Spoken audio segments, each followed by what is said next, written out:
that we will of course be engaging across government, drawing on expertise in the sector through the development of our new Violence Against Women and Girls strategy to be published later this year. We've also provided an increase of £30 million in domestic abuse safe accommodation services, alongside wider work to support local commissioners to identify needs and commission appropriate services. We're Hobbs. Speaker, organisations like Voices and the Southside Project in Bath provide a wonderful and very important service for victims of abuse, but they need the long-term certainty of funding. Does the Minister agree that we need this long-term certainty for them? I'm grateful to the Honourable Lady for raising the excellent provision that exists in her constituency and the work that they do to support survivors. We are investing more in provision, but I do understand the point that she makes around long-term funding and the need for security of that, and that's something we'll be considering as part of our Vogue strategy. Liberal Democrat spokesperson Christine Jardine. Thank you very much, Mr Speaker. We welcome, obviously, the Government's mission to halve violence against women and girls. The recent report from the National Audit Office makes grim reading, with 1 in 12 women a victim of violence every year and more than 2 million victims up to June 2024. But it also suggests that whilst there is this welcome focus on victims, we are not doing enough in prevention. So how will the Minister ensure that this mission focus on education and prevention is carried out in schools, as well as looking to support every survivor? And is she speaking to the Scottish Government about coordinating there? Thank you, Mr Speaker. The Honourable Lady is right to draw attention to the legacy in terms of the picture painted by the National Audit Office. And that's why we are investing more, for example, in a new National Policing Centre for Vogue and Public Protection. It's why we are making sure we have a real focus on tackling high-risk offenders, intervening much earlier with further measures around domestic abuse specialists. But she is right too that this is also about prevention. This is a responsibility of all of us across society, men and women alike. And there is an important role for education, and that's we have work underway in the Department for Education to ensure that young people from an early point understand healthy relationships, what consent looks like, and of course I'd always be happy to discuss that with colleagues across the United Kingdom. Gregor Poynton. Thank you, Mr Speaker.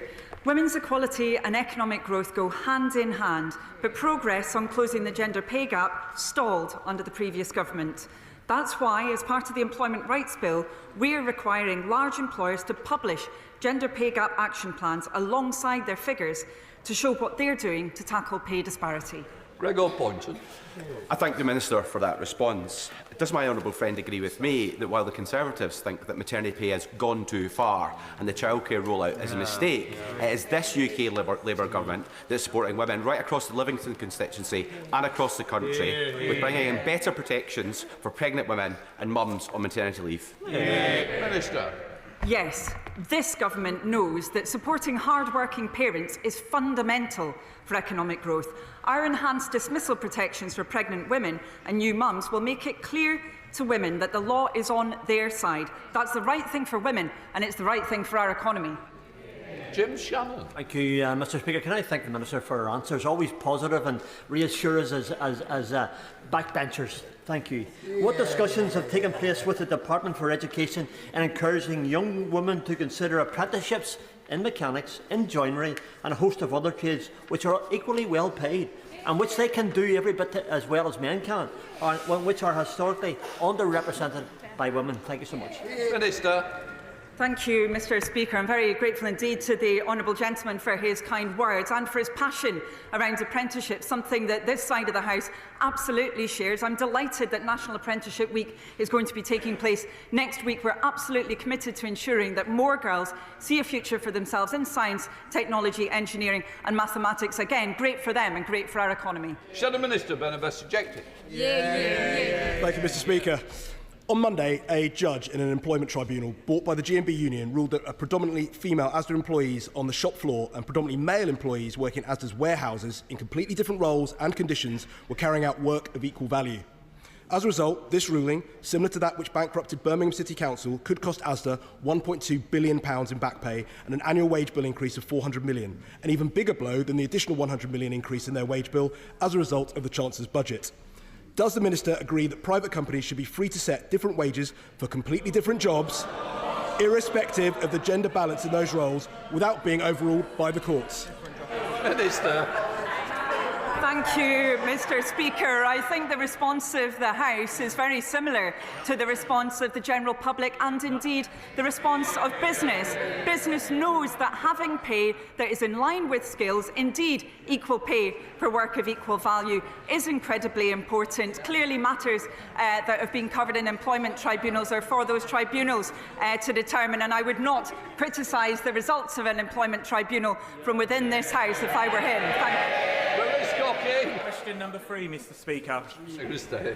Thank you, Mr. Speaker. This government's ambition is that all children with special educational needs receive the right support to succeed, where possible, in mainstream schools. To further support this vision, in December I announced £740 million for high needs capital in 2025-26. The Department is working closely with experts on reforms, recently appointing a strategic advisor for SEND, who will play a key role in engaging with practitioners, children and families as we consider the next steps in SEND reform. Thank you, Mr. Speaker, and I draw members' attention to my register of interest. Hertfordshire currently receives the 3rd lowest SEND funding in the country, despite the number of children with educational health and care plans in Hertfordshire growing by 223% in the last decade. What steps is the Minister taking, along with her Cabinet colleagues, to create a fairer funding system that ensures all children, wherever they live across the country, can have the funding they need to support their education? Secretary of State. Thank you, Mr. Speaker. I do recognise the honourable gentleman's interest in this area and the interest from members right across this House in the urgent need to reform the SEND system. I would, however, just gently observe that the funding mechanism is one that we inherited from the party opposite, from the previous government, and that it was the last Conservative Education Secretary who said that the SEND system they've left behind was one that is lose, lose, lose. We are determined to fix it, Mr. Speaker, to build up parents' confidence and to make sure that all children get the education and support that they need. Natasha Irons. Mr. Speaker, and I welcome this government's commitment to halving violence against women and girls and its investment in the DAPO scheme in my community of Croydon. But Croydon's youth engagement team, which is focusing on helping to prevent young women being brought into gangs through grooming and abuse and vulnerability, are facing cuts due to budget constraints within the council. So what more can the government do to support local communities and local councils to prevent young women being dragged into grooming gangs and things like that? Secretary of State. Thank you, Mr. Speaker. My friend raises a vital area. I think there is excuse me, firstly, a very important role for youth services as part of that, but also there is much more that we need to do around safeguarding and the provisions in the Children's Wellbeing in Schools Bill around multi-agency child protection measures and much more besides, and the additional investment that we're putting into the system around children's social care will make a real difference in tackling the unacceptable exploitation that sadly blights the lives of too many children across our country. Question number 4, please, Mr. Speaker. Minister. Thank you, Mr. Speaker. The Government has made and published its decision. We accepted the Ombudsman's finding of maladministration and apologised for the delay in writing to the women affected. We've started working with the Ombudsman to make sure lessons are learnt and will develop a plan for effective and timely state pension communications. Thank you very much, Mr. Speaker. It's fair to say that people are disillusioned with politics and politicians because they feel that things don't change, not for the better anyway. And the Tories wouldn't compensate WASP women, and it looks like neither will we. And the Tories here in the SNP government in Holyrood have abandoned the workers of the Grangemouth refinery, and so far I have to say our government hasn't fared any better. So my question is a pointed one. Does the Secretary of State and the wider government not realise that if we don't provide the positive change that we promise and we improve living standards, then the next government could be a hardline, far-right effort that looks to impoverish society further? Minister. Well, I can reassure my honourable friend we've been elected on a manifesto of change, and change is what we will deliver. We've been working hard on Grangemouth. In the question of WASPI, we don't think compensation is appropriate. The evidence is that 90% of those affected did know there was a change coming out. Of course, we can't now work out who did and who didn't. But amongst those investigated by the Ombudsman, nobody lost financially from not knowing. So we couldn't justify paying out up to $10 billion in compensation. Instead, we're going to work to make sure the problem never happens again. Colin Lockhart. Thank you, Mr. Speaker. Women across this United Kingdom feel let down by this government, and rightly so. What will the Minister do to reassure those women by he needs to put action to his words and support these women who have been wronged for so many years right across this United Kingdom? Well, Mr. Speaker, we are going to work with the Ombudsman to make sure this never happens again. There'll be a detailed report which will be published. We're committed to make sure that in the future sufficient notice is given of any state pension changes, and we're going to develop a communication strategy using the most up-to-date methods for state pension. For example, the Check Your State Pension service does give a forecast, including telling you when you can take your state pension. Mary Glendon. Number 5, please, Mr. Speaker. Minister. Thank you, Mr. Speaker. This government is steadfast in its commitment to protecting single-sex spaces and committed to ensuring that services feel confident in providing them with better guidance. The AHRC will publish the revised code once it's finalised the draft and it has been approved by ministers. That follows the AHRC's consultation, which has now closed. Mary Glendon. Thank you, Mr. Speaker. The government has recognised there is confusion or lack of awareness about the Equality Act single-sex exceptions and how to apply them in practice. So does the Minister agree that the updated AHRC statutory code is needed as soon as possible to make it explicitly clear that the Act provides for single-sex services for biological women? Thank you, Mr. Speaker. It is vitally important that service providers have clear guidance about the Equality Act. The AHRC has already published non-statutory guidance on the legislation for separate and single-sex service providers, and the new government has also acted to underline that single-sex refuges, for example, are fully legally compliant, as I emphasised when I visited such a refuge in September. Thank you. Ms Jarvis. Question number 6, please, Mr. Speaker. Minister. Thank you, Mr. Speaker, and with your permission I will group this question with question 13. I'm not sure that Mr. Speaker would allow me to go into quite the level of detail about the amount of discussions I have with the Home Secretary about this issue. It would take hours because it is every single day. But this weekend the government announced that we will be spending £13.1 million of funding to create a national policing centre for violence against women and girls and public protection, and that is due to launch in April. Ms Jarvis. Mr. Speaker, according to the National Audit Office's report published on Friday, the epidemic of violence against women and girls is getting worse, and current prevention activities have largely focused on reducing reoffending rather than preventing initial offences. In Hampshire and the Isle of Wight, which includes my constituency of Eastleigh, there were 39,221 domestic abuse incidents and crimes recorded from April 2023 to March 2024. Following recent tragic events, what measures is the Minister taking to encourage prevention and foster the cultural change necessary to keep women and girls safe? Minister. I thank the Honourable Lady, and the tone at which she takes about the domestic abuse in her area is one that I'm sure is shared across the entire House. The National Audit Office did in fact absolutely write what frankly can only be considered to be a damning indictment of the efforts of the last violence against women and girls strategy from the opposite side to where I'm sitting now, and we will do absolutely everything we can to ensure the prevention, both in education of those who perpetrate. That will be a fundamental part of our strategy, and unlike previous strategies, we'll actually do it. Sarah Edwards. Speaker, many women fear violence and assault on nights out, even more so when alcohol is involved and it's dark. In my constituency of Tamworth, the Tamworth Street Angels do vital work, ensuring that people feel safe in the town centre during the evenings, and they offer support when women need it most. Will the Minister agree with me that we should support organisations like Tamworth Street Angels, and will she join me in congratulating them on their recent King's Award for voluntary service? Minister. Gosh. I absolutely will join her in saying what amazing and vital work people like the Tamworth Street Angels are doing. It is unacceptable that women feel unsafe when they are out and about. And one of the things this government seeks to do is not just change legislation, for example, on spiking, to make sure that it's okay and that our laws are right, but to make sure that on the ground we are actually training people in pubs, clubs, bars, in our nighttime economy, because words written on goatskin here, when the rubber hits the road in places like Tamworth, we need people like Street Angels to make sure it actually means something. The Minister Sir Keir Starmer.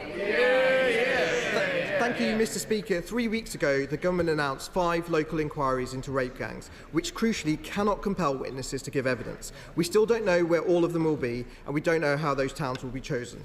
As Charlie Peters from GB News originally reported, there are 50 suspected towns where grooming gangs are suspected to have operated.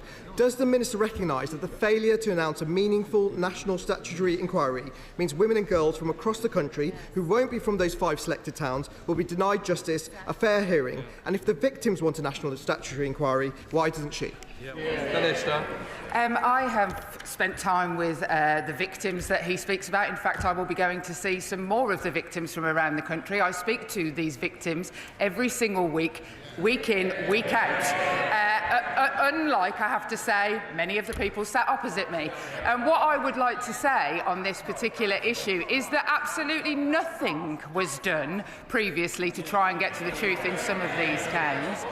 And we will absolutely do whatever we can to root out, as everybody in this House wants to see, while some of us wish to use it for political ends, an end to this particular crisis. We will be opening. We have offered to open up cases and have set the task force to do exactly that with any victim who wishes to come forward. We come to Topicals. Joe Morris. Talking on one, Mr. Speaker. Secretary of State. Thank you, Mr. Speaker. This month we celebrate LGBT History Month. LGBT individuals have shaped Britain's history and continue to contribute greatly to our society. We are also celebrating Race Equality Week and our commitment to raising living standards for everyone, putting more money into people's pockets through measures like ethnicity pay gap reporting. These initiatives demonstrate our commitment to fostering a more equal and inclusive society where everyone's dignity and rights are respected. Joe Morris. Thank you, Mr. Speaker. The whole House will be aware of the importance of the Tyne Valley Railway line to my constituency. It's essential that our stations are accessible to all, and local campaigners like Tynedale Active Travel and Rosanna Lovett have expressed their frustration about the inaccessibility of stations across our beautiful constituency. So will she join me in commending their work to make travel truly accessible? Mr. Speaker, I do join with my honourable friend. I know the Tyne Valley line very well, a very beautiful part of the country. It is important that the rail network is accessible for all passengers, and that is at the heart of our approach. I will make sure that Transport Ministers look into the case that he raises and provide some more information on what action is being taken for his constituents. Secretary of State, Ms Davis. The call for evidence the Leader of the Opposition started as Equalities Minister last year asked the public to share examples of bad guidance on single-sex spaces and services. This Labour government initially shared just 42 responses. That is 1% with the Equality and Human Rights Commission, the body that gives advice to institutions on equality in the law. Mr. Speaker, why did they rule out 99% of the public's responses? This is a massive betrayal of Labour's manifesto commitment to protect single-sex spaces. The public rightly deserve to have every single one of over 3,000 submissions considered properly by the EHRC. We're on Topicals again. We've got to keep it short and punchy. Watch the answer come back. Come on. Mr. Speaker, the previous government's scope was narrow. We are taking action to give all providers the assurances that they need that single-sex spaces can be provided. I have met with the EHRC on this point. I have written to the EHRC on this point, and I will take no lectures from the party opposite on single-sex spaces when the use of mixed-sex hospital wards increased on their watch. Thank you. Mr. Speaker, my living wage intern starts next week, just as a Sutton Trust report shows that internships are a critical entry point for careers, but that working class graduates are 20 percentage points less likely to complete an internship than their wealthier peers, and that most internships are never advertised. So what is my right honourable friend doing to ensure that career success is based on hard work and talent and not your parents' social networks? I absolutely agree with my honourable friend. No young person should be held back by their background or expected to work for free. We remain committed to banning unpaid internships so that young people are paid fairly, and we'll set out further details in due course. Thank you, Mr. Speaker. In Norfolk and Waveney, 44% of women on a gynaecology waiting list have been waiting longer than the 18-week NHS target for treatment, 1 in 10 over a year. These are the worst waiting time stats in all of England. So can the Minister tell me what conversations she's had with the Health Secretary to make sure that women in North Norfolk will no longer be left behind? Minister. Thank you, Mr. Speaker. We've had many conversations with the Health Secretary on this because it's unacceptable that women were let down because of the lack of action by the previous government. We're overhauling women's healthcare, placing women's equality at the heart of our agenda. That includes investing an extra £26 billion in the health system. Thank you. Working class boys in the North East are being held back by an attainment gap that's based both on gender as well as income. The previous government had no strategy for dealing with such attainment gaps. What will this government do? Will you commit to a strategy on this? Mr. Speaker, I agree with my honourable friend. It is disgraceful that the attainment gap rose under the last government, and I won't rest until we deliver for kids from communities like ours. I agree it's not good enough that only 1 in 5 disadvantaged white British boys achieve grade 5 or above in maths and English at GCSE. We are determined to turn this around. We are investing more in our schools and in driving up school standards. Ellen Maguire. Government taking to improve female representation in all areas of sport, not just on the playing fields, but also in the commercial side of sport, including advertising, management and merchandise? I'm grateful to the Honourable Lady. She raises an important issue. We do need to make sure that there is diversity where it comes to representation in sport at all levels, and I'd be happy to look further into the issues that she has raised today.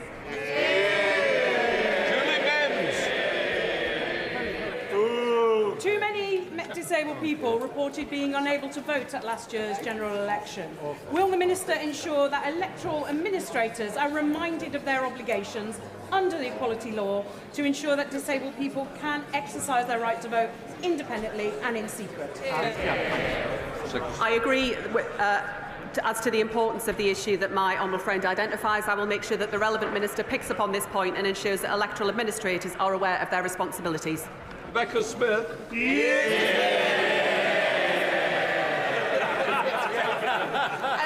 The government has a long-standing position that it does not engage with the Muslim Council of Britain. So why did the Disability Minister decide to breach collective responsibility to attend a recent dinner hosted by the MCB? The government's position in terms of relations with the MCB has not changed. Thank you. Committee, Sarah Owen. Thank you, Mr. Speaker. It's the beginning of LGBT History Month. Trans people across the UK are struggling to access healthcare and finding it difficult to go about their lives with dignity, as their identity comes under constant attack from powerful people across the world. Progress cannot be taken for granted. So can the Minister please reconfirm the government's commitment to the entire LGBTQ+ community and outline what steps are being taken to engage with LGBT people in the UK? Sorry, please don't do that, because I've got to get... No, it's no use shrugging your shoulders at me. I've got to get other members. If you don't want other colleagues to get in, please tell them I do. Secretary of State. Mr. Speaker, we remain steadfast in our support for all LGBT people. It is essential that they are safe, included and protected from discrimination. Richard Alden, final question. Indeed, Mr. Speaker. Does the Minister consider incredibly high rates of first cousin marriage in certain communities of up to 100 times that in the general population, an equalities issue, and what discussions has she had with the Minister of Justice about it? Mr. Speaker, we continue to keep these matters under review. We are looking carefully at the Law Commission's report into marriage, published in 2022, and we will respond in due course. We now come to Prime Minister's questions. Dr Neil Hudson. Question number 1, Mr. Speaker. Brilliant. Prime Minister. Thank you, Mr. Speaker. I know the whole House will be appalled by the death of a young boy in Sheffield on Monday. Our hearts go out to his family and his loved ones. Knife crime blights our communities, and we redouble every step to ensure that young people are kept safe. Mr. Speaker, on Monday, I met other European leaders in Brussels to discuss vitally important focus on security and defence in a volatile world. I'm determined to reduce barriers to trade, making it easier for businesses to do business, and ensuring a better relationship with our European partners delivers for the British people. Mr. Speaker, this morning I had meetings with ministerial colleagues and others in addition to my duties in this House. I shall have further such meetings later today. Dr. Neil Hodge. Thank you, Mr. Speaker. Sadly, suicide is the biggest killer of young people under 35. Andy Airy, Tim Owen and Mike Palmer are the three dads walking. They each tragically lost their precious daughters, Sophie, Emily and Beth, to suicide. And they have campaigned tirelessly for suicide prevention to be included in the school curriculum in an age-appropriate way. We met with the previous Prime Minister in Downing Street, and suicide prevention was added to the RSHE curriculum guidance for consultation last year. I know the Prime Minister has met the three dads and supports their campaign, but sadly progress has stalled. Please, would the Prime Minister meet with me and the three dads so that we can finally get this over the line and ultimately save young lives? Minister. Well, can I thank him for steadfastly raising this really important issue, particularly during Children's Mental Health Week. I have met the three dads walking. They're inspirational, their courage is extraordinary, and as the father of young children, I don't know how they're able to campaign in the way that they do. I'm not sure I would be able to do so. So, of course, I can assure him that I will meet them again and push this agenda, really important agenda, forward. Yasmin Qureshi. Thank you, Mr. Speaker. 86% of trains at Kersley Station in my constituency were delayed or cancelled in the past 12 weeks, and this is widespread throughout the Bolton South and Walkden. My constituent Sophie, who commutes from Walkden to Manchester, recently told me almost every day at least one peak time train is cancelled, and when the train finally turns up, it's overcrowded. Recently, she was stranded for hours after constant cancellations because the train crew were unavailable. Can the Prime Minister ensure my constituents that this government is committed to building reliable railways after 14 years of Tory chaos? Yeah. Well, my honourable friend is right to highlight that the party opposite left our railways in a terrible state. 2 years of strikes costing our economy £850 million in lost revenue. You can't grow the economy if you can't run the railways. We will launch Great British Railways to focus relentlessly on passengers and to clamp down on delays and cancellation. And I'm pleased, Mr. Speaker, that Northern have announced the largest ever investment in its fleet to deliver 450 new trains, meaning more comfortable, reliable journeys for her constituents. Leader of the Opposition, Kemi Badenoch. Mr. Speaker, when Labour negotiates, our country loses. Yesterday, we heard the government offered £18 billion for Mauritius to take our territory in the Chagos Islands. This is money that belongs to our children and their children. This is an immoral surrender, so North London lawyers can boast at their dinner parties. Mr. Speaker, when Labour negotiates, we all lose. Sometimes they don't even bother. Why did the Energy Secretary withdraw government lawyers from defending the case against the eco-nutters who want to obstruct Rosebank's oil and gas fields? Mr. Speaker, let me deal with the serious issue she raises in relation to the Chagos case. This is a military base that is vital to our national security and to national security. A number of years ago, the legal certainty of that base was thrown into doubt. And let me, Mr. Speaker, let me be clear, and I'll pick my words carefully. Without legal certainty, the base cannot operate in practical terms as it should. That is bad for our national security, and it's a gift to our adversaries. Now, some within the party opposite know exactly what I'm talking about. That is why, Mr. Speaker, that is why the last government started negotiations about sovereignty securing the long-term use of the base. Mr. Speaker, they were right to do so. That's why the last government conducted 11 of the 13 rounds of those negotiations. And, Mr. Speaker, they were right to do so. That is why this government has completed that process, and we were right to do so. Mr. Speaker, I will set out the details when they're finalised, and it will, of course, be presented to Parliament. But if the Leader of the Opposition is properly briefed on the national security implications when she's asking these questions, which she's perfectly entitled to do, then she knows exactly what I'm talking about in terms of national security and legal certainty. If, on the other hand, she's not properly briefed on the national security implications, she's not doing her job, she's not concerned about national security, and she's not fit to be Prime Minister. Mr. Speaker, how can anyone believe that this man is defending UK interests when he bends the knee to anyone who asks him? His answer was so weak and so waffly, it is no wonder he needs a voice coach. But he didn't answer the question I asked him, why the Energy Secretary was not defending our country. The Energy and Environment Secretaries received nearly £400,000 worth of donations from Lisbeth Rousing. It's her money behind the court case that will stop an £8 billion investment, threaten thousands of jobs, and endanger energy security for all of us. Did the Energy Secretary refuse to defend UK interests because he's funded by billionaire eco-zealots? Prime Minister. Well, Mr. Speaker, I'll come to that very issue, but I noticed she didn't say she was briefed about the Chagos issue. This is important. Mr. Speaker, when she became Leader of the Opposition, I said to her that I would give her a briefing on any national security issue if she asked for it. That's very important to the way that we run our democracy. She has not asked for a briefing on the Chagos case.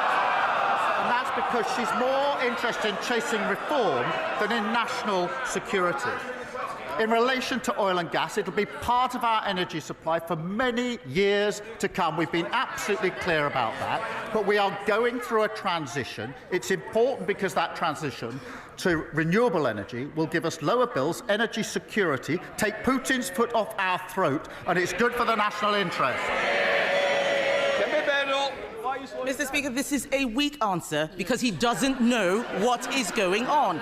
Last week, I asked about the employment bill. He didn't know what was going on. We asked about the education bill. He didn't know what was going on. Let me tell him what is going on. Maybe he can answer some questions. Shell has said a one-year delay to Rosebank will cost £350 million and the loss of 1,000 jobs.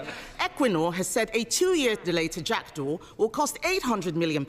The only benefit I can see is the £400,000 to Labour ministers. At a time of war in Europe, threatened energy security, increased competition from the US and elsewhere, we should be getting British oil and gas out of the ground. Does the Prime Minister have the guts to take on Labour donors and his Energy Secretary and approve the licence applications when they are resubmitted? Prime Minister. Speaker, she doesn't even want to know what's going on, otherwise she'd have asked for the relevant briefing.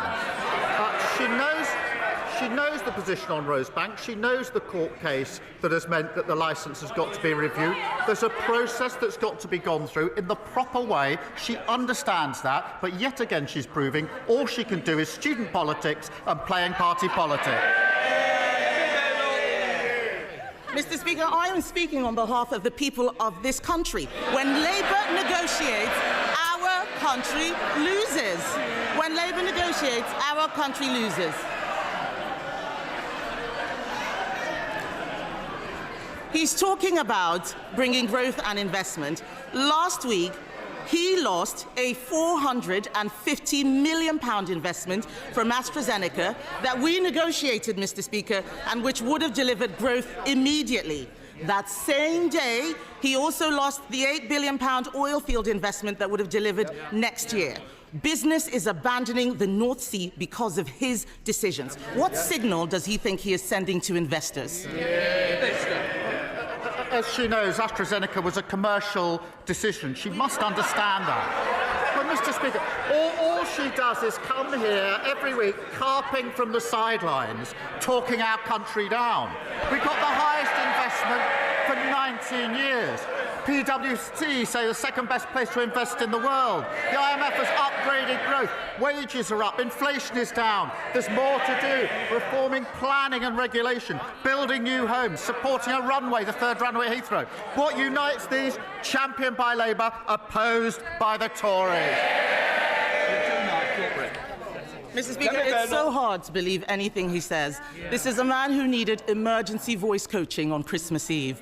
This government is so clueless. It is borrowing £8 billion. It is so clueless. It is borrowing £8 billion for GB Energy, a vanity project that is not great, not British, and does not produce any energy.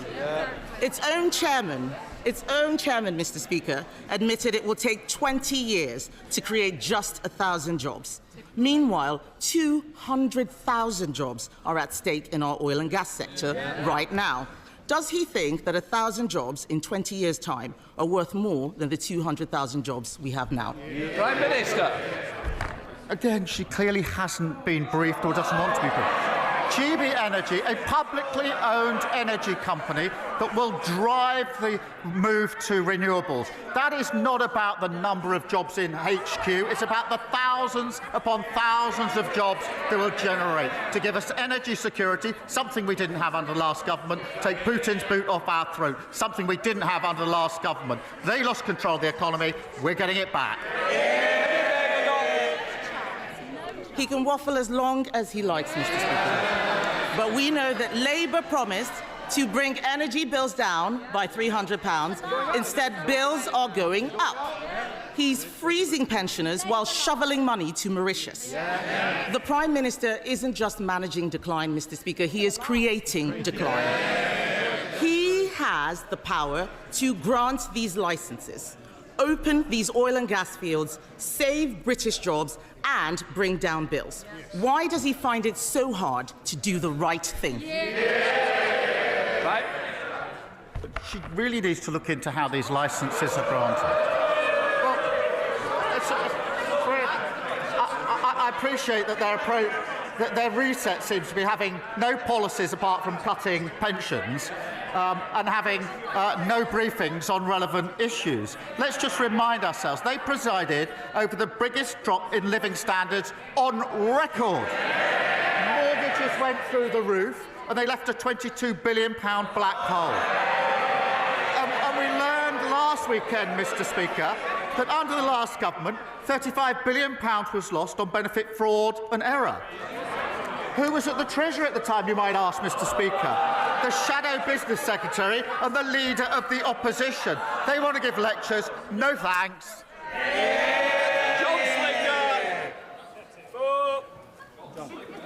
Thank you, Mr. Speaker. Thank you, Mr. Speaker. The honourable member for Clacton says that his party is, and I quote, open to anything when it comes to changing our NHS and open to an insurance-based system. So can my right honourable friend confirm that under a Labour government, the NHS will be there for everyone when they need it, not having to worry about the bill? Well, Mr. Speaker, the NHS is the lifeblood of our country, and that's why we invested £25 billion at the budget, a record amount, and we're making it fit for the future through our plan for change. What a contrast with Reform, whose leader has said that those who can afford to pay should pay for our health care. Under Labour, the NHS will always be free at the point of use for anyone who needs it. Leader of the Liberal Democrats, Sir Ed Davey. Thank you, Mr. Speaker. Can I associate myself with the remarks of the Prime Minister about the terrible murder of the 15-year-old in Sheffield and say that we will support any effective action against knife crime that the government proposes?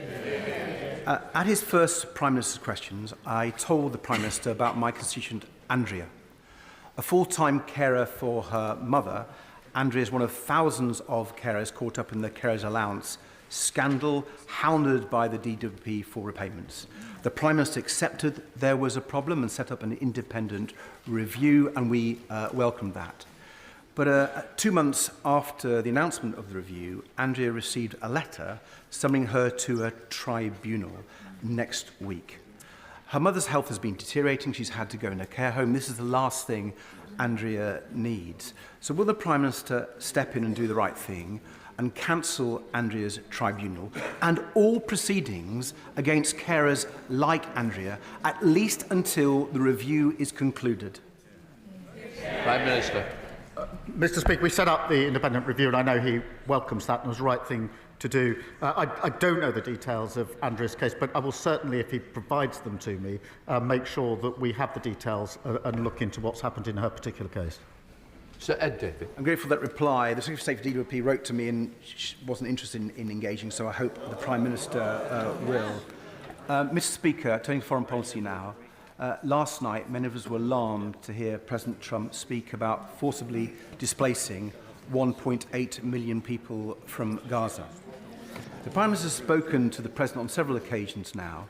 Does he personally believe that Trump recognises the dangers of statements like this to the fragile ceasefire in Gaza, and indeed to the security of both Palestinians and Israelis?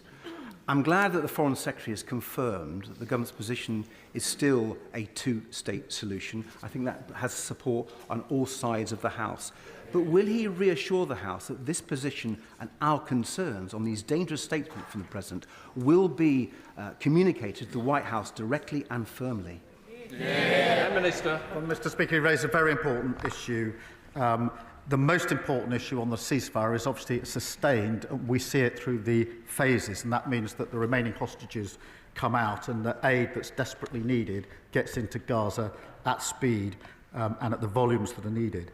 I have, from the last few weeks, two images fixed in my mind. The first is the image of Emily Damari reunited with her mother, which I found extremely moving. The second was the image of thousands of Palestinians walking, literally walking through the rubble to try to find their homes and their communities in Gaza. They must be allowed home. They must be allowed to rebuild, and we should be with them in that rebuild on the way to a two-state solution. Patricia Ferguson. Thank you, Mr. Speaker. The announcement of a third runway at Heathrow is obviously a massive boost to growth in the economy. Does my right honourable friend agree with me that it is important that the economic boost is spread around the UK? And will he therefore agree to ask the relevant minister to meet with me and other Glasgow MPs and with the Chamber of Commerce to discuss the possibility of a new supply chain hub being created in the city where materials for Heathrow's expansion could be reassembled? Prime Minister. Well, Mr. Speaker, she's right. The new runway at Heathrow can boost economic growth across the whole of the country. It would boost the economy by billions and create over 100,000 jobs across the UK, with 60% of the economic benefits outside London and the South East. It is, Mr. Speaker, good for Scottish passengers and Scottish businesses, particularly Scottish salmon, which is the #1 export passing through Heathrow, worth £970 million over the last 5 years. I'll obviously happily make sure that she gets a meeting with the relevant minister. Nigel Farage. Thank you, Mr. Speaker. If I can assure the honourable member for Rugby that Reform want healthcare to be free at the point of delivery.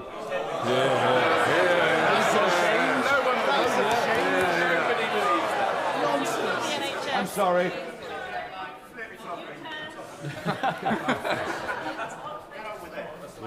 I'm sorry, Mr. Speaker. There appears to be some panic on that side of the House. I'm not surprised. To ask the Prime Minister, I'd like some advice, please. What do I say? Oh, they really are panicking, aren't they?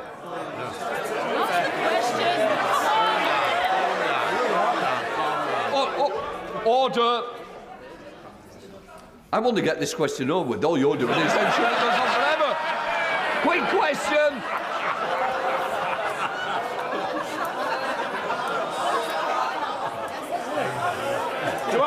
Minister for some advice. What do I say to 25,000 constituents in Clacton, including...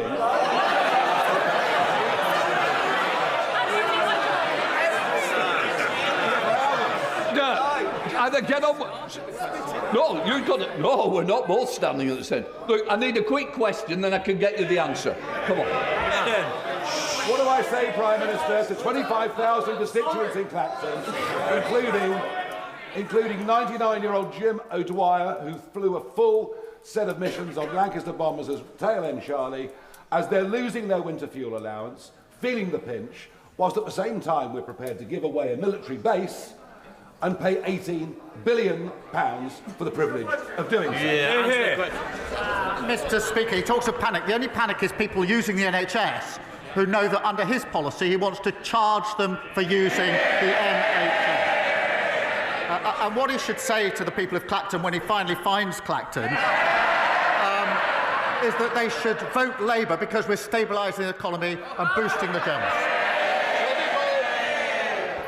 Mr. Speaker,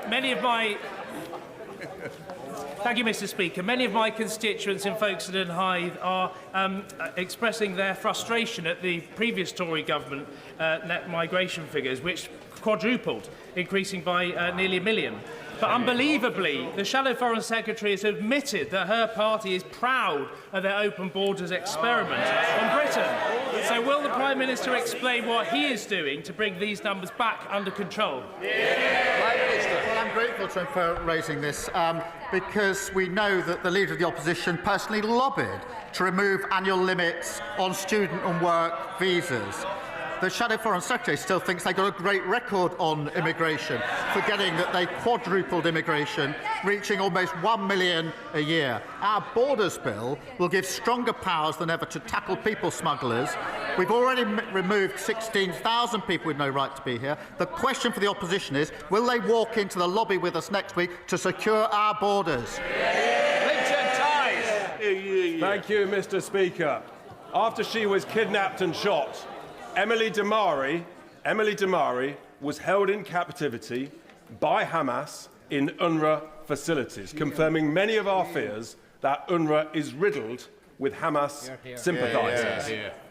So, the British people do not want our aid being stolen by Hamas. So will the Prime Minister agree with me that we should stop funding Hamas, follow the example of other nations and divert our aid to other, more trustworthy agencies?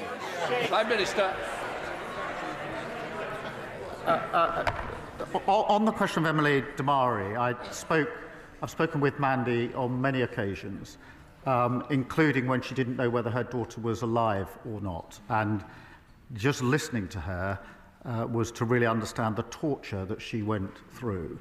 I spoke just the other day to Emily herself about the conditions in which she was held, and of course will continue to do so. But to be absolutely clear, and he knows this, we're not funding Hamas. Never will we condemn Hamas, and everybody in this House should condemn Hamas. Russell. Thank you, Mr. Speaker. 54,000 women a year lose their jobs when they are pregnant or on maternity leave. 1 in 10 HR managers say they would be reluctant to hire a woman whom they thought was might start a family. Law has not solved this. Will the Prime Minister please meet with me, Dad Shift and Pregnant and Screwed to discuss the ring-fence paid paternity leave that is needed to bring about change? Prime Minister. She raised a very important issue in relation to maternity pay and maternity leave. The Leader of the Opposition thinks that maternity pay is excessive, and that's the difference. We know that workers' rights are pro-growth, and I'm proud that our Employment Rights Bill will introduce parental leave from day one, which means 1.5 million more employees will be entitled to unpaid parental leave and 30,000 more fathers to paternity leave. I'm happy to ensure that she gets the meeting with the relevant minister. Gagan Mahindra. Thank you, Mr. Speaker. I know that, like everyone in the House, the Prime Minister is an honourable member. On that basis, can he repeat his assurances that all rules were followed while the country was in Tier 4 lockdown in December 2020, not just by him, but as his team as well, but also his voice coach, Leona Mellinger. Mr. Speaker, in December 2020, I was in my office working on the expected Brexit deal.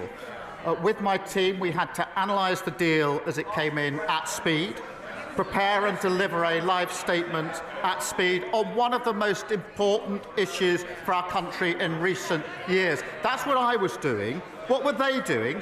Suitcases of booze into Downing Street, partying and fighting, vomiting up the walls, leaving the cleaners to remove red wine stains. That's the difference. I was working, they were partying. Louise Hay.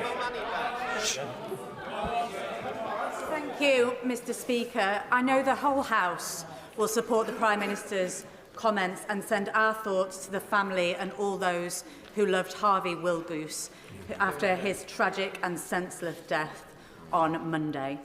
I support the government's actions to tackle the sale of certain knives online. But before national media attention moves on from yet another tragic death of a young person, I know the Prime Minister will agree with me that in order to tackle the scale of the crisis engulfing too many of our communities, we need a whole system, cross-government approach to tackle the root causes of violence. Will he commit his government to tackling such a national strategy? Prime Minister. This incident was horrific and senseless, and I thank you for raising it. I think the thoughts of the whole House are with the victims' family, friends, and the school community and the wider community who've been impacted by this. We're all grateful to the first responders, the police officers and the medical staff who attended the scene, and it's right that South Yorkshire Police are given the time and space to carry out their investigation. We do need to do everything we can to bear down on knife crime. It is too easy to get knives online. It's too easy to carry knives without proper consequences. And that's why we've made it an absolute priority in government. And I hope it's a cross-party issue to absolutely bear down on knife crime. James McCreary. Thank you, Mr. Speaker. I know the Prime Minister will share my deep concern that families in my constituency of Lewis, particularly those with disabled children, face agonising waits for essential adaptations to council housing. In my inbox, I have cases where delays have left people unable to use a bathroom or even access a kitchen to simply make a cup of tea. Will the Prime Minister meet with me to discuss how we can ensure councils have the funding they need urgently to build and retrofit homes to ensure that all children have the start in life they deserve? Minister. Can I thank him for raising this really important issue for his constituents and actually so many constituents. I'm pleased to confirm that we've put down £69 billion for councils. That's a 6.8% cash terms increase, including up to £3.7 billion in vital additional funding for social care. We've doubled the funding for the Disabled Facilities Grant, an additional £86 million, to allow 7,800 more disabled and elderly people to make improvements that enable more independent lives, and will continue to do so, working across the House. Ruth Snell.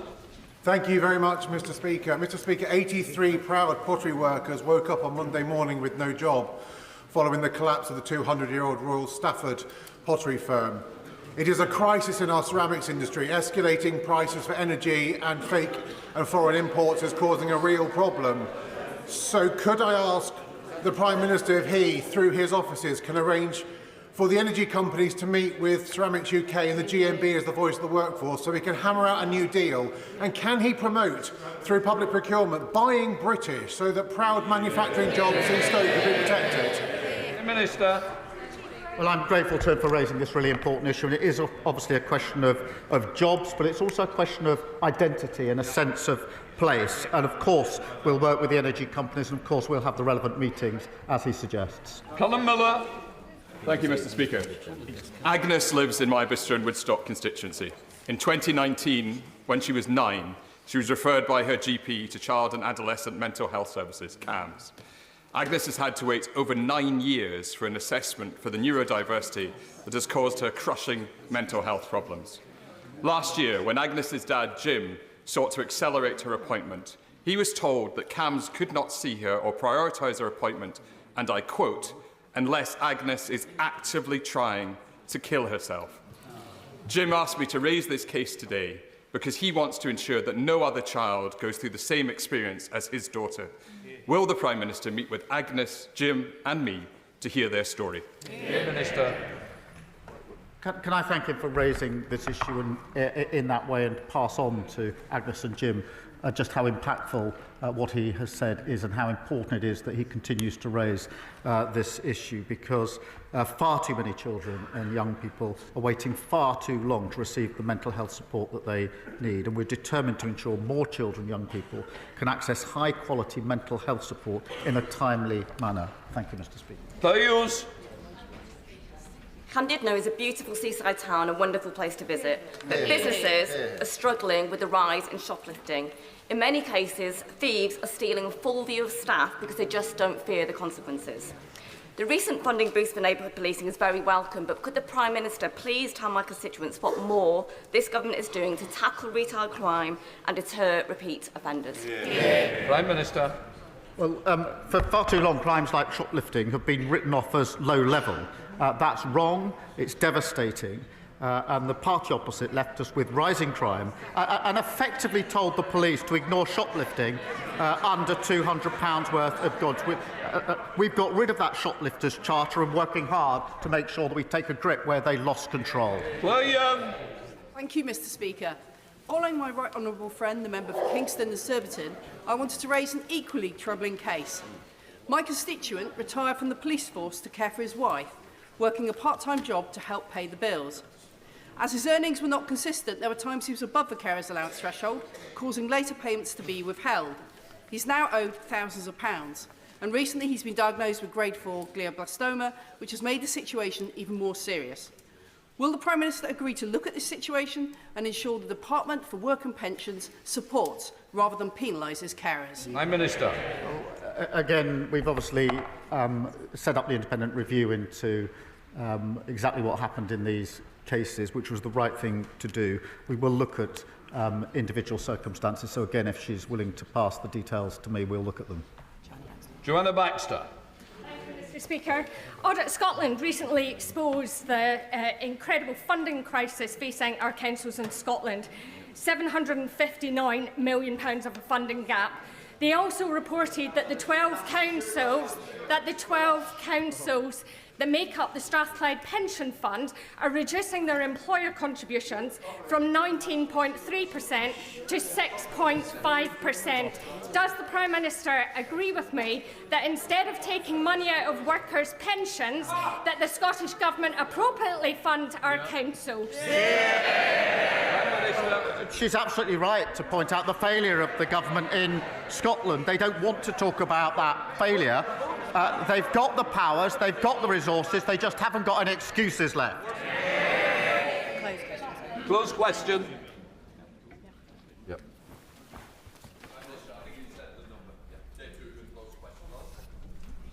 The honourable member asks about visiting Scotland. As he knows, my first visit as a Prime Minister, within days of becoming Prime Minister, was to Scotland, where I met the First Minister. I've also been for the meeting of the Council of Regions and Nations in October, Interpol General Assembly in November, the British-Irish Council in Edinburgh in December, and look forward to going again very soon. Dave Duggan. Interesting, Mr. Speaker, the Prime Minister couldn't tell me when he was going to be coming to Scotland next. But does he agree with the withering assessment of the eminent politics professor Sir John Curtis, who says the current UK Prime Minister is the worst thing to happen to Anas Sarwar? And if he doesn't, and he should, does he think it's stripping Scottish pensioners of their winter fuel payment, or abandoning workers in Grangemouth, or attacking the national insurance payments of farmers? Does he believe that is what's catastrophically torpedoed Labour in the polls in Scotland? So when he does get a date, he can even bring his Chancellor with him to back him up on the numbers, assuming she's still the Chancellor by then. I remember when that rhetoric used to come from them sitting down here. Order. Mr. Dugan, I want... Order. Mr. Dugan, I want no more. Prime Minister. He has to shout, Mr. Speaker, because they're so far up there, so few of them, that they can't get heard without shouting. Stage. He needs to be kicked out. My constituent Matthew and his mum Catherine, alongside Emma Murphy and Janet Williams, have campaigned for many years to get compensation for families affected by the epilepsy drug sodium valproate. 12 months on from the Patient Safety Commissioner's report on this matter, those harmed are still waiting for the recommendations to be implemented. So can I ask the Prime Minister how much longer individuals and families impacted by valproate will need to wait for the clarity they seek? And will the Prime Minister arrange for the Health Minister to meet with valproate campaigners to discuss this important matter? Minister. Well, Mr. Speaker, this is obviously a really important matter. I understand the Minister for Patient Safety did meet patient groups before Christmas to hear their stories and their accounts and experiences firsthand. And we will provide an update on the Patient Safety Commissioner's report at the earliest opportunity to the House. Saoirse Eastwood. Thank you, Mr. Speaker. We all know how the song goes. You got to know when to hold them, when to fold them, when to walk away and when to run. And we've done all of them in Northern Ireland because the system of government that we have is a gamble. Well, I'm not prepared to roll the dice on the people of Lagan Valley who have already been without government 40% of the time. Secretary of State for Northern Ireland says he wants to stop the cycles of collapse. So do I. But don't then turn around and tell us in Northern Ireland that we can't deliver public service transformation if no steps are taken to stop the collapse. The people of Northern Ireland who I represent, nationalist, unionist and unaligned like myself, are all out of aces. Our public services are on the floor. Will this government be the one to step up to the plate, reform the institutions, end the veto and stop rolling the dice on the people of Northern Ireland? Prime Minister. Mr. Speaker, since 1998, the Good Friday Agreement has delivered a far more peaceful society in Northern Ireland, and that is really important. Restoration of the power sharing was a significant milestone and allows the institutions to make progress on the most important issues to the people of Northern Ireland, and will continue to work with all parties to that end. Jill Furness. I was delighted to recently visit Chagos School, a great school in my constituency with fantastic young people and innovative and motivated teaching staff. But 14 years of Tory government did not do enough for more than 300,000 children across the country attending schools that are stuck and kept receiving poor Ofsted judgments. Will the Prime Minister set out how this government will tackle inequality and tear down barriers to opportunity through our plan for change? Mr. Speaker, the Children's Wellbeing in Schools Bill will ensure that all schools can innovate, new teachers are qualified, and every child receives a consistent core education to set them up for success in life. Dr. Danny Chambers. Mr. Speaker, 5 months ago, the Care Quality Commission reported that 2/3 of maternity units in England were unsafe. And years of unsafe staffing levels have resulted in the NHS paying an astonishing £1.15 billion a year in compensation due to avoidable injuries caused during childbirth and sometimes deaths. The previous Conservative government have allowed maternity services to deteriorate to the point where many consider it to be a public health crisis. Will the Prime Minister commit to improving maternity care and women's health services as a top priority so our maternity unit in Winchester and those around the rest of the country are the safest places in the world for women to give birth? I thank him for raising this important issue. Women and babies deserve the highest standards of care through pregnancy, birth and the months that follow. We're committed to recruiting thousands of new midwives for the NHS whilst providing support to trusts failing on maternity care. Mr. Speaker, we're working with the NHS as it delivers a 3-year maternity plan, which is making good progress in improving services, including for his constituents. Final question, Michael Wheeler. Mr. Speaker, last week I had the opportunity to visit 2 of the local job centres that serve my constituency of Worsley and Eccles. The dedication of the staff I met to helping our local community, supporting people into work and adapting to the area's needs was inspiring. Does the Prime Minister agree with me that we must listen to their frontline experiences as we look to remove the barriers to work that keep people locked out of jobs, and will he visit these teams with me to see the work they do? Well, I thank him for his question. Our Get Britain Working White Paper sets out the biggest reforms to employment support in a generation, backed by £240 million of investment. And through our plan for change, we'll boost living standards, more secure, rewarding jobs to make work pay. Thank you, Mr. Speaker. That completes Prime Minister's questions. No.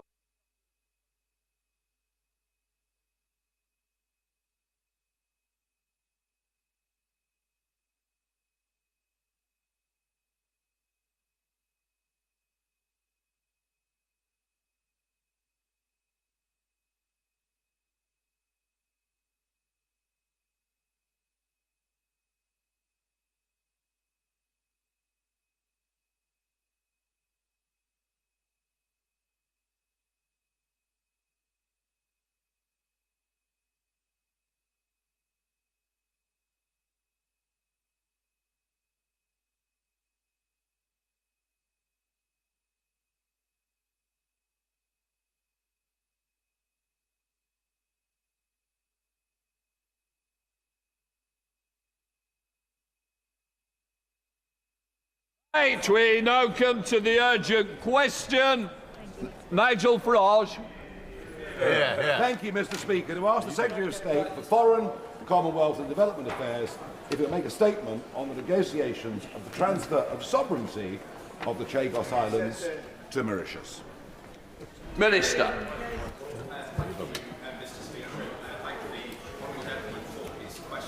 As we and Mauritius have repeatedly said, including in joint statements on the 20th of December and on the 13th of January, both sides remain committed to concluding a deal on the future of the Chagos archipelago, which protects the long-term effective operation of the UK-US base on Diego Garcia, and securing the long-term future of this base has and remains our primary objective throughout this process.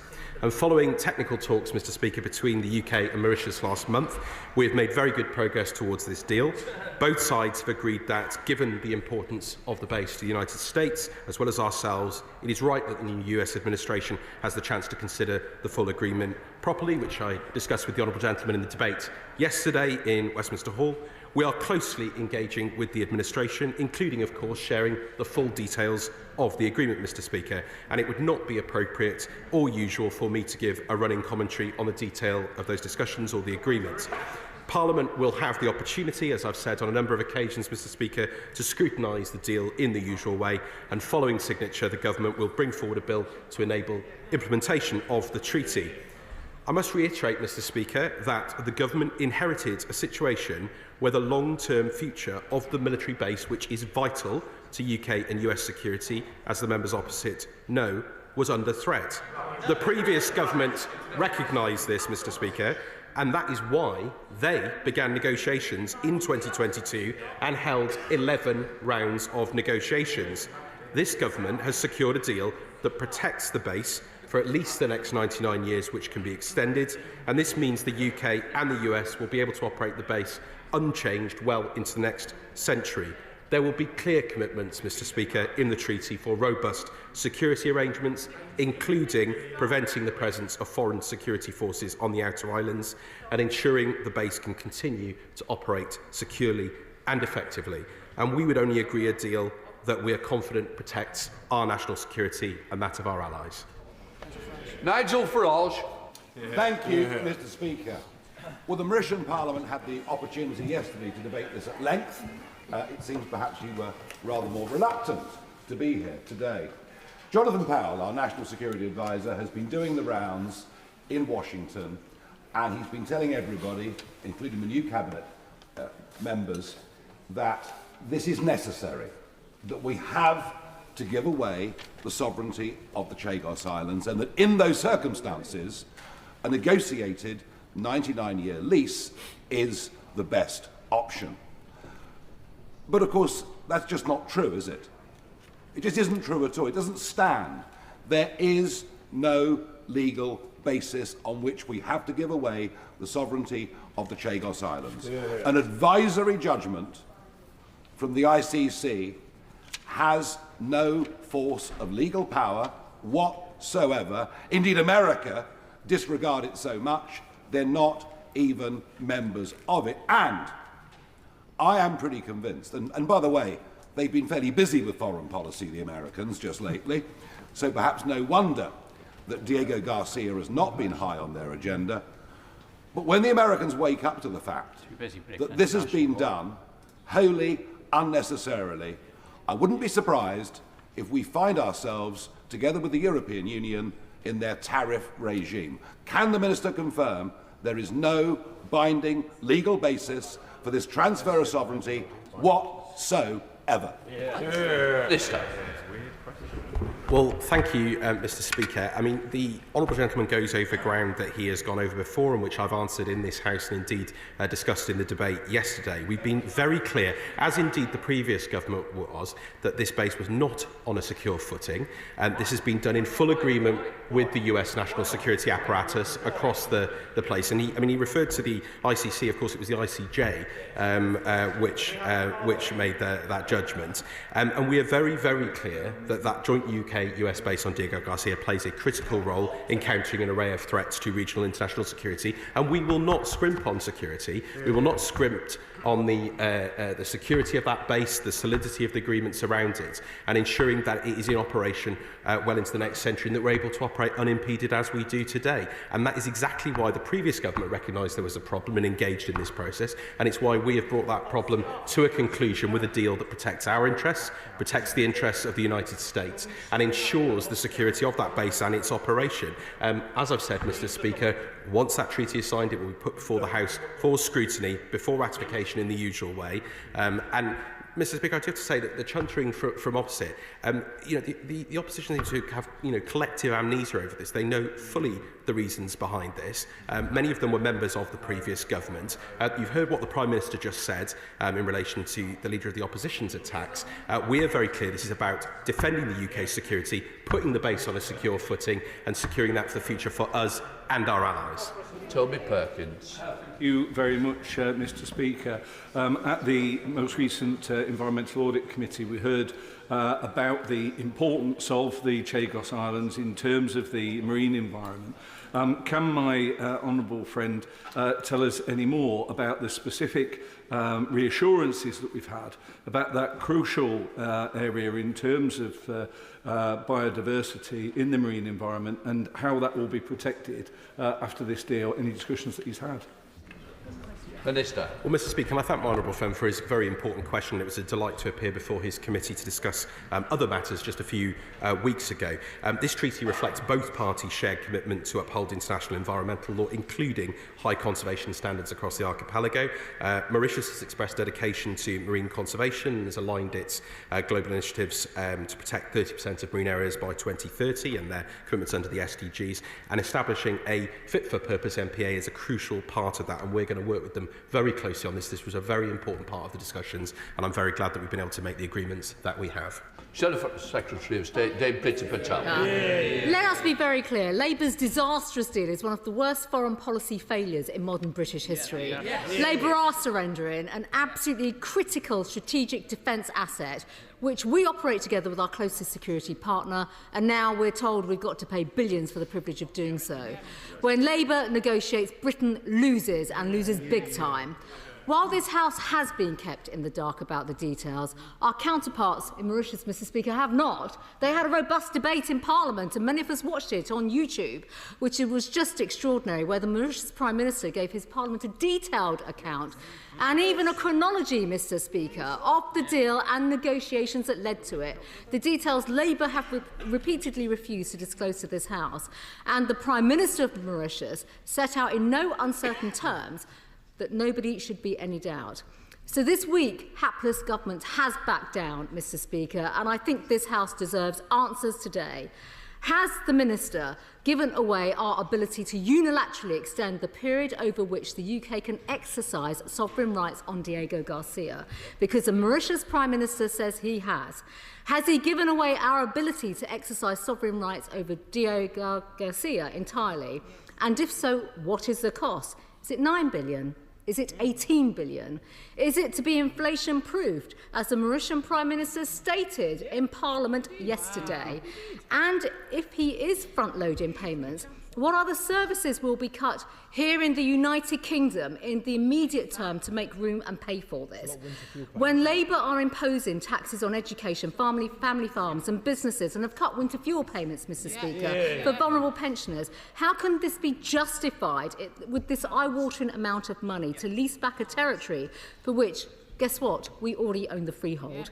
Can he also say whether he will have to make defence cuts to absorb this enormous cost? Should the MOD be shouldering these costs? What budget will this come from? Will the government count these payments towards a 2.5% defence target? And on the sovereignty of the bases, does this pose, Mr Speaker, a new precedent for other bases such as Cyprus? And the Mauritius Prime Minister said last month that his AG met the Minister and the Attorney General. So can the Minister confirm what was discussed? And importantly, can I just reiterate again, if the government thinks this is such a good deal, does he still stand by that? And is he going to defend our interests? Well, Mr Speaker, I do have to say again to the Right Honourable Lady that it was her government, a government that she was part of, that started these negotiations, went through 11 rounds of negotiations. She knows full well the reasons why. And quite frankly, Mr Speaker, I find it extraordinary for her to be talking about defence and national security of this country when we are having to rebuild and clear up the mess that they've made in our armed forces and in our defence. I'm very glad to be joined here by the Minister for the Armed Forces, because it's this government that is rebuilding our defence, increasing our spending and delivering for our armed forces and our national security around the world. And indeed, Mr Speaker, this is a crucial part of this. A lot of the figures that are being speculated about in the media, quite frankly, should be taken, as I said yesterday, with a pinch of salt, Mr Speaker. We have been clear there is no change to the substance or the quantum in relation to this agreement. She raised inflation. I'm surprised she mentions that, because it was there in the agreement and the public statement that was made about the negotiations on the 3rd of October of indexation. And indeed, that was part of the agreement that her government was previously part of. So, Mr Speaker, I'm very surprised that she asked that question. And lastly, Mr Speaker, I am deeply disappointed, as are indeed our friends in the overseas territories around the world, that constant comparisons, false comparisons, keep being made with our other bases, our other overseas territories. This is not a read-across situation. We are committed to our base on Cyprus. We are committed to Gibraltar. We are committed to the Falklands. We have been absolutely and resolutely clear about that. And to continue to do so, to continue to suggest that there is some sort of threat to those, quite frankly, undermines our national security and does not strengthen it in any way. Emily Darlington. Thank you, Mr Speaker. Does the Minister agree with me that despite the member for the Trump government's misrepresentations in this debate, that the UK government must provide its own independent global leadership based on UK values and UK interests to make a safer world, despite or because of the new US administration's change in foreign policy, including closing USAID and the Chagos Islands? Well, Mr Speaker, I set out yesterday in a very important debate on our bilateral relations with the United States just how much we are cooperating already with the US administration on defence, on security, on our shared priorities around growth and prosperity. We are absolutely committed in our wider international obligations. We've set that out. Minister Dodds has set that out. My colleagues in relation to climate change have set that out. And we will continue to work with the United States on all the global challenges that we face. Liberal Democrat spokesperson Callum Miller. Thank you, Mr Speaker. I put on record the deep concern of the Liberal Democrats at the way in which this deal has progressed. We accept the ICJ ruling. I thought there was a consensus across this House on the importance of the UK upholding the rule of law. So I'm bemused by the confected consternation of the Conservative benches. It was the then Foreign Secretary, the Right Honourable Member for Braintree, who said in 2022, and I quote, "It is our intention to secure an agreement on the basis of international law to resolve all outstanding issues." But under this Labour government, Chagosians have been ignored, Parliament is without a say, and the lack of foresight as to how the US presidential election might affect this deal is troubling. After failing to rush through an agreement, ministers have now given Donald Trump a say about the future of sovereign British territory. So can the Minister confirm that before signature, this House will be given a vote on the terms of the final deal, in particular to see how UK security interests have been protected? Well, Mr. Speaker, I've set out on a number of occasions why this deal is right for our national security interests and those of our allies, and I've also set out very clearly the process, the normal process, that it will go through Parliament. Mr. Speaker, and thank you to the Minister for the response to the UQ. I listened carefully to the Honourable Member for Clacton's concerns about the deal. And Mr. Speaker, I'd say if those concerns are about the possible costs, then given his register of interest states he's earned over nearly £600,000 in the last 6 months since his election, perhaps the Minister might agree with me, he could make the Honourable Member for Clacton could make a donation to the government in order to secure our national security. Order. I'm sure you want to ask a serious question, actually. Yeah, thank you, Mr. Speaker, and apologies. Will the Minister just reassure me that in the response to the statement that he's given and to counter statements before, that when this treaty comes before this House, it will be absolutely at the paramount forefront of this government, which is securing our national security, a process, as he said, which was started under the last government. Well, Mr. Speaker, we won't scrimp on national security, as I've said. There's been no change to the substance of the deal, nor the overall quantum agreed, and we will present the process in the usual way, as I've said on multiple occasions. Thank you. Oh, which Andrew?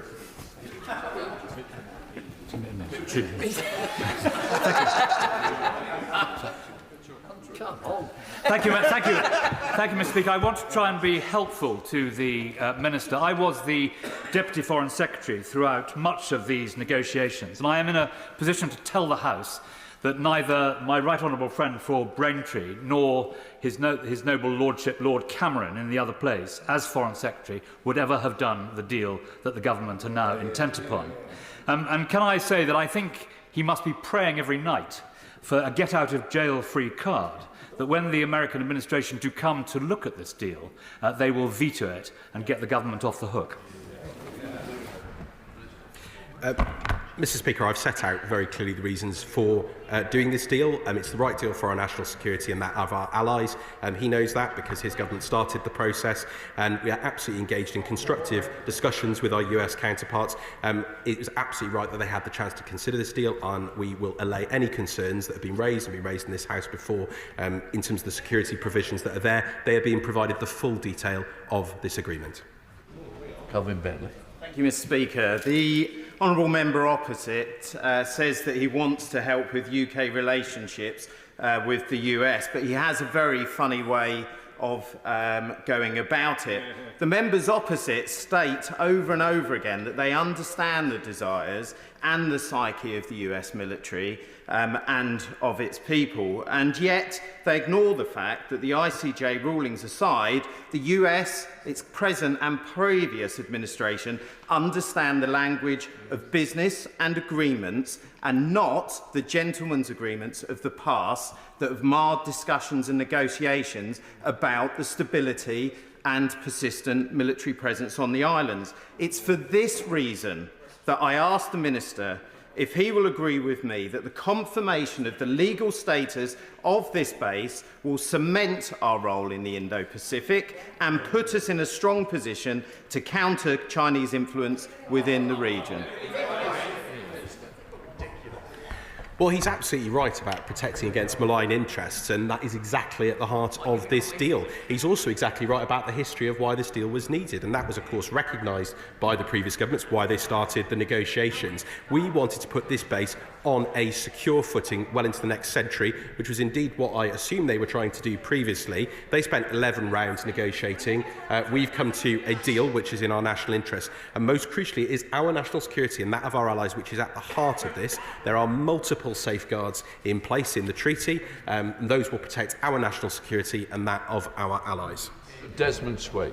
Given what he's told the House today is so at variance with the report of the Prime Minister of Mauritius, surely it raises in his mind alarm bells about the nature of the polity and the individuals with which he's negotiating. And has he entirely lost his moral compass? We are considering, the government is considering taxing death-in-service benefits of our servicemen, at the same time as contemplating spending £18 billion on saving a base that we already own.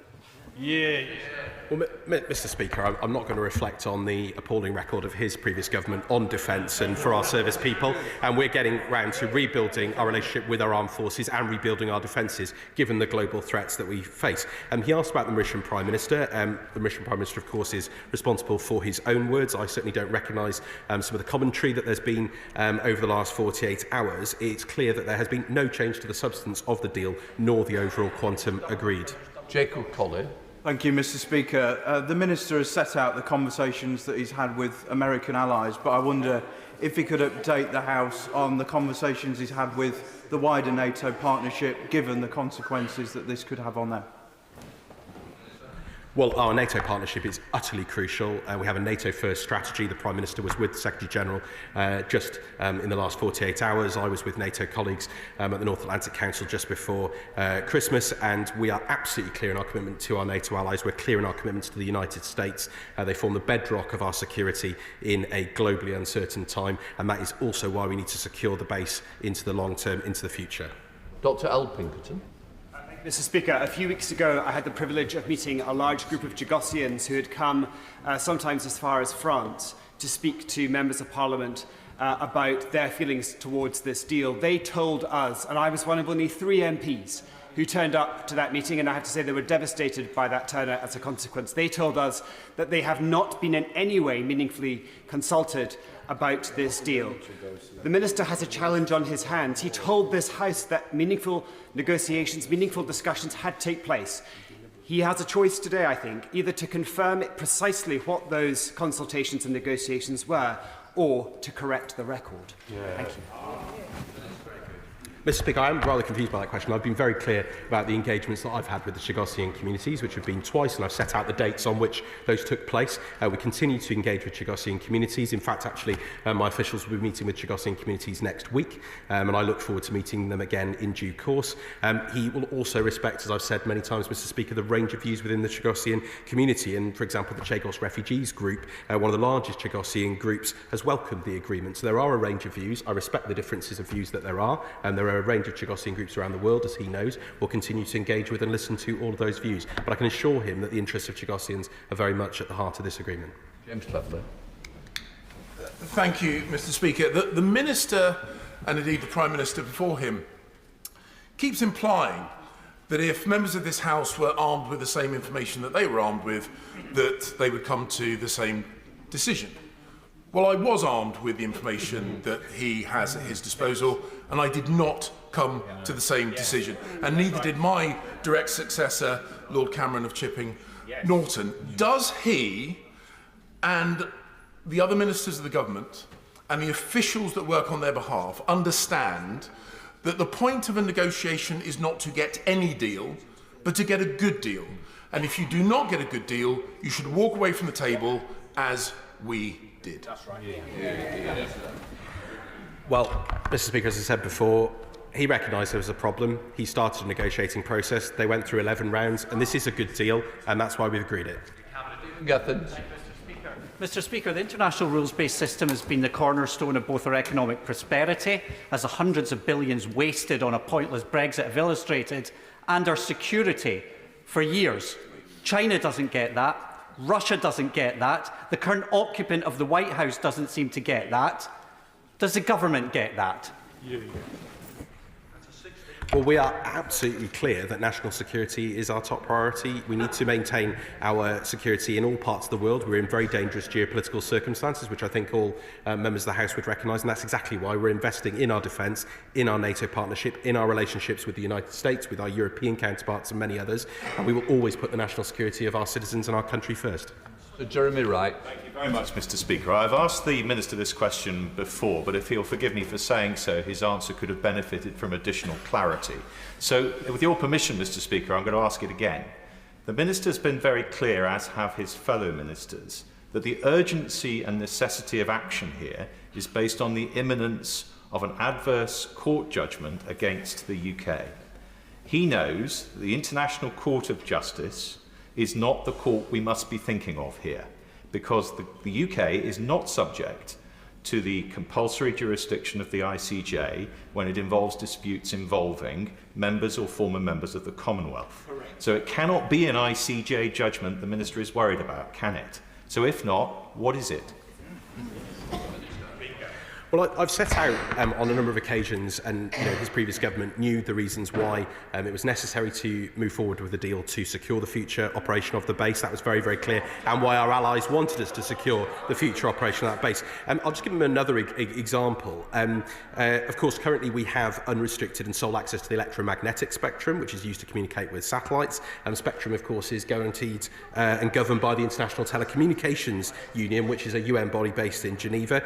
If we lose it, we can still communicate, but so can others. And that's just one of the many examples. There are a whole series of aspects here that are important to the operations and the security of the base and its maintenance into the future, and to be able to operate unimpeded. And I can tell him that all of those considerations have been part of the reasons why we have come to this deal, and in terms of the protections that we've secured that are part of it.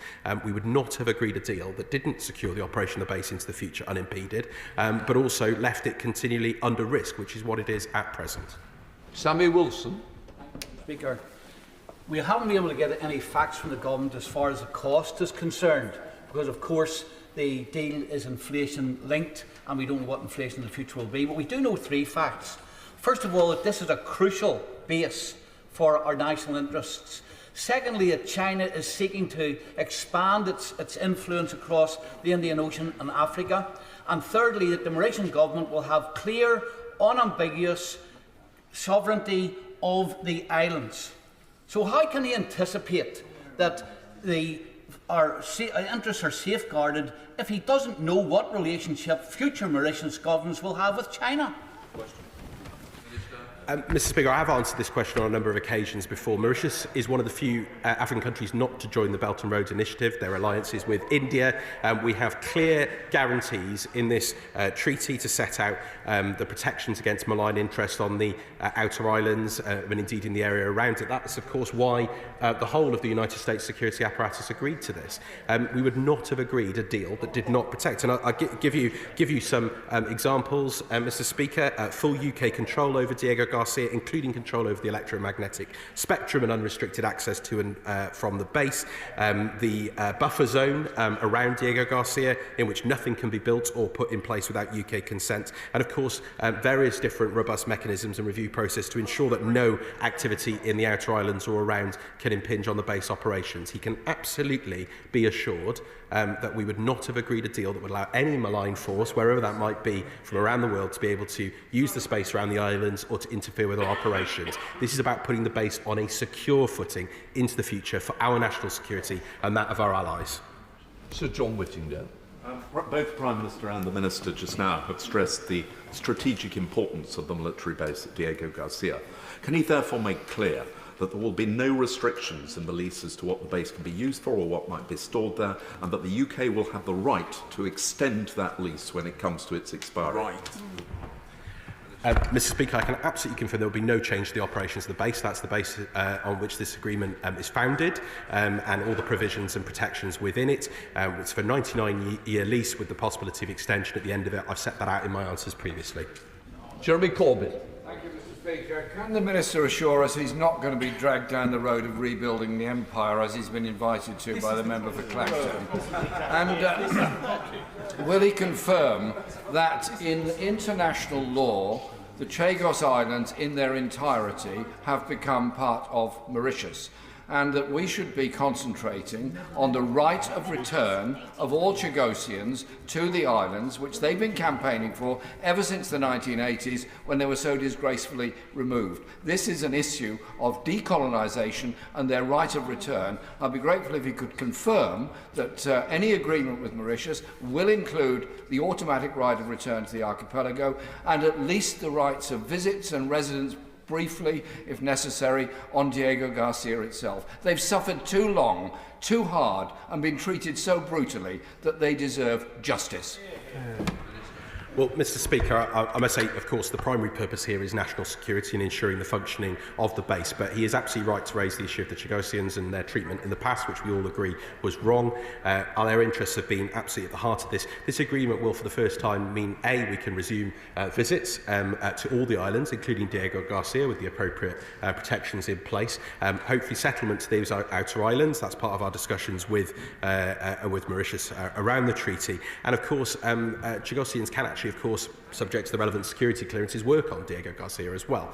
So we are very in recognition of their historic lands and graves and other things and the history, and our package of measures to support the Chagosian community, both globally through a trust fund, but also here in the UK, will be a very, very important part of this. That's some of the issues that we look forward to engaging and discussing with Chagosian representatives over the weeks to come. George. Thank you, Mr. Speaker.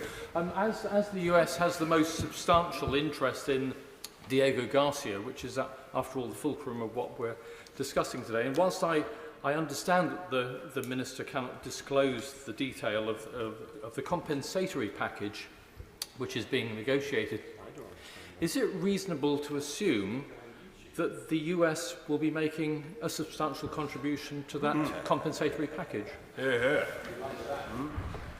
Well, I'm not, as I said, Mr. Speaker, going to get into a running commentary on the discussions. What I will say is that the full details are being shared with the current US administration. It was absolutely right that they had the chance to consider those. We're always being accused of rushing. Of course, this has been going on for over 2 years, lengthy rounds of discussions and lengthy rounds of negotiations, mostly under the previous government. But of course, it's absolutely right that the new US administration have time to consider the deal and to be provided with the details, particularly around those security issues, that they can be absolutely sure about the security of the base and its operation into the future for their interests and for our interests. Thank you, Mr. Speaker. It's outrageous that we only know the detailed speculation of this deal because of the briefing from the Mauritian Prime Minister to his members of Parliament. It is outrageous that the amount of money being talked about now is £18 billion, which is enough to pay the winter fuel allowance of all our pensioners for the next 12 years. The Minister will not tell this House what the actual quantum of money is that he is discussing with Mauritius. Can he put it on the record now? And can he tell us out of which departmental budget it needs to be paid? Well, Mr. Speaker, I can tell her that figure that she just pulled out there is categorically untrue. And Mr. Speaker, I would say that she had the answer to her question in the question that she asked me, which she said speculation. There is a huge amount of speculation. I would take the vast majority of it with a pinch of salt. Let's see. 70. Thank you, Mr. Speaker. My right honourable friend, the member for Kenilworth and Southam, spoke incredibly slowly and incredibly clearly, so much so that even I understood his question. However, the Minister didn't actually give him an answer. No. When we joined the ICJ, we did so on the basis of a carve-out that meant no ruling by the ICJ in respect of Commonwealth or former Commonwealth countries could be binding upon His Majesty's government.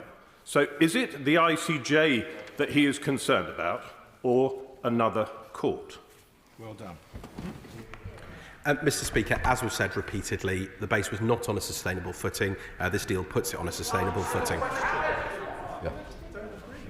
Dr. Andrew Morrison. Thank you, Mr. Speaker. What does it say about this government's priorities?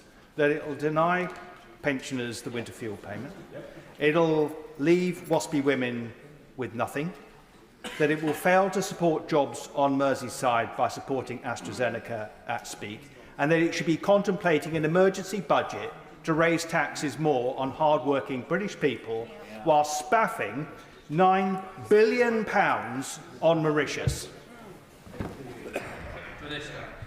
Mr. Speaker, I wasn't entirely sure what the question was there. If he was talking about his government's economic legacy to this government, I think we would have a substantial disagreement. The fact is we're picking up the pieces from his government and the mess that they've left this country in, economically and otherwise, and crucially in terms of our national defence. We will not scrimp when it comes to our national security. We won't scrimp when it comes to our armed forces. We won't scrimp when it comes to our overseas basing and our commitments to our allies, and that's exactly why we're getting this deal. David Mundell. Thank you, Mr. Speaker, and I refer to my entry in the Register of Members' Interest. There's never been, Mr. Speaker, a satisfactory explanation as to why this deal was rushed out hours before a very, very unpopular government called a general election in Mauritius, creating the impression that this government was attempting to interfere in the democratic process of Mauritius, and the outcome of that was that that government secured only one seat in the Mauritian Parliament after the general election. So can the Minister finally tell us what the imperative was to rush that deal out in that time frame, hours before an election was called? Mr. Speaker, again, I refer to my previous statements. There has been no rush. We've been engaging with our Mauritian counterparts. We've been engaging with the United States administration. We believe we have a deal here that meets all of the interests of those involved and that protects, crucially, our national security. There is no rush. Dave Dougal. Speaker, this matter must be so important if it consumes so much of the Minister's credibility and £18 billion of taxpayers' money. You would think there would be more than 4 government backbenchers here to speak about it. Is it that they don't care or they lack the literacy to discuss these issues? And when the Minister was on the Today programme this morning saying that we have passed the situation on to the White House and we await their feedback, and when we receive it, we will know exactly where we stand as a government. Is that the type of sovereignty he's after? Good question. Well, there were so many different bits of that question I didn't recognise, Mr. Speaker. I mean, I wasn't, for a start, I wasn't on the Today programme this morning, so I don't know who he's referring to, and I certainly don't recognise the 18 billion figure, so I don't really understand what he's getting at at all. None of us objected. Thank you, Mr. Speaker. The Minister has already confirmed to me in a written question last week that we wouldn't have a unilateral ability to extend the agreement. In December, the Honourable Member for Plymouth, Sutton and Devonport informed us that when we see the detail, he was confident members would back it. This is seemingly a renegotiated deal, and we haven't seen the detail of the original deal or this deal. So what are the differences between the previous deal and the renegotiated deal, and when will the details be presented to members in this House? Mr. Speaker, there has been no change to the substance of the deal, nor the overall quantum agreed, and we will present it in due course to go through the normal process of scrutiny in this House. Jim Allister. Simple question, Mr. Speaker. Does the government disagree with anything that the Prime Minister of Mauritius said yesterday about this deal? And if so, what? Well, Mr. Speaker, referring to the answer I gave a few moments ago, the comments of the Prime Minister of Mauritius are for him to make. As I said, there's been no change to the substance of the deal, nor the overall quantum agreed. We believe we've achieved a deal that's in the interests of the UK and Mauritius, and indeed of the United States and our allies. Joshua Reynolds. Parliament's been without say on this despite numerous efforts to raise concerns. So why should Donald Trump have a say about British sovereign territory where British elected officials do not? So when will the Minister ensure that this House is given a final say on the deal? Well, Mr. Speaker, this House will have a final say on the deal in the usual way of how these measures are considered, and there will be legislation laid in due course. It is absolutely right that the United States administration have the chance to consider this deal and to raise concerns, to get briefed on the full details. That's the absolutely right thing to do. That's why we've given them the time to do. Of course, our relationship with the United States over these islands is also governed by international law, the exchange of letters between the United States and the United Kingdom, and it's absolutely right that we meet those obligations too, as well as, crucially, our absolutely shared commitments to security in the Indo-Pacific. So it is absolutely right that this is agreed, and it has been with the US national security apparatus prior to the election, and now, of course, it's right that the new administration get their chance to look at that and ask the questions that they wish to do so. David Reid. Thank you, Mr. Speaker. Would the FCDO team please confirm who is the lead minister on these negotiations? Well, Mr. Speaker, these negotiations are between the two governments. There are a range of interests at play. There are a range of ministers who've been involved in the negotiations. And, of course, there are equities here for the FCDO, the Ministry of Defence and other parts of government. So it is a joint HMG negotiation. Dr Neil Hudson. Thank you, Mr. Speaker. This Labour government is making choices. Choices claiming that they have no money. From taxing jobs, family businesses and family farms, cutting winter fuel payments for pensioners, to delaying much-needed new hospitals like Whipps Cross and the Princess Alexandra. What does the Minister say to my constituents in Epping Forest who are asking, how can this government now find billions of pounds to pay to give away British sovereign territory and in so doing compromising national and global security? Well, Mr. Speaker, I simply don't accept the premise of his question. We will not scrimp on national security. We will invest in our national security. We will secure our bases. We will invest in our armed forces. We will invest in our defence, and we will protect the British people. And we won't scrimp on that. We will invest in it, unlike his previous government, which did.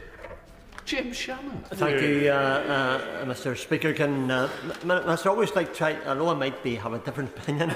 I always try to be respectful in the question put forward. So I hope the Minister will receive it as such. The Minister will be aware of my opposition, indeed the opposition on this side of the House, to the Chagos deal in terms of their citizenship and their identity of those islanders, and the security as well of our base. And to these, I must add, I have to add it, a caution of funding, as I see farms being attacked with the farming inheritance tax on one hand, and an open-ended cheque to Mauritius with the other hand. So will the Minister not rethink this terrible decision, or better still, with the division that's quite clearly on this side of the House and that side of the House, let us make that decision? Well, Mr. Speaker, of course, the House will have the right to make its decision in due course when legislation is put forward, and that's only right, and there will be, I'm sure, ample scrutiny. He has always had a keen interest for the interests of the Chagosians, which I deeply respect. As I've said, there are a range of different views within the community. Their interests are very much at the heart of this. And, of course, he references citizenship. Of course, they retain that right that's been in place since 2022 for British citizenship, and, of course, many Chagosians have chosen to make their home here and to take British citizenship, and that's right. And we all agree that what happened historically was wrong. Right, that completes the urgent question. To the statement, Secretary of State for Housing and Local Government, Angela Rayner. Thank you, Mr. Speaker. With permission, I would like to update the House on devolution in England and local government reorganisation. The #1 mission of this government is to unlock growth in our regions and put money back in the pockets of working people. Every one of our proud towns and cities have a vital contribution to make to growth. But all of these promises of levelling up, when the rubber hits the road, government's first instincts have been to hoard power and hold our economy back. Since I launched the devolution white paper in December, I've been overwhelmed, Mr. Speaker, by the excitement from communities wanting to join the devolution revolution. And, Mr. Speaker, with the measures I will announce today, if it all goes to plan, over 44 million people will see the benefits of devolution. That's close to 80% of the country. More progress in a shorter amount of time than any government in Britain's history. Today, I am delighted to announce 6 new potential devolution areas which will be part of our devolution priority programme, with a view to mayoral elections in May 2026. These places will get a fast-track ticket to drive real change in their area. While devolution can sound techie, the outcome is simple. It's a plan for putting more money in people's pockets. It's a plan for quicker, better, cheaper transport designed with local people in mind. A plan for putting politics back in the service of working people. So today, Mr. Speaker, I can confirm to members across the House that the places on the devolution priority programme are Cumbria, Cheshire and Warrington, Greater Essex, Hampshire and Solent, Norfolk and Suffolk, and Sussex and Brighton. Mr. Speaker, a 7th area, which is somewhat familiar to both of us, Lancashire, is already deciding its mayoral devolution options, and we will look at their proposals in the autumn in parallel with the priority programme. When I became Deputy Prime Minister, I promised that this government would change the future of the north of England, so Northerners would no longer be dictated to from Whitehall. The programme I announced today will see the north of England covered by devolution. But, Mr. Speaker, this programme is for all of England and is shown by the significant progress in the east and the south. Today, legislation comes into force creating mayoral devolution in Greater Lincolnshire and in Hull and East Yorkshire electing their first mayors this May, as well as foundational devolution in Lancashire and Devon and Torbay. Mr Speaker, every place can see a benefit from devolution, and we want to move quickly so to release these benefits within the first term of our government. Whether it's more regular bus services, more affordable housing, or simple fact that local people will have a local champion with regional influence. Mayors have a proven track record of delivering growth and higher living standards. But we are clear that where a mayor isn't using the powers to benefit their residents, government has the tools to ensure delivery. We will create strong accountability measures in the English devolution bill to ensure mayors deliver the housing, transport and infrastructure their residents need. But devolution is only as strong as the foundations it's built on. Despite the funding injection by this government, councils of all political stripes are in crisis. A decade of cuts and sticky plaster politics has left councils in a 14-year doom loop. That's why we're fixing the foundations of local government by reforming funding and focusing on prevention.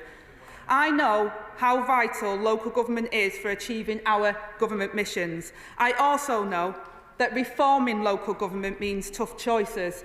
Choices that the Conservatives were simply too unwilling to take. Councillors of all types, including district councillors, tell me the two-tier system isn't working. So alongside our wider reforms, this government is committed to making simpler, more efficient and clearer structures so that residents can access good public services without eye-watering price tags. These kind of reforms, Mr Speaker, won't happen overnight. But we're determined to deliver fairer funding to end the postcode lotteries so that everyone gets the support from public services that they deserve. And that is why today I will be issuing a legal invitation to all 21 two-tier areas to submit proposals for new unitary councils. Letters and the accompanying written statement will set out the requirements for these proposals. New unitary structures will be the right size to achieve efficiencies, improve capacity and withstand financial shocks. But, Mr Speaker, I am clear about the need for flexibility when reorganisation goes hand in hand with mayoral devolution and when coupled with ambitious plans for housing growth. So these proposals will be developed with effective local engagement and dovetailed devolution arrangements. And I want to reassure members that this process will involve extensive engagement with local communities and members of this House. Now, Mr Speaker, turning now to the timings of local elections in May. For certain areas, a significant amount of work is needed to unlock devolution and deliver reorganisation. For this reason, some areas requested to postpone their elections in May 2026 until May 2026. The government's starting point is for all elections to go ahead unless there is a strong justification for postponement. And, Mr Speaker, the bar is high and rightly so. I am only agreeing to half of the requests that were made. After careful consideration, I have only agreed to postpone elections in places where this is central to our manifesto promise to deliver devolution. We're not in the business of holding elections to bodies that won't exist and where we don't know what will replace them. This would be an expensive and irresponsible waste of taxpayers' money. And any party calling for these elections to go ahead must explain how this waste would be justifiable. And to that end, Mr Speaker, I've agreed to postpone local elections in East Sussex and West Sussex, Essex and Thurrock, Hampshire and the Isle of Wight, and Norfolk and Suffolk. I have also agreed for the postponement in Surrey, given the urgency of creating sustainable new unitary structures and to unlock devolution for this area. For all these areas, I intend to move to elections to the new shadow unitary councils, as is the usual arrangements during local government reorganisation. Mr Speaker, we are postponing elections for 1 year, from May 2025 to May 2026. There is a well-established precedent here, as the party opposite knows all too well. North Yorkshire, Cumbria and Somerset, as well as Buckinghamshire and North Hampshire, all had their elections rescheduled by the previous government. Mr Speaker, I will lay the relevant secondary legislation for this when Parliament time allows, and local elections will take place as scheduled in all other areas. I should be clear, though, that all two-tier areas should be making plans to move to simpler structures regardless of election delays. The invitation will be sent to all two-tier areas with a timetable that takes into account their election has been delayed. Mr Speaker, I know the devolution journey may not always be comfortable for politicians in Whitehall, but it isn't supposed to be. After all, we are undergoing a generational power shift from Whitehall to the Town Hall. We have already seen a huge amount of goodwill from Labour Secretary of States willing to give up newly won powers for the sake of our towns and cities. Secretary of State for Energy, Transport, Work and Pensions and Innovation have led the devolution charge. And now the Prime Minister and I ask MPs in this place to do the same. And I commend this statement to the House. Shadow Secretary of State Kevin Hollingray. Thank you, Mr Speaker. I can thank the Deputy Prime Minister for her statement in advance sight of it.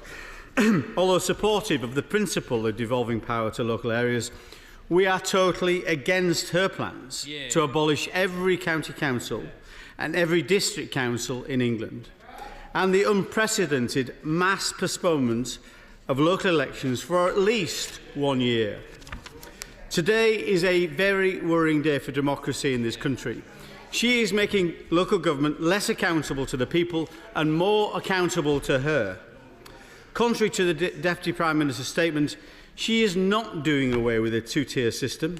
She is simply creating a new tier of Orwellian-sounding strategic authorities, which are closer to her and closer to Whitehall.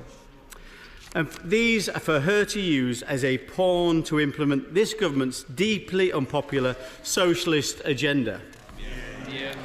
The reality is that this is delegation, not devolution, but a clear centralisation. As Dr Andy Mycock of Leeds University sets out in his recent paper on her plans, there are clear concerns about the potential power drain of backbench local councillors if local government is seen increasingly as a delivery agent. Let us be clear, this announcement is a huge upheaval of local government right across the country, but this was not a government manifesto commitment and she has no mandate for it. These are her choices, and she has put a gun to the head of local councils to force them into a decision with little regard for local people. It is not the invitation she claims in her statement, it is an instruction. No council should be bullied or blackmailed into local government restructuring. Local government should be local to residents and respect local identities. We have a proud record of supporting devolution where we worked with local people and delivered devolution from the ground up rather than this top-down approach. The government tried to claim that they were taking a bottom-up approach. Indeed, the Minister for Local Government said exactly that on the floor of this House on the 20th of January. Yet, in her very statement, she admits that all two-tier areas should be making plans to move to simpler structures. Whitehall diktats imposed on local people rather than the locally led approach we followed, which are prone to problems, especially when rushed. So the questions I have for the Deputy Prime Minister: how exactly does it put more money in people's pockets as she claims? What evidence has she got that it will mean lower bills for taxpayers? How is this consistent with the Prime Minister's claims in March of 2023 that council tax would not increase by a single penny when they were in government? Does she accept that she has no electoral mandate for this huge upheaval? Does she also accept that these changes, which will mean every single council employee in two-tier areas reapplying for their jobs, will impact on local services, including planning delays? And how will this impact on her plans to deliver 1.5 million homes in this Parliament, a 50% increase from the 50-year record levels delivered by the previous government. Councils in some areas of this country, including in this announcement, are carrying very high levels of debt, Woking and Thurrock to name but two. What support will she be giving to authorities faced with eye-watering levels of debt? And will this debt be written off? What is she doing to ensure that as a result of today's announcement that authorities do not embark on reckless asset disposal programmes and spending sprees? And can she confirm that elections will be delayed for a maximum of a year?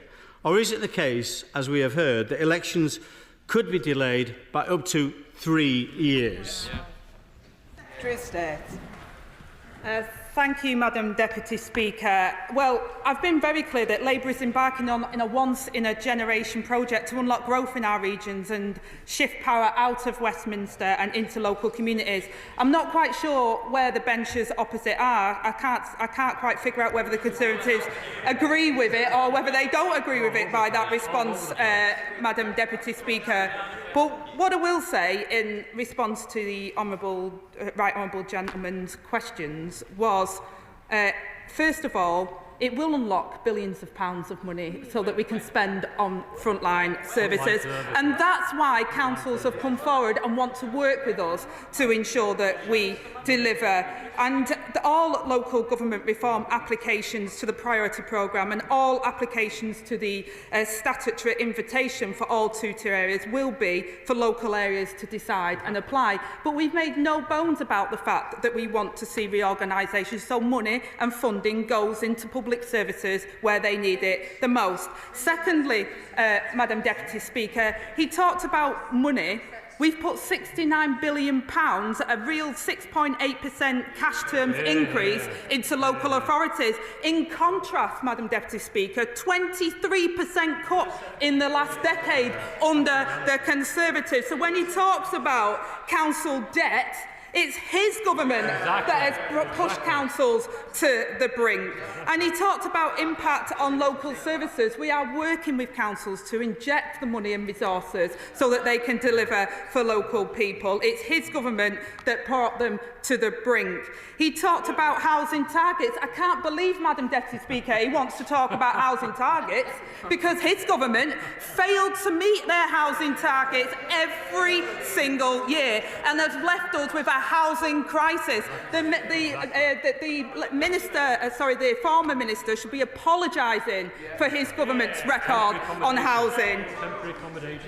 Madam Deputy Speaker, we're proud of the work that we're doing on devolution. We're proud that we're working with councils. We're proud that we're bigging up the work of our local authorities and we'll continue to support them, unlike the party opposite did. Chair of the Select Committee, Florence Eshamurley. Thank you, Madam Deputy Speaker. And I want to start by thanking the Secretary of State for bringing forward the government's ambitions in terms of devolution across England. I welcome the commitment into putting power into the hands of local communities so that people can actually feel that decisions are being made with them and not to them. I think it is fair to say that we've seen proposals come forward from areas, including Essex County Council, who want and welcome some of these changes, so we should respond to them. And in terms of some of the councils where elections will be postponed, again, we know that during the last government we saw 19 council areas where we had local council expansions. The expansion of the mayoral model is welcome, building on the success over the last few years. And this statement includes parts of the country, if we're frankly honest, has been failed by successive governments in terms of tackling regional inequality. However, there are major structural reforms to local government. There are major reforms to tackling implementation in the last few years, and there are concerns around disruptions to services. And councils are already seeing that crisis, Madam Deputy Speaker, and the impacts it will have on the most vulnerable. So can the Secretary of State ensure that these transition arrangements will not impact the essential services so many of our constituencies rely on a day-to-day basis?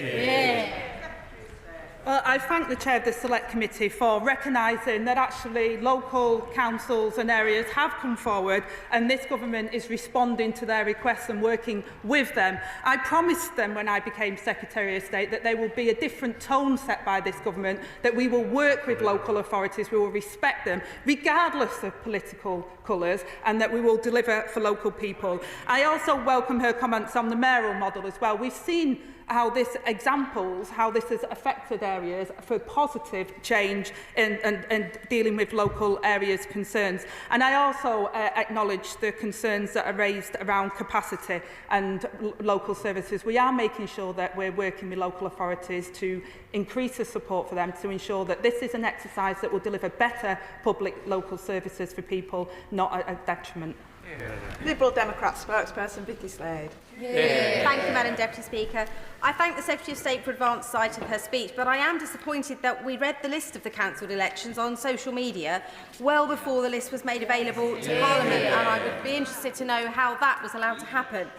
A key pillar of our democracy is the right to vote, making your mark for the person you want to represent you. The Conservative councils that asked for and have been granted the right to cancel their elections have created crises in special educational needs and have let their residents down. And they should have been kicked out of County Hall in May, as they were kicked out of government last summer. But now they've been given the right to help design these new authorities. The plans, which also signal the end of the district councils, is completely undemocratic. The move to mayoral authorities is something that we welcome and was in train, and in fact as a former council leader we were working on it. But there is no democratic mandate for the cancelling of ancient cities like Colchester and the previous capital of England, Winchester. This was not in the Labour manifesto. So what I would like to ask is, what active role will these districts have in the co-production of the new unitaries? When will those district councils cease to exist?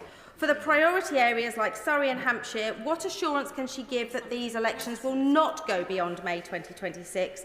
And for places that have had their own authorities for hundreds or even thousands of years, what support will be provided to develop meaningful town councils with statutory powers so that the identity of places like Winchester can be maintained forever? Thank you, Madam Deputy Speaker. And first of all, I'm disappointed when things are on social media first. I do respect this House, Madam Deputy Speaker, and I've come at the earliest opportunity to update the House on where things are at. And in terms of cancelling elections, Madam Deputy Speaker, those councillors in those areas are elected, and we've delayed only on exceptional circumstances for the reorganisation where they've come forward. And I've made it absolutely clear that this is for a year, so from May 2025 to May 2026. As I've stated in my earlier comments, I turned down many more because I do believe that democracy is crucially important. There is an active role for districts. We are working with districts and we are working across local authorities to ensure that consultation period and the reorganisation is with them, not to them. And I think that is incredibly important to stress. Thank you, Madam Deputy Speaker. Could I just follow up two issues? Following the Chair of the Select Committee, while devolution arrangements have been put in place, there's still pressure on councils to deliver existing services. Could the Secretary of State look at some additional short-term funding to help councils through that process? And secondly, in the longer term, we're going to need a lot of very good councillors to deliver these new authorities. Could she have a look once again at reinstating the right for councillors to become part of the local government pension scheme, so that councillors who often give up financially to be a councillor don't give up financially for the long term with reduced pensions? Thank you, Madam Deputy Speaker. We do recognise the pressures on councils. That's why we're delivering a real cash increase to councils and £5 billion more in the settlement, Madam Deputy Speaker, which my honourable friend will be taking after the statements that we've had today. We do recognise that councils have had it really difficult under the previous administration, and that's why we're working with them. We're giving them real terms increases to their budgets, and we want to see reorganisation that focuses on delivery of service for the people who desperately need it. Sir Roger Gale. Madam Deputy Speaker, some of us have been round the local government reform circus on a number of occasions in the past, and I suspect I fear that the Right Honourable Lady is going to find that this piecemeal approach will be disastrous. Yep. While one of the oldest local government unions in the country, the Federation of Southport, may heave a sigh of relief, I suspect that the districts and city of Kent and the county council in Kent are going to find themselves between a rock and a hard place. We have one unitary authority, Medway, and two that we thought were going to be unitary authorities and now clearly for the moment aren't. How can the Secretary of State reassure me that we're not simply now going to be left with a lot of lame duck local authorities for the foreseeable future? Yeah. Well, Madam Deputy Speaker, first of all, I say to the Right Honourable Gentleman, he's not old enough, surely not. And then I also say gently to the Right Honourable Gentleman as well, we can't have it both ways where he's suggesting that this is piecemeal, but his front benchers suggesting that I'm tearing down local democracy. It's just not true. Local areas are coming forward and we're working with local councils and local areas. I've talked about the real terms cash injection, which my honourable friend will talk about in detail later on this afternoon, but also the collaboration and the way in which we want to work with local authorities. I don't see any lame duck local authorities out there. I see local authorities of all political persuasions that are delivering vital public services that have felt absolutely pillared by the previous government, and I see a government now determined to change that. Clive Lewis. Madam Speaker, can I first of all congratulate the Secretary of State and her ministers for the work they've done on this, and also for the exhaustive consultations that have taken place between MPs and local councillors and councils and stakeholders. No one is being forced on this journey, but we in Norwich and Norfolk are happy to be on the express elevator to devolution. And I would also say, can I just make this point? After 14 years of austerity and cuts to adult social care and children's services under the last government, can the Secretary of State promise us that she will encourage these new local authorities to develop co-development, co-production on these services, that they will be taken in-house and we can end the privatisation and outsourcing that has ruined those services for so many years?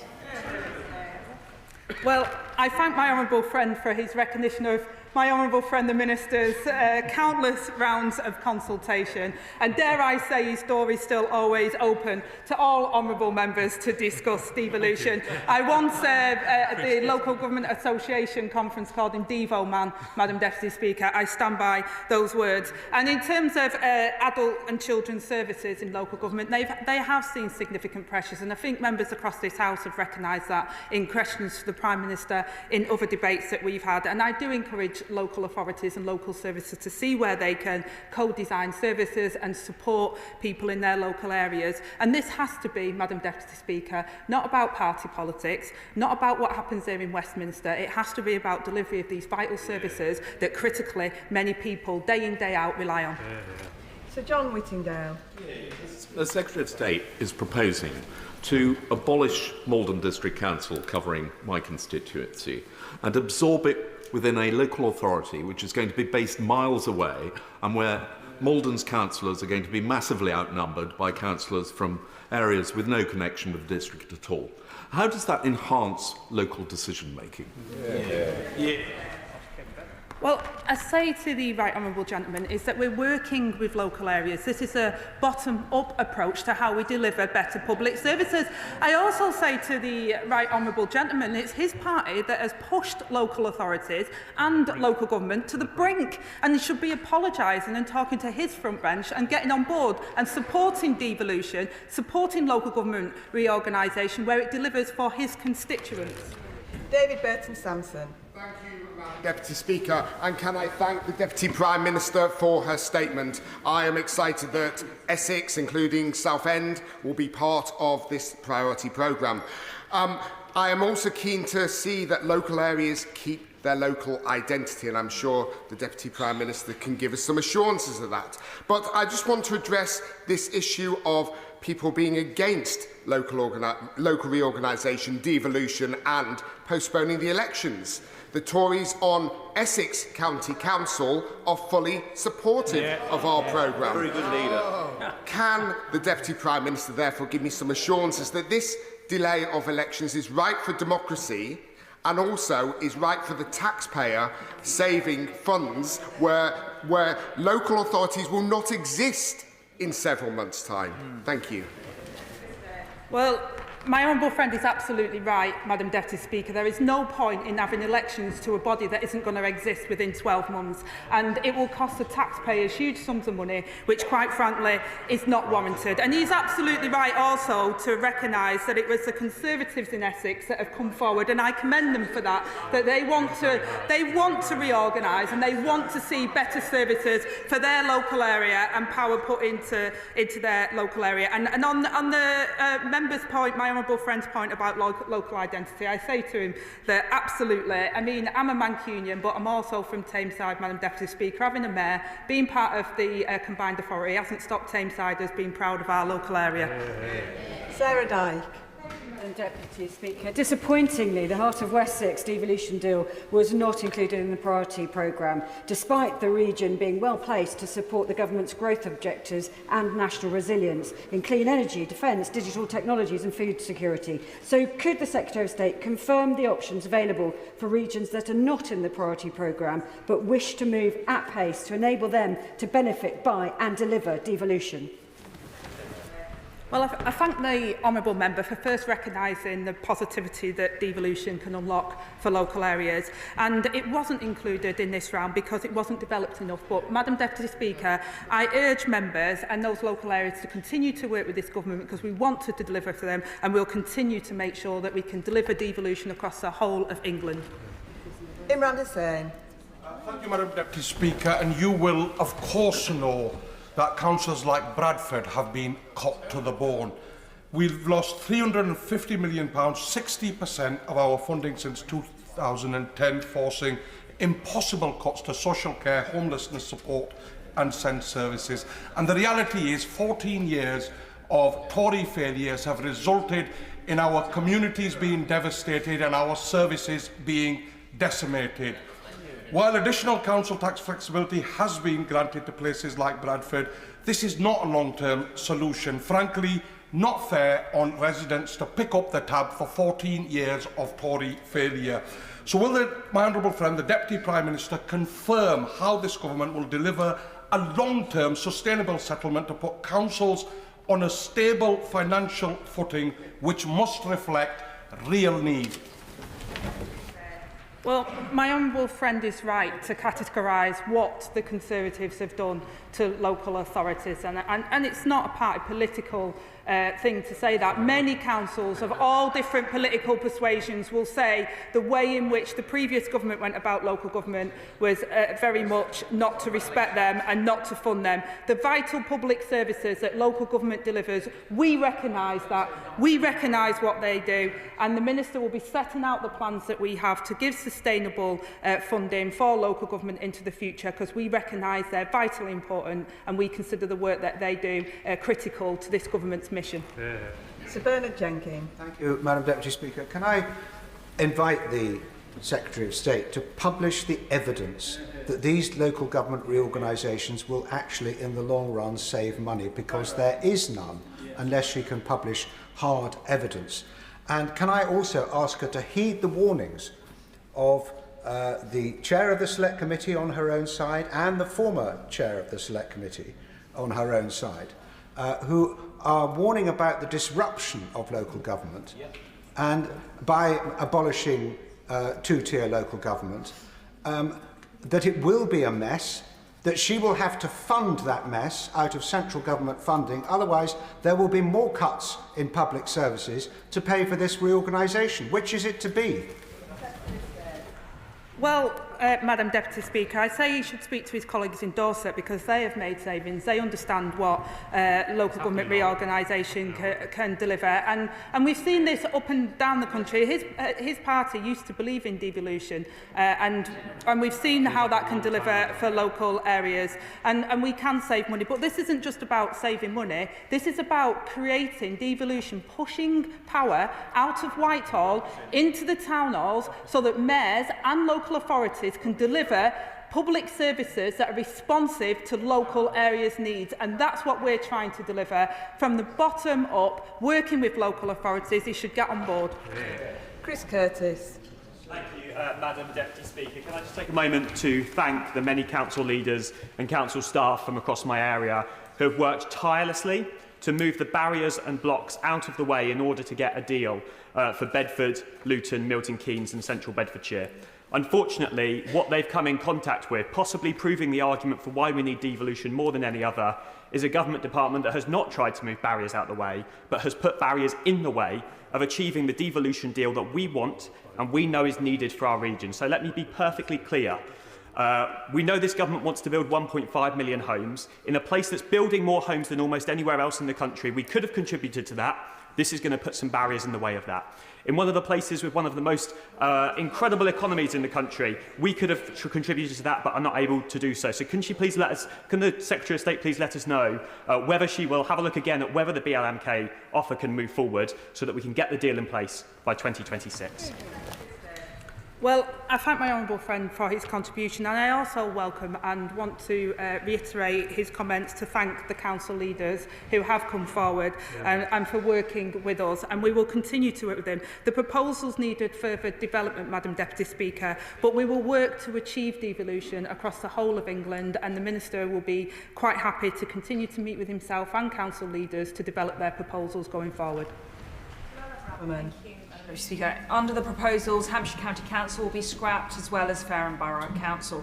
But of more pressing concern to local residents in Fareham is Hampshire County Council's worrying proposals to close Henry Court Community College, a valuable and popular secondary school whose closure will disrupt the education of hundreds of local children and families.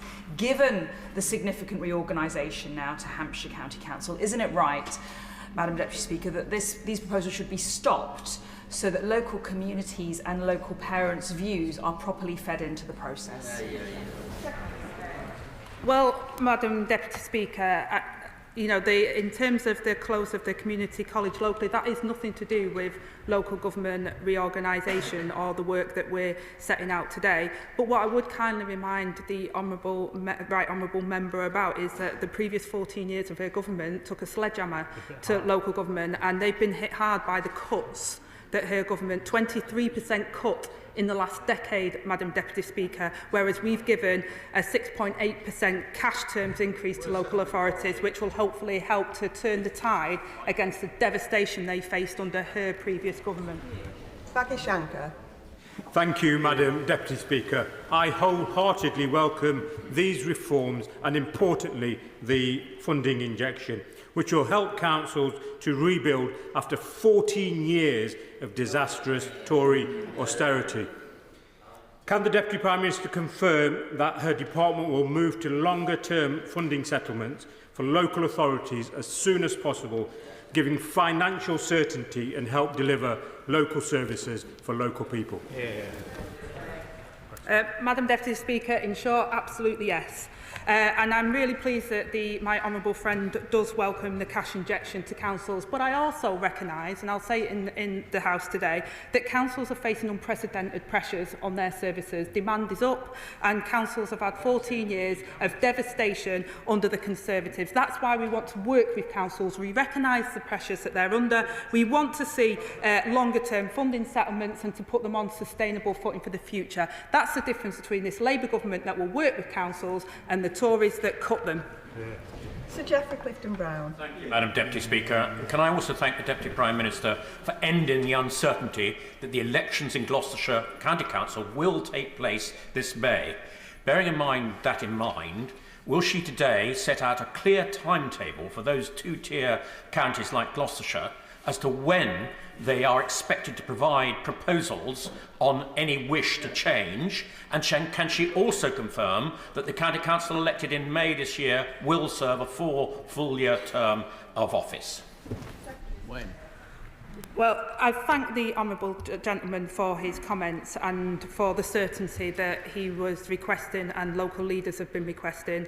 And we will be setting out a timetable, and we're writing to all MPs and local areas. As I said before, gently, we're trying to work with areas. This isn't about us pushing down. It's about us working with local leaders and delivering for local people. But we will set out that timetable and work with local areas around that.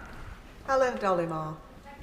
Speaker, and I thank my honourable friend for her commitment to ending the farcical situation that we've had for a very long time with 2 tiers of local government in my constituency of Hastings and Rye, where when a resident comes to me to ask about a blocked drain, I have to ask exactly where the leaves are. If they're on the top of the drain, it's the borough council. If they're below the grill, it's the county council. So I welcome her commitment to ending that farcical situation and making services more efficient for residents. But as we embark on this process in East Sussex, I ask her to hear the voices of our seaside communities and make sure that when we are designing a footprint on which unitary authorities take place, it is of a size that works for our communities and allows us to tackle the inequalities that our community face. So can she comment specifically on what size this government may consider for unitary authorities?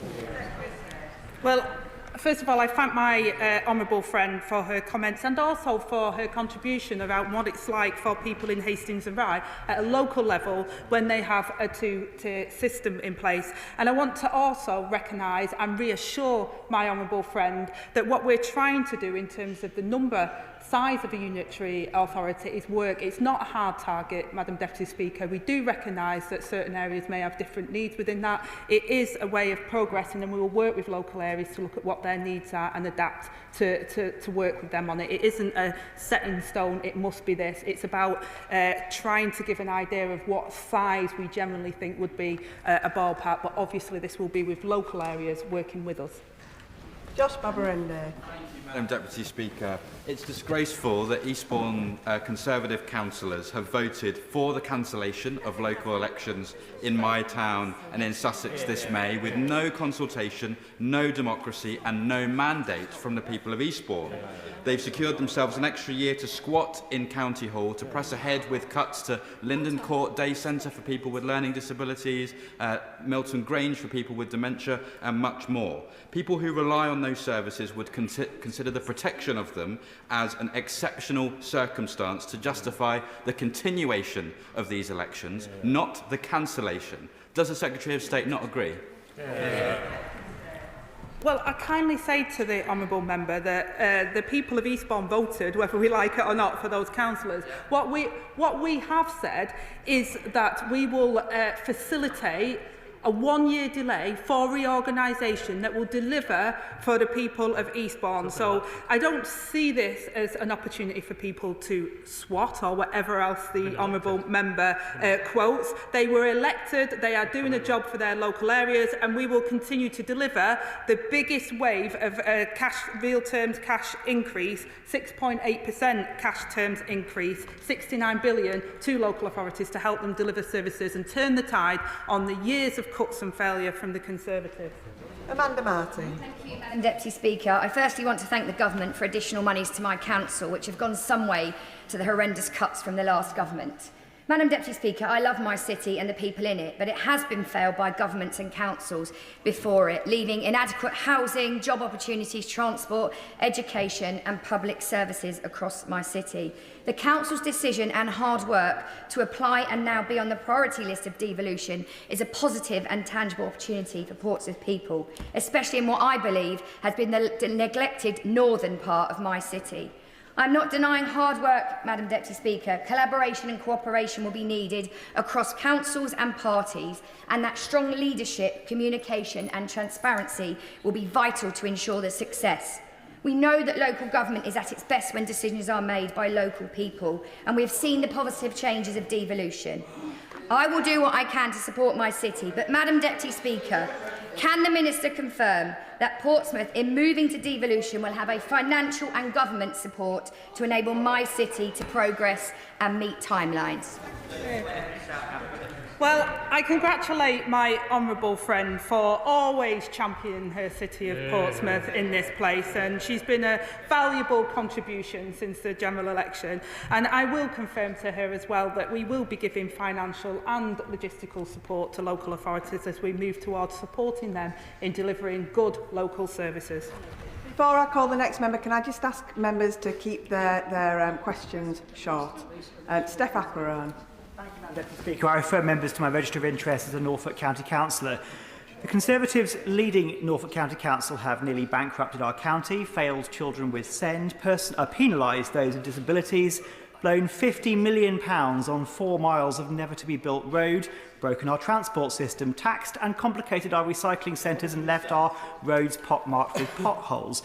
So what is it about this glittering record of success that attracted the Secretary of State to allowing them to negotiate the future of Norfolk's devolution?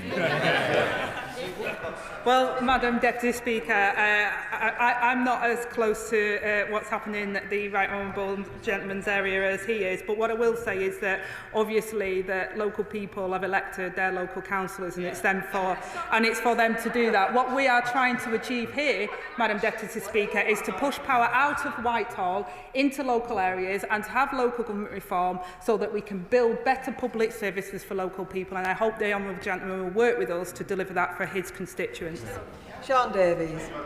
Getting power out of Whitehall into the hands of local people will be a game changer for many communities who feel very distant from this place. But can we ensure that Whitehall, their vested interests and petty rules do not get in the way of more devolution in the West Midlands? And does my honourable friend agree with me that it's a sign of how the Conservative Party has changed, that it now fundamentally disagrees with Lord Heseltine's view of local government set out some time ago? I absolutely agree with my right honourable friend, and he knows local government particularly well because of his contribution, Madam Deputy Speaker, for many years before he was elected to this place. And we do want to see more devolution across the West Midlands. This government is absolutely determined to work with local authorities and local areas to deliver devolution, because we know that people with skin in the game will deliver the better public services that those people rely on. Pete Wishart. Madam Deputy Speaker, I'm one of these few Scots that's a big fan of English devolution. I just sort of believe that England could just about survive without the input of Scots like me. But she calls this ambitious. It's got all the ambition of a hesitant dormouse. Where's the grand Gordon Brown vision of a Senate of the nations and regions and the abolition of the House of Lords? The only thing that seems to be going on down there is her stuffing that place full of even more Labour donors, cronies and failed MPs.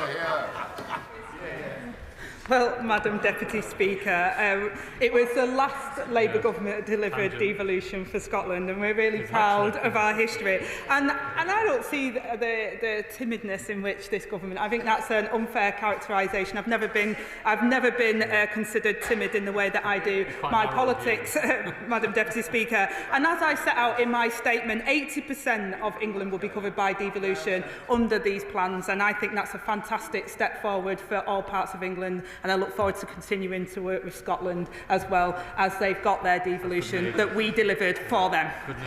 Jacob Collier. Deputy Speaker, in Burton-on-Trent we have a magnificent Grade 2 listed town hall that was donated to the town by Michael Bass. It now serves as the headquarters for East Staffordshire Borough Council. What assurances can the Deputy Prime Minister give me that buildings like this, that are key to our local identity, will be protected as local reorganisation takes place? Well, I thank my honourable friend for his contribution. We value local community assets and are bringing forward plans for greater powers, including community right to buy, and we will ask all councils to ensure that heritage assets are considered. He'll see that note the Minister Norris, who's not at the dispatch box today, but he's been doing vital work in this area, and if he wants a meeting with him, I'll make sure he gets one. Mark Francois. Thank you, ma'am. The reason Labour are cancelling the local elections is just anti-democratic. It's as simple as that. They don't want to hear it, but it's as simple as that. And if the Secretary of State really believes that there's widespread public support in Essex for this devolution process, let's have a referendum to prove it. And finally, if local government is skint as she says, why is this government going to pay 18 billion quid to Mauritius to rent back a base that we already own? How does that help local government? Short questions on point. Secretary of State. Madam Deputy Speaker, it's not Labour cancelling local elections, it's those councils that are asking for the opportunity to do reorganisation. I thought the honourable gentleman would welcome not wasting taxpayers' money, but maybe I'm wrong. His party's changed. Don't let the taxpayers... Madam Deputy Speaker, I refer to my register of interest as a Leicestershire County Councillor.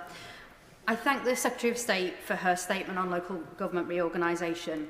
As Leicestershire have applied but were unsuccessful to go forward in the fast-track scheme, could the Deputy Prime Minister confirm the timetable for those other local authorities so they can also be included in the devolution revolution and secure long-term benefits for our communities? Again, Madam Deputy Speaker, I would encourage them to respond to the consultation and to come forward. We recognise that some will be disappointed that we haven't taken their offer forward this time round. Some of them needed a bit more time and more development, but we're absolutely committed to deliver that because I want to see devolution across the whole of England. Rebecca Paul. Thank you, Madam Deputy Speaker. Can I just start by drawing attention to my register of interests? Firstly, I'd like to thank the Deputy Prime Minister for giving certainty for my constituents in Reigate and Banstead over the timing of elections. Many constituents will be disappointed, however. One of my big concerns, I think, really needs to be seriously considered is that around debt. So I am not against unitaries in principle. I think there are many benefits and advantages to them. However, I have great concerns around debt sitting in other district and borough councils that my constituents may end up footing the bill for. Please, can the Deputy Prime Minister give me some reassurance that my constituents will not be paying a bill they didn't incur? Well, I thank the honourable member for her comments, and I think it's a fair comment that she makes, and I also welcome her appreciation of the certainty that people need. We'll continue to work with local areas. I do understand that some areas have more debt than others. My honourable friend will be making a statement later on about local government settlement as well. We know the difficulties that local councils have faced, and we'll continue to work in discussions so that we make sure that her local area is not having to suffer a detriment because of unitarisation. What we want to see is positivity for her local constituents. Andy McNair. Madam Deputy Speaker, I enthusiastically welcome this statement and the great quality of consultation and ambition behind it. I particularly welcome what this means for Lancashire. We have been left behind for far too long, and so it is wonderful to see this government prioritising our great county. Full devolution with a mayor along with local government reorganisation can unlock our potential, deliver growth and ultimately put money in our residents' pockets. So will the Deputy Prime Minister join with me in calling on Lancashire leaders to grasp this generational opportunity? Absolutely, Madam Deputy Speaker, and I'm hopeful that Lancashire will have a mayor by 2026, and we'll continue to work with local leaders across Lancashire to deliver that so that he can continue to be proud of his local area and the contribution that it makes for all people of Lancashire, as I'm sure Mr Speaker is as well. Quite right. Zoe Franklin. Speaker.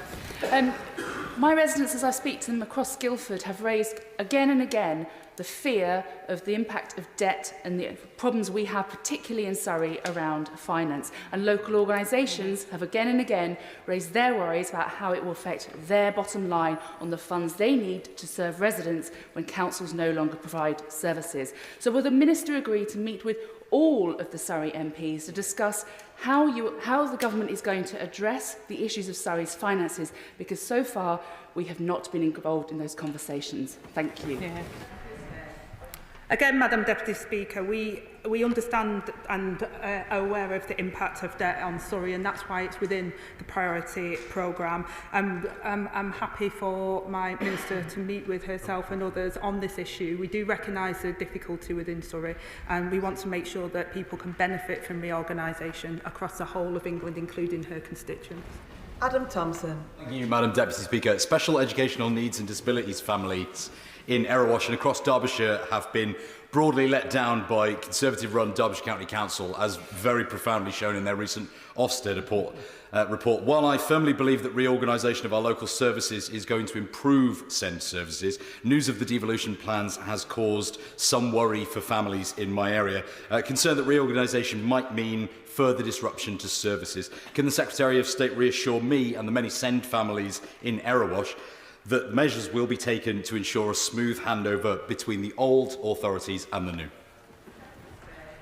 Well, Madam Deputy Speaker, I totally understand the honourable member's concerns he raises on behalf of his constituents in Erewash and the situation that Derbyshire County Council face. We did put £1 billion into SEND investment, and we have increased funding for local authorities. We do recognise the pressure, and I think it's fair to say, Madam Deputy Speaker, that SEND comes up quite significantly in this chamber. We are working, hopefully on a cross-party basis, to deliver for children with special educational needs and disabilities, and those families who are really concerned about the lack of services and support that we heard only this afternoon at Prime Minister's questions for those families, and we'll continue to deliver for them.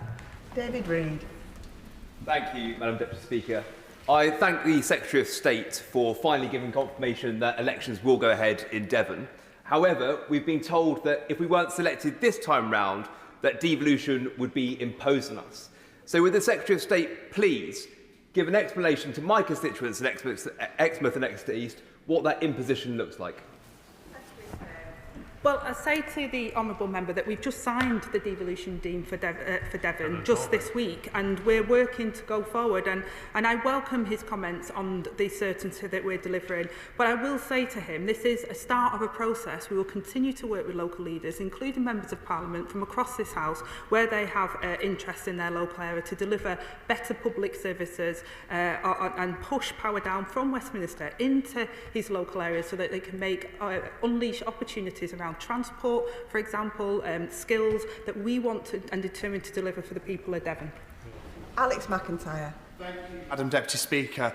The Conservative-led Gloucestershire County Council has a dreadful record. CQC says adult social services require improvement, children's services are described as catastrophic, the fire service and special measures, health services failing, the crumbling at local authority schools, SEND system is broken, and don't get me started on the potholes. No wonder the Conservatives on the County Council wanted our elections cancelled this May. Yeah. But will the Deputy Prime Minister agree to meet with me and local leaders in Gloucester to ensure that we get the best deal for Gloucester residents from local government reorganisation and devolution? I thank the honourable member for his comments, and Gloucester has not fared well, like the rest of England, when it has come to the Conservatives that were in power before us. As I say, councils have really faced significant pressures and increases at the same time as 23% cut in the last decade from the previous government. My honourable friend will be happy to meet with the honourable member and other members around these issues, but we're determined to deliver better funding for local authorities and work to unlock the potential through the devolution agenda that we've set out. Dr Kieran Muller. Thank you, Madam Deputy Speaker. The Deputy Prime Minister has talked a lot about additional resources, but of course they're not being spread evenly. There are significant additional costs for delivering services in the rural areas that I represent, but as well as abolishing the Rural Services Grant, the provisional settlement will give around 40% less spending power per head to rural areas than urban areas. Does the Deputy Prime Minister agree that that's not fair, and will she commit to doing something about that? Well, I say to the honourable member that rural areas will also see a cash terms increase. We've given 6.8% cash terms increase. We recognise the challenges that local authorities have faced, and in particular rural areas as well, and that's why we've been working with local authorities to turn the tide on the cuts that we saw under the previous government, to invest in our local public services and to make sure that they're fit for purpose and they can deliver for local people. Deo Alaba. Deputy Speaker, please can I wholeheartedly welcome the government's announcement towards the devolution of Essex, something that both the Conservative leader and the Labour-run unitaries are very supportive of. This announcement is right, it's generational defining, and is real local democracy. Southend and Rochford and Essex will be at its very best when decisions are made by local people who have skin in the game. Does the Minister agree that the benefits of devolution are best achieved where there is strong local leadership and accountability. I absolutely agree with my honourable friend, and I'm really pleased that Essex devolution is going forward, and there's been cross-party support and real collaboration to achieve that. That is what I wanted to see, the culture change, Madam Deputy Speaker. That's the Secretary of State of this department I want to envisage going forward, and that's why I will work with all local authorities to deliver for people all across England. Adrian Ramsey. Thank you, Madam Deputy Speaker. I'm a strong supporter of genuine devolution of funding and powers. But when the Deputy Prime Minister says that she wants to devolve power from Whitehall to the Town Hall, my constituents are concerned that it could in practice mean centralising power from local communities to remote county halls. So can she confirm that the government will not impose huge remote unitary county councils if that's against the wishes of local residents? And on the question of cancelling local elections, how can she justify that when the county councillors last elected in 2021 have no mandate for leading on negotiating changes that are expected to last half a century? Well, again, Madam Deputy Speaker, I've been very clear that where there is cancellation, it's for devolution to go forward and reorganisation, and I've made it absolutely clear it will be from May 2025 to May 2026. I can't be much clearer than that at this dispatch box. And in terms of devolution and the support for local areas, look, we're really clear. We want to push powers out of Whitehall down into local communities. I want to unlock the potential of local areas, and I want to see reorganisation that delivers for local people, and I hope that he can engage with that in the comments that he made. Strong support for devolution. Let's see him get on board and deliver it. Louise Jones. Madam Deputy Speaker, as we've already heard, Derbyshire County Council has a terrible record in delivering SEND services, but they also have a terrible record across everything else as well, including doing a fire sale of our much-loved community assets and care homes, including the Grange in my constituency of North East Derbyshire, and also being ranked the worst for potholes last winter. So the opportunity to give them the treatment they deserve in May is much welcomed. However, in contrast, North East Derbyshire District Council and Chesterfield Borough Council have been doing a sterling job. Can the Deputy Prime Minister assure me that the best of our councils will be involved in any reorganisation and we will take the good forward? Thank you. Secretary of State. Madam Deputy Speaker, absolutely, we'll work with councils to deliver better services. This is what it's about. So North East Derbyshire, alongside all other areas that are coming forward, it's about delivering better public services. I have been in North East Derbyshire before, and I can understand the issues around the plight of potholes. That's why our government has been investing money into delivery to end the pothole scandal that we saw under the previous government. Joe Robertson. Thank you, Madam Deputy Speaker. The Isle of Wight Council is already a unitary authority. Given that the Deputy Prime Minister is postponing our elections, can she confirm that that means the future reorganisation of the Isle of Wight Council is on the negotiating table? Otherwise, why would she be cancelling our elections? Secretary of State. Well, the honourable member will know just the fact that it's an island does provide limitations, but of course nothing has been taken off the table. We want to deliver reorganisation, deliver for the people of the Isle of Wight, and we'll continue to work with him as well as local leaders to deliver that. Jodie Gosling. Thank you, Madam Deputy Speaker. I refer members to my register of interest. Nuneaton has been named recently as the town with the best potential growth in the UK. Truly an opportunity to transform the lives of my constituents, but it also speaks of the immense challenges that we face. For far too long, there have been serious questions about the appalling service level, SEND crisis, stifled growth and low wages, after 20 years of an underfunded Conservative County Council that tried to push for a rapid resolution to our devolution. Getting this right is vital. For Nuneaton to achieve that amazing potential requires a full appraisal of all possible options and the best way forward. Can the Secretary of State please reassure us that support will be given in this process? Secretary of State. Absolutely, Madam Deputy Speaker, and I congratulate my honourable friend for always seeing the potential of Nuneaton, and this government wants to work to unleash the opportunities that we have there. But we also recognise, as I say, the 14 years of Conservative failure has left many councils and local areas without the funding and the support they need. That's why we're putting cash terms real increase of 6.8% into local government, £69 billion, Madam Deputy Speaker, and we'll continue to work with local areas so that all areas of England can unleash their full potential. Rupert Lowe. Thank you, Madam Deputy Speaker. Given the Secretary of State's statement, can I remind her that proper functioning democracy costs money? My constituents in Great Yarmouth do not like being represented by unelected councillors, so can she give a copper-bottomed guarantee that the new Norfolk and Suffolk homunculus council will have its elections in May 26? Secretary of State.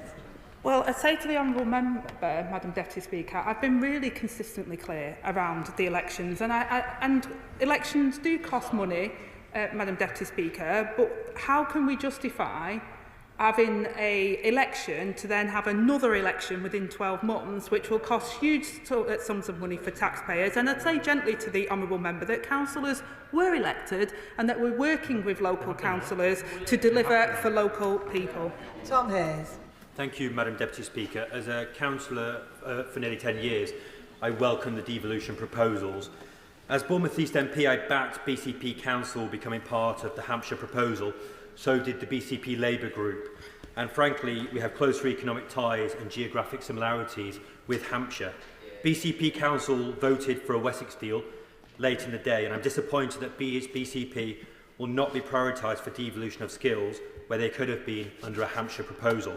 How can I ensure that my local communities will not be left behind? And will the Secretary of State, the Deputy Prime Minister, secure a meeting for me with the local government minister to put BCP back on the agenda?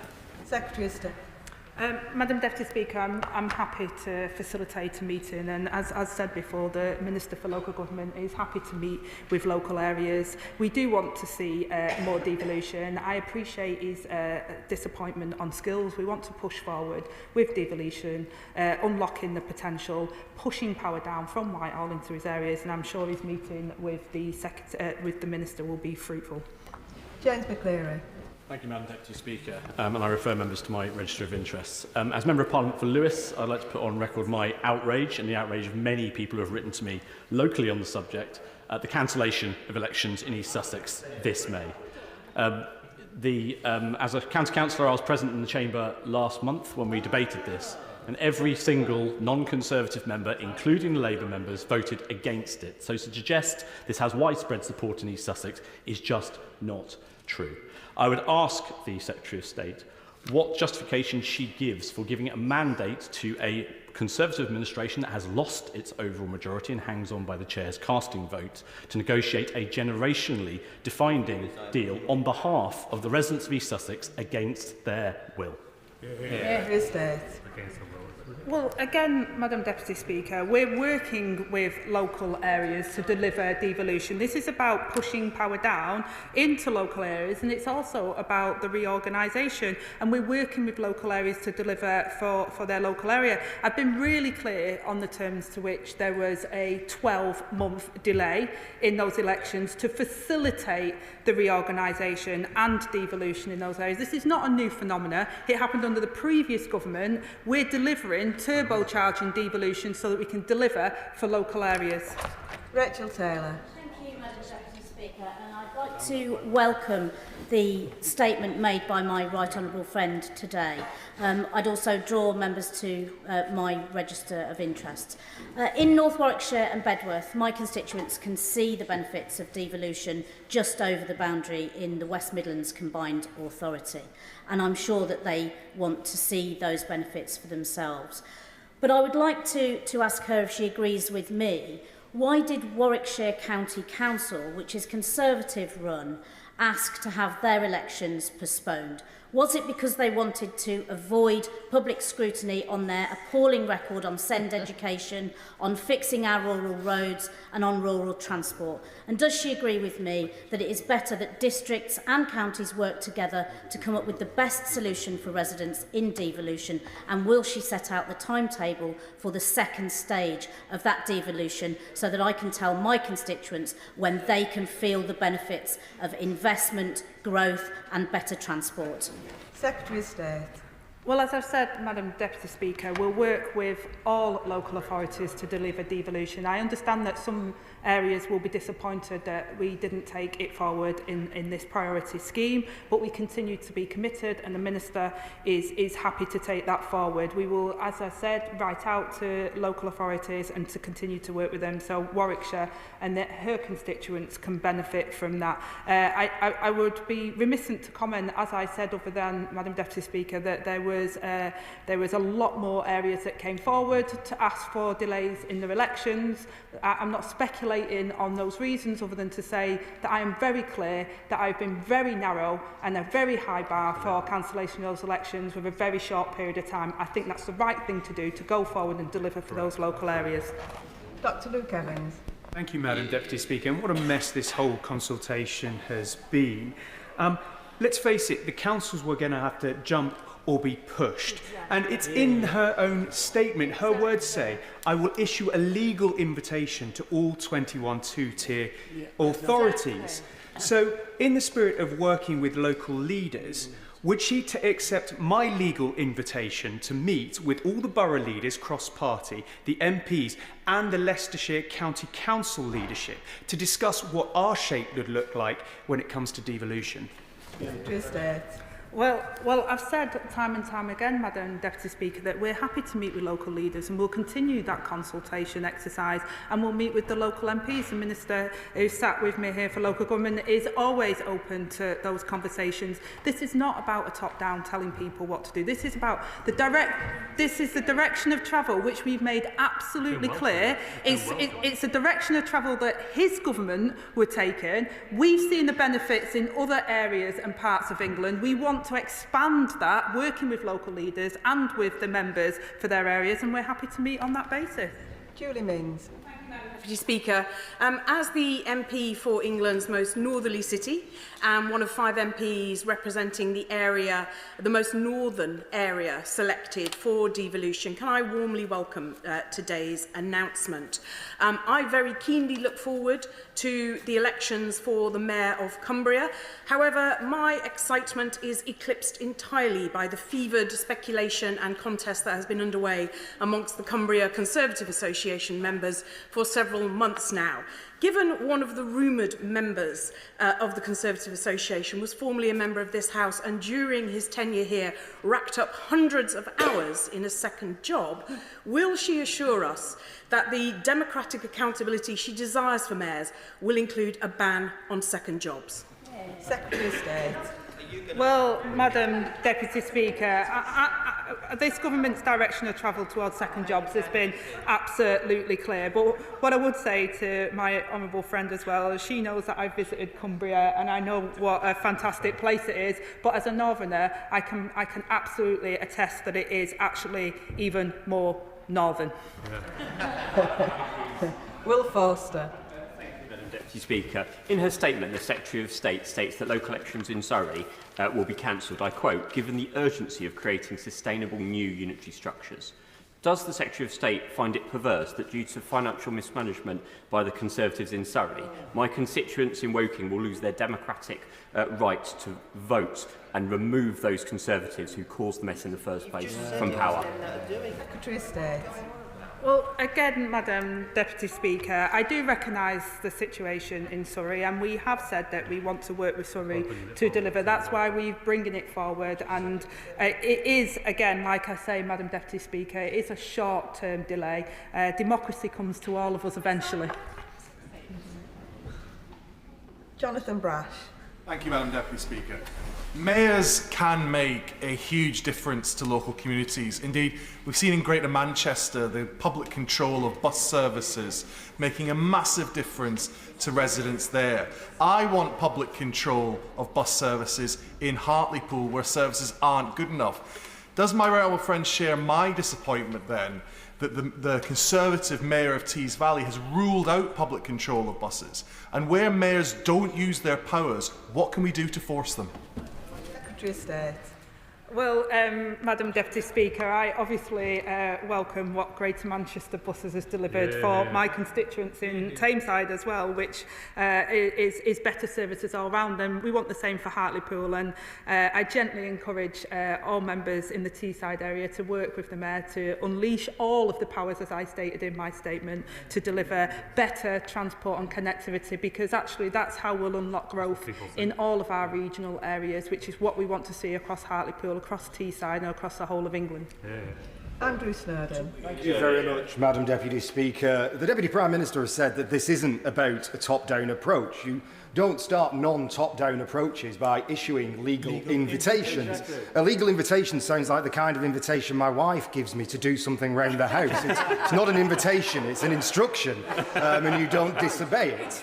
And there are many, many people, businesses and residents in Fylde, who are really deeply concerned about this. They're represented by Fylde and Wyre councils who have been well run, who have kept council tax low and who have not racked up debts. And any merger will see them going in to local authorities that have racked up massive debts and aren't running the kind of services that they want and need for their local area. So as one proud northerner to another, can I ask the Deputy Prime Minister to nip up the road and come and have a pint with me and not meet the local council leaders, councillors, other MPs, come and talk to the residents and the businesses themselves who are really concerned about this process, and I'm sure would love the opportunity to have a pint or a vodka cocktail, as I believe the Deputy Prime Minister enjoys. Secretary of State. Madam Deputy Speaker, he can't handle my cocktails, but if he wants to buy me a pint, then I'm happy to accept that. Look, Lancashire already agreed to come forward with their proposals, and we are working with them. This isn't about pushing people. I've made no bones about the fact that I want to see devolution across the whole of England, but we are taking an approach where we're working with local areas, and I hope that he can see that in the way in which we've been taking these things forward. And if his wife is giving him legal notices, I suggest marriage counselling. Baron Moon. Muraz, Madam Deputy Speaker, I thank the Secretary of State for her statement today. The Cornish people are proudly subject to the Council of Europe Framework Convention on National Minority Status. When the draft devolution bill is published, can I respectfully invite the Secretary of State to guarantee that it will in no way contravene the letter or the spirit of that European Convention? Well, what I will say, Madam Deputy Speaker, is my honourable friend knows that I've met with the MPs for the Cornish area, and I do recognise the Council of Europe status and the uniqueness in their area, and I hope that's come across in our conversations, and we'll continue to have conversations to make sure that we're acutely sensitive to the needs of the Cornish people and that we take devolution forward in the way that it's intended to deliver for people across Cornwall and to do it with them, not to them. Jess Brown-Fuller. Madam Deputy Speaker, I refer the House to my register of interests. Madam Deputy Speaker, voters in Chichester will be rightly disappointed that their right to vote has been stripped away in favour of creating what seems like a rushed unitary authority in just 12 months. West Sussex County Council failed to fill potholes, find social care contracts or deliver EHCPs in 12 months. So the suggestion that they'd be able to deliver a unitary is for the birds. So does the Minister really believe that my constituents will get to vote in May next year, not just for a mayor, but for a unitary authority? And will their taxpayer money still deliver the bold regeneration projects locally and not be used to bail out other areas when a unitary is created? Secretary of State. Well, I say to the honourable member that this isn't a rush process. Reorganisation is coming because we're working with local areas. The priority programme, those that were selected for it was because they had plans that we felt were credible to get within that 12-month programme.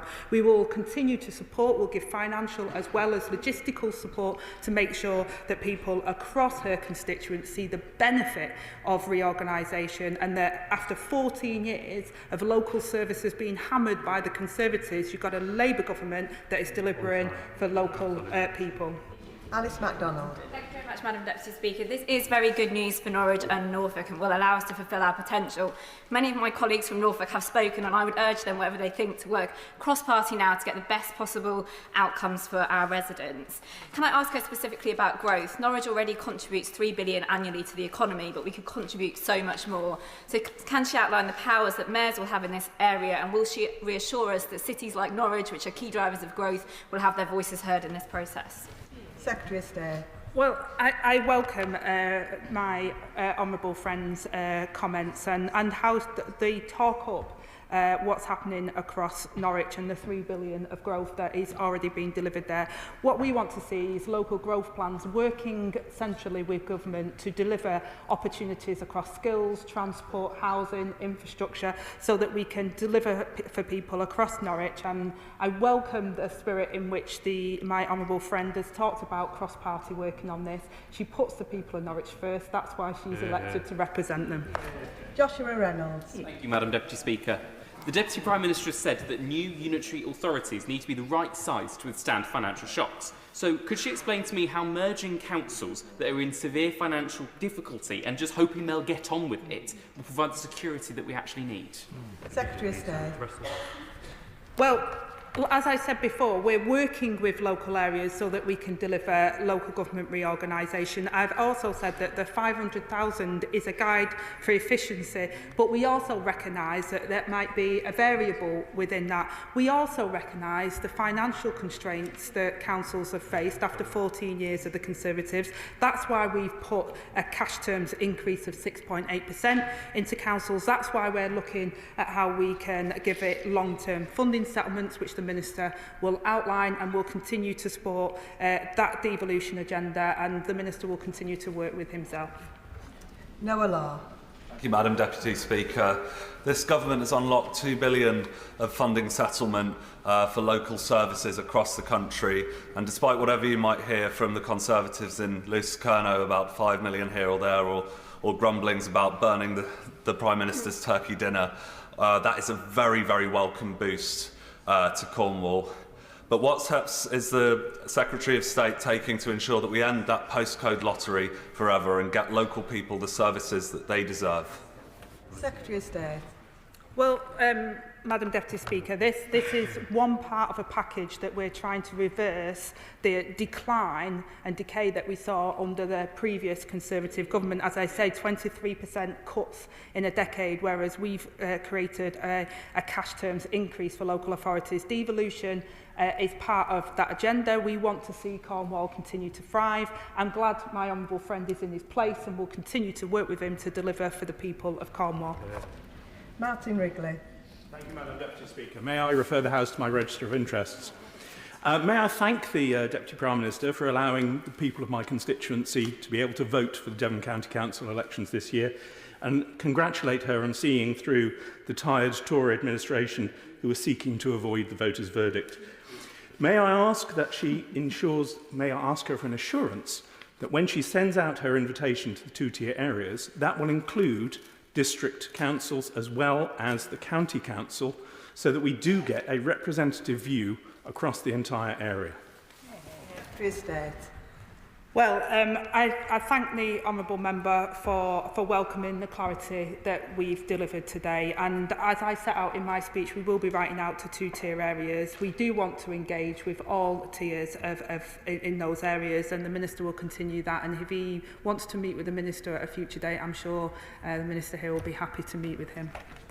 Chris Vince. Thank you, Madam Deputy Speaker, and let me thank the Deputy Prime Minister for her statement today. Does she agree with me, as Conservative-led Essex County Council agrees with me, that these plans will make local government in Essex clearer, also more efficient, but also more accountable, and will actually mean that we can finally hold to task the people that are to blame for the dreaded plot holes which plague my constituency of Harlow? Secretary of State. I thank my honourable friend for his statement, and as the Minister chunters saying there's more to it than potholes, but there is a serious point here, Madam Deputy Speaker. It is things like decaying local roads and people seeing that local services have been pulled back through the 14 years of the Conservatives that have taken a sledgehammer to local government. And I commend the Conservatives on Essex County Council for working with us, because they're putting people first in their local area, and that's what we want to deliver. I've tried to say from this dispatch box, and I said it in opposition, that as a Secretary of State I will always champion local government. I am biased, Madam Deputy Speaker. I come from a local government background. I know the exceptional work that local government workers have delivered for people in exceptional circumstances, and I commend them for the work that they do across local government. Adnan Hussain. Thank you, Madam Deputy Speaker. Lancashire Combined County Authority has now been established. My constituents in Blackburn are keen to unleash its potential and to create new jobs, invite funding and investment into the county. Can the Minister reassure my constituency that the government will help progress the combined authority into the next phase of devolution? Thank you, Madam Deputy Speaker. And the legal order was, of course, signed this week, and I commend him and other members and the local leaders for working to continue to put Lancashire on the map. And of course, Mr. Speaker, I'm sure he's always part of that as well. But we do want to see areas like Lancashire reach its full potential, because that is our growth mission. And the Prime Minister set out that people have to see that growth in their pockets across the whole of England. And this is what this agenda is about. It's about working with local leaders and with members of Parliament to genuinely unleash the growth potential that we have across Lancashire and the whole of England. Dr Al Pinkerton. Thank you, Madam Deputy Speaker. And I'm very grateful to the Secretary of State for his statement today. One of the points of detail in the statement is that Surrey, which is where my constituency of Surrey Heath is located, is excluded from the devolution priority programme, and yet elections in Surrey have been cancelled nonetheless. So my residents face the prospect of neither having the advantages of being on the priority programme, but also all of the disadvantages of losing their elections. Can the Secretary of State say to me and say to my residents, why is it that Surrey is added on as a kind of addendum to the list that she has provided? And why didn't it qualify for the priority programme in the first place? Thank you. Secretary of State. I thank the honourable member for raising the importance of Surrey and the challenges that Surrey has, and that's why we've put it within the priority programme. But we do need the reorganisation first, because it would be a single council, so you would have a single council mayoral, and that's not what the devolution agenda is about. So the reorganisation is about recognising the challenges that Surrey faces, working with local leaders to deliver for services to local areas, and then we can look at a later date if we're able to take that forward. But we do recognise the unique situation Surrey faces itself, and that's why we put it in the priority programme. John Milne. Madam Deputy Speaker, and I refer members of my declaration of interest.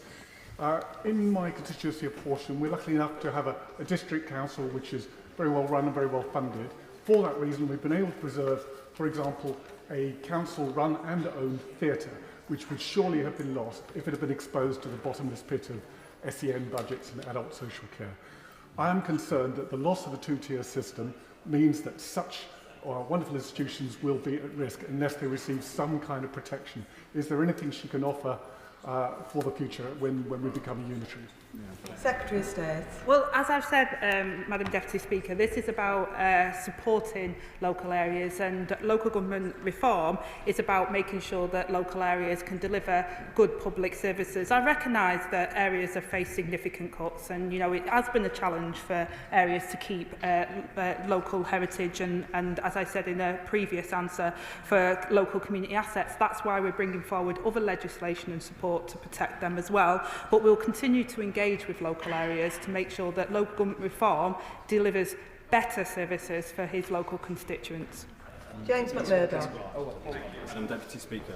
I would like to ask the Secretary of State what she would have to say to the 5 million people who have lost their right to vote in this election, who want to vote before this generational power shift and not after. Thank you. Secretary of State.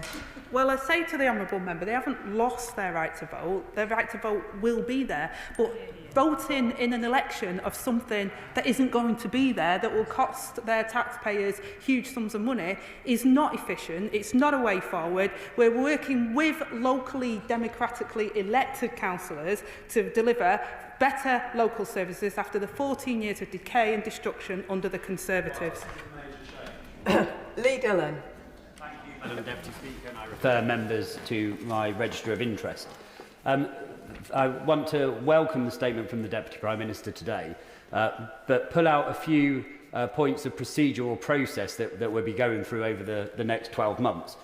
So first of all, senior officers will be spending hundreds of hours of time focusing on reorganisation rather than on the challenges of delivering frontline services. And in response to a previous question, the Deputy Prime Minister mentioned financial support. So will officers' time be able to be given or charged back to the government? We haven't heard about local consultation as we go through this process. There will have to be boundary changes and boundary reviews done internally.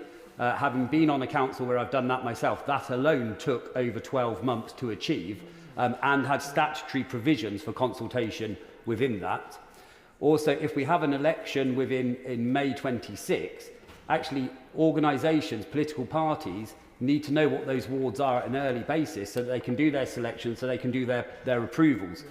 Reform will learn about the importance of approval processes in all-out elections, I'm sure.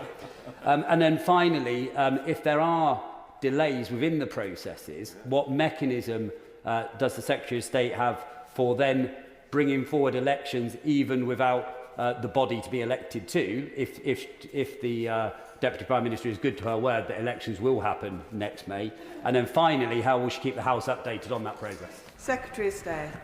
Thank you, Madam Deputy Speaker. And I recognise that senior officers and local areas will be working on this and have been working on this to develop their proposals in the first place. So this has come from their areas. We have committed to support financial and logistical support for those areas, and obviously they will come forward as part of that process with what they need, and case-by-case basis we're determined to deliver that. There will be local consultation in that process. As I've said, to get to the point we're at today, where we've approved onto the priority programme, lots of work has already been undertaken, and there will continue to be consultation as part of that process. The details will be outlined in the letters that are sent out, and I don't envisage delays in the process. I've been really clear on why I've refused delays in other elections. These ones are specifically put in place because we believe that they can deliver for the reorganisation, for their area, for better services within a very tight timescale.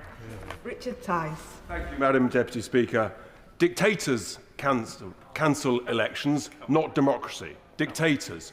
5.5 million voters in southern England are being denied the right to pass judgment on the performance of their councillors over the last 4 years. Interestingly, in areas where Reform UK are expected to do rather well.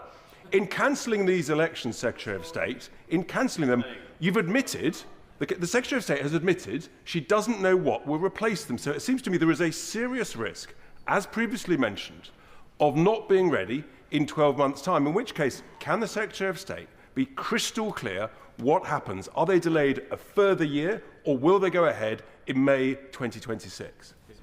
Secretary of State. Well, Madam Deputy Speaker, just kindly, when the member talks about dictators, it's Reform Leader that hasn't faced and elected to get to his leadership position, but the only one that hasn't. And I say to the honourable member as well, look, we're not cancelling election. I've been really clear on the rationale, which is not unique. It's not something that hasn't been done before. It's for reorganisation. It's for further devolution, so people in that local area will get more powers from this government government, which is what we promised through our manifesto, and we will continue to deliver for people. I've got a very strict and narrow guidance on why I allowed those areas to delay their elections, and I'm confident that they will be able to deliver. That's why I refused others. I've been very acutely aware that we want to make sure that people have a say in their local areas. This is what the devolution agenda is all about, giving local people more say and more powers. Freddie Van Mierlo. Thank you, Madam Deputy Speaker. May I refer the House to my register of interests? It's fair to say in the streets of Henley and Tame, strategic mayoral authorities were not on the lips of residents during the general election. Health was, and the absolutely dire situation that the Conservatives left in my constituency. There is still perhaps a crumb of opportunity in this reorganisation in realigning authorities with ICBs so that we're avoiding issues where constituents can't get services on other borders. Is that something that is being taken into account? Secretary of State. Well, I say to the honourable member that whilst the exact wording of devolution might not have been on the lips, but change was on the lips of people, and that's why we got the mandate that we did. And he talked about health. We put £22 billion extra investment into our NHS because we recognise the challenges that they face, and ICBs are part of the devolution bill and are part of the white paper, and will continue to work to ensure that mayors have a say over what happens there. Alison Bennett. Thank you, Madam Deputy Speaker. I refer the House to my register of interests, and I'd like to thank the Secretary of State for answering so many questions in this statement this afternoon. You've been on your feet. She's been on her feet for quite some time. I'm dismayed by the delay to elections in West Sussex. And one reason is that when the district of Mid Sussex recently went through a reorganisation of its ward boundaries, that took nearly 2 years to complete. Unitary authorities are larger entities, and it's an enormous task, especially given the scope of South and the East of England that has been announced today. What assessment has the Secretary of State made as to the LGBCE's capacity to deliver those boundary reviews? And can she expand on the financial support that will be given to councils to ensure that they can make sure they're able to merge vital public services? Yeah. Secretary of State. Thank you, Madam Deputy Speaker, and I hope that my lunch is delayed and not cancelled. The issue around the elections, the delay in elections, again, I've been really clear on the high bar that I set, and I absolutely understand the enormous tasks that face when you're looking at reorganisation. That's why we will put extra support in place. I can't outline exactly what that will be for her particular area, because they will come forward. It depends on a case-by-case basis what they need, but this government is committed to working with them to meet that timetable. I've been really clear at the dispatch box today that we want to see those elections go ahead in May 2026, and that is the basis on which we'll be working towards, and that my department will be working with the local leaders to deliver, and that is on the basis that they know the delay was happening.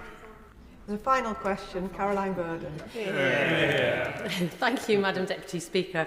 I would like to thank the Secretary of State for her statement today, and also thank her on behalf of all the people in my constituency for giving them the opportunity to vote and give their verdict on the failing Conservative-run Devon County Council, which has been so badly failing our most vulnerable children for the past decade. So I welcome that. Devon is a huge rural area, and there are concerns that becoming a unitary could end up devolving power away from people in what is a very sparsely populated area, so moving the centre of power away from local communities, which doesn't really feel like devolution. So could I ask the Secretary of State to clarify where she is on what size of unitary authority you'll be looking for? And also, as part of Torbay is also in my constituency, one of the smallest unitaries in the country with 139,000 people, will it be allowed to continue as a unitary, or will it be required to be part of a greater whole? Thank you. Secretary of State.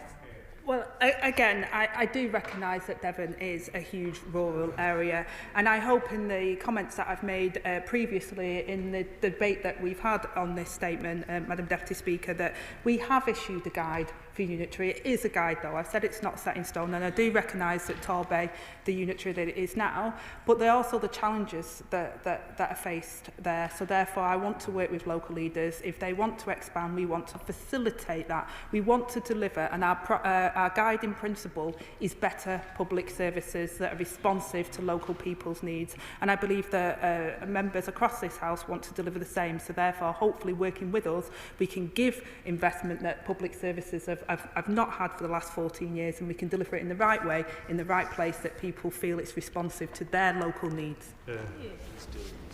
That concludes this statement. I'll now move on to the next statement and give a few moments for the front benches to swap over.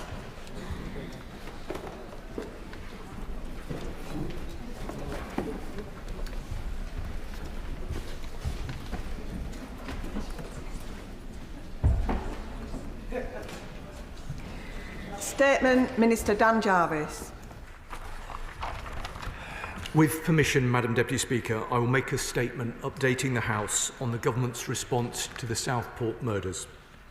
The attack in Southport in July last year was one of the most appalling and barbaric crimes committed in this country. For young children and adults to be attacked in this way and 3 young girls killed is utterly heartbreaking.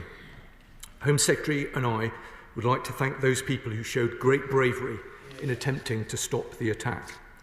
For this foul act of violence to happen while children were enjoying themselves at a dance class at the beginning of the school holidays is beyond comprehension. Our thoughts and prayers are with the families of the 3 girls and all those injured as they continue to live with the trauma of that dark day. No one should have to go through what they have, and we are steadfast in our commitment to ensuring that they get every possible support. Now, Madam Deputy Speaker, responsibility for this abhorrent attack lies with the perpetrator. Axel Ridikabana has been sentenced to life imprisonment. He will serve a minimum of 52 years in prison, and Mr. Justice Goose said it is highly likely that he will never be released. When the Home Secretary addressed the House on this case last month, she outlined the multiple interactions the perpetrator had with state bodies in the years before the attack. This included police, social services, and mental health services. There are serious questions about how various agencies failed to identify and collectively act on the warning signs. All those questions must be answered. We owe that to the families who deserve the truth about what went wrong. That is why the Government is committed to understanding and addressing the failings in this tragic case through a comprehensive public inquiry. It will examine the issues raised in this case, but also wider challenges around rising youth violence. We are moving swiftly to set up the inquiry. We will consult the families to ensure all critical issues are addressed, while remaining sensitive to the needs of those most affected. We expect to announce further details about the inquiry next month. While we do not preempt the conclusions of the inquiry, there are areas where action can and must be progressed immediately. Prevent is a vital part of our counter-terrorism system. We must endeavour to identify those susceptible to radicalisation early and before they go on to commit terrorist acts. Prevent receives nearly 7,000 referrals every year, and our hard-working frontline staff have supported nearly 5,000 people away from terrorism since 2015. We must get Prevent right. That is why the Home Office and Counter-Terrorism Policing commissioned a rapid Prevent learning review immediately after the attack. These are usually internal technical reviews intended to identify swift learning and improvement for Prevent. But the importance of the families needing answers has meant that today, following close engagement with the families, we are taking the unusual step of publishing the Prevent Learning Review. And I can update the House that the perpetrator was referred to Prevent 3 times between December 2019, when he was aged 13, and April 2021, when he was 14. Those referrals were made by his schools. The first referral reported concerns about him carrying a knife and searching for school shootings on the internet. The second referral was focused on his online activity relating to Libya and Gaddafi. His third referral was for searching for London bombings, the IRA, and the Israel-Palestine conflict. On each of these occasions, the decision at the time was that the perpetrator should not progress to the Channel multi-agency process. But the Prevent Learning Review found that there was sufficient risk for the perpetrator to have been managed through Prevent. It found that the referral was closed prematurely and there was sufficient concern to keep the case active while further information was collected. The review is clear on the concerning behaviours that the perpetrator demonstrated. It highlights his interest in the Manchester Arena attack, that he talked about stabbing people, and it flagged that some of the grievances that could have been a motivation were not fully considered. The review also highlights the perpetrator's clear vulnerabilities and complex needs that may have made him more susceptible to being drawn into terrorism. The review concluded that too much focus was placed on the absence of a distinct ideology to the detriment of considering the perpetrator's susceptibility, grievances, and complex needs. There was an under-exploration of the significance of his repeat referrals and the cumulative risk, including his history of violence.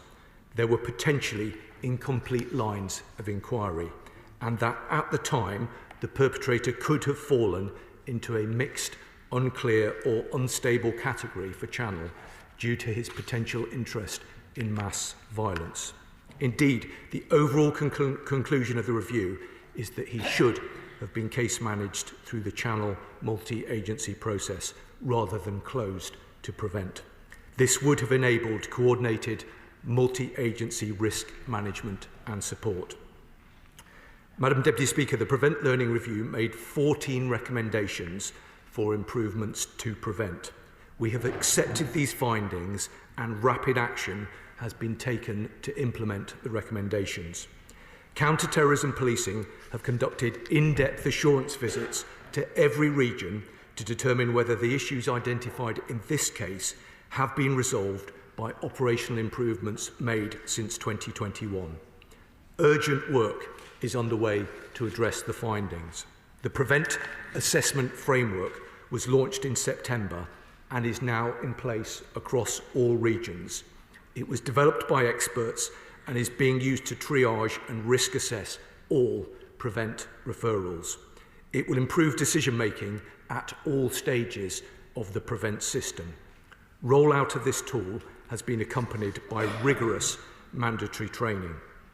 We have begun an end-to-end review of Prevent thresholds to ensure Prevent can deal with the full range of threats we see today, from Islamist extremism, which is the most significant terrorist threat that the UK faces, through to the fascination with mass violence that we saw in the Southport case.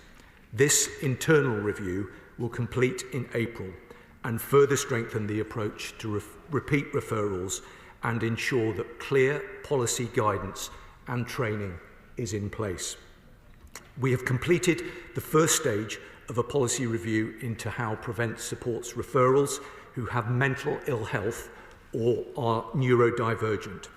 Actions for improving the operational approach have been identified and will be implemented swiftly with oversight from the new Prevent Commissioner.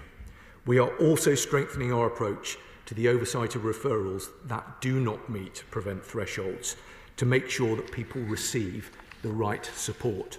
Next week, a pilot starts in several local areas to test new approaches to cases that are transferred to other services. And of course, the government has appointed Lord Anderson as interim Prevent Commissioner. This is the first time that Prevent will have a dedicated, independent oversight in its history, and this will help ensure that Prevent is always held to the highest of standards. His first task is to review the perpetrator's Prevent history, drawing on the Prevent Learning Review. This will identify whether there is further learning, examine improvements made to Prevent since 2021, and identify any remaining gaps that require further improvement. Lord Anderson will complete the review within his term as Interim Commissioner, which will end with the appointment of a permanent Commissioner in the summer of this year. But it is simply not enough to focus only on this case. We need to take an even more robust approach to identifying learning swiftly and driving that learning through the Prevent system. The Prevent Commissioner will be tasked with overseeing a new approach to prevent learning reviews that enables rapid debriefing and urgent action after incidents, but also provides a clear framework that binds other agencies into the joint learning process. Transparency and enabling public scrutiny is also fundamental, and that is why we will take steps to publish the findings of other independent Prevent Learning reviews where there has been an incident of national significance. So, Madam Deputy Speaker, next week we will publish the Prevent Learning review into the appalling attack on Sir David Amess to enable further public scrutiny of this important programme. Madam Deputy Speaker, the first duty of government is to ensure the security of our country and the safety of our people, because nothing matters more. And while we can never undo the hurt and pain caused by this unthinkably wretched attack, we can, we must, and we will do everything in our power to prevent further atrocities. As the Prime Minister said, Southport must be a line in the sand for our country. If that means asking difficult questions about shortcomings or failings, so be it. If it means holding institutions and processes to account, we will do so without fear or favour. And if changes are required to protect the public and combat the threats that we face, then this government will not hesitate to act. I commend this statement to the House. Shadow Minister Chris Felt. Thank you, Madam Deputy Speaker, and can I thank the Security Minister for providing a copy of his statement so early and for providing a copy of the Rapid Learning Review. I am grateful to him for his courtesy and consideration. Let us keep in mind the 3 young, innocent victims of this savage attack. Bebby King, just 6 years old, Elsie Dot Stankham, 7, and Alice De Silva Aguiar, 9. Their lives were cruelly cut short at a Taylor Swift dance class. These young girls had their whole lives in front of them, lives they will now never lead. Their parents and families will suffer forever the unimaginable grief caused by their loss. I know they'll be in the thoughts and prayers of every single member of this House. So, Madam Deputy Speaker, it is vital, as the Security Minister has said, to learn the lessons. As I've said previously, I welcome and support the inquiry announced by the Home Secretary a couple of weeks ago. The Security Minister described it a moment ago as a public inquiry. So can I firstly ask him to confirm that it will be a statutory inquiry under the Inquiries Act 2005? That is important, so it has powers to compel witnesses to attend, take evidence under oath and obtain documents. It is vital we get to the truth about the opportunities which may have existed to stop Radu Kobana committing these sickening murders. So I'm very pleased to hear the Security Minister say prevent thresholds are being reviewed. Now, the Lessons Learnt review at page 35 highlights a number of areas for further investigation, and the first of those is mental health interventions, which the Security Minister referred to. So can he confirm that the inquiry will also consider what mental health interventions may have taken place, and indeed whether power should have been used to section and detain the perpetrator in this case? And that's particularly relevant because just today, Madam Deputy Speaker, we saw the NHS report into the psychotic triple murderer Valdo Calacane, where similar issues around mental health detention arose. Both Radu Kobana and Calacane could potentially have been sectioned and detained, and if that, under the Mental Health Act, and if that had happened, perhaps these murders could have been avoided.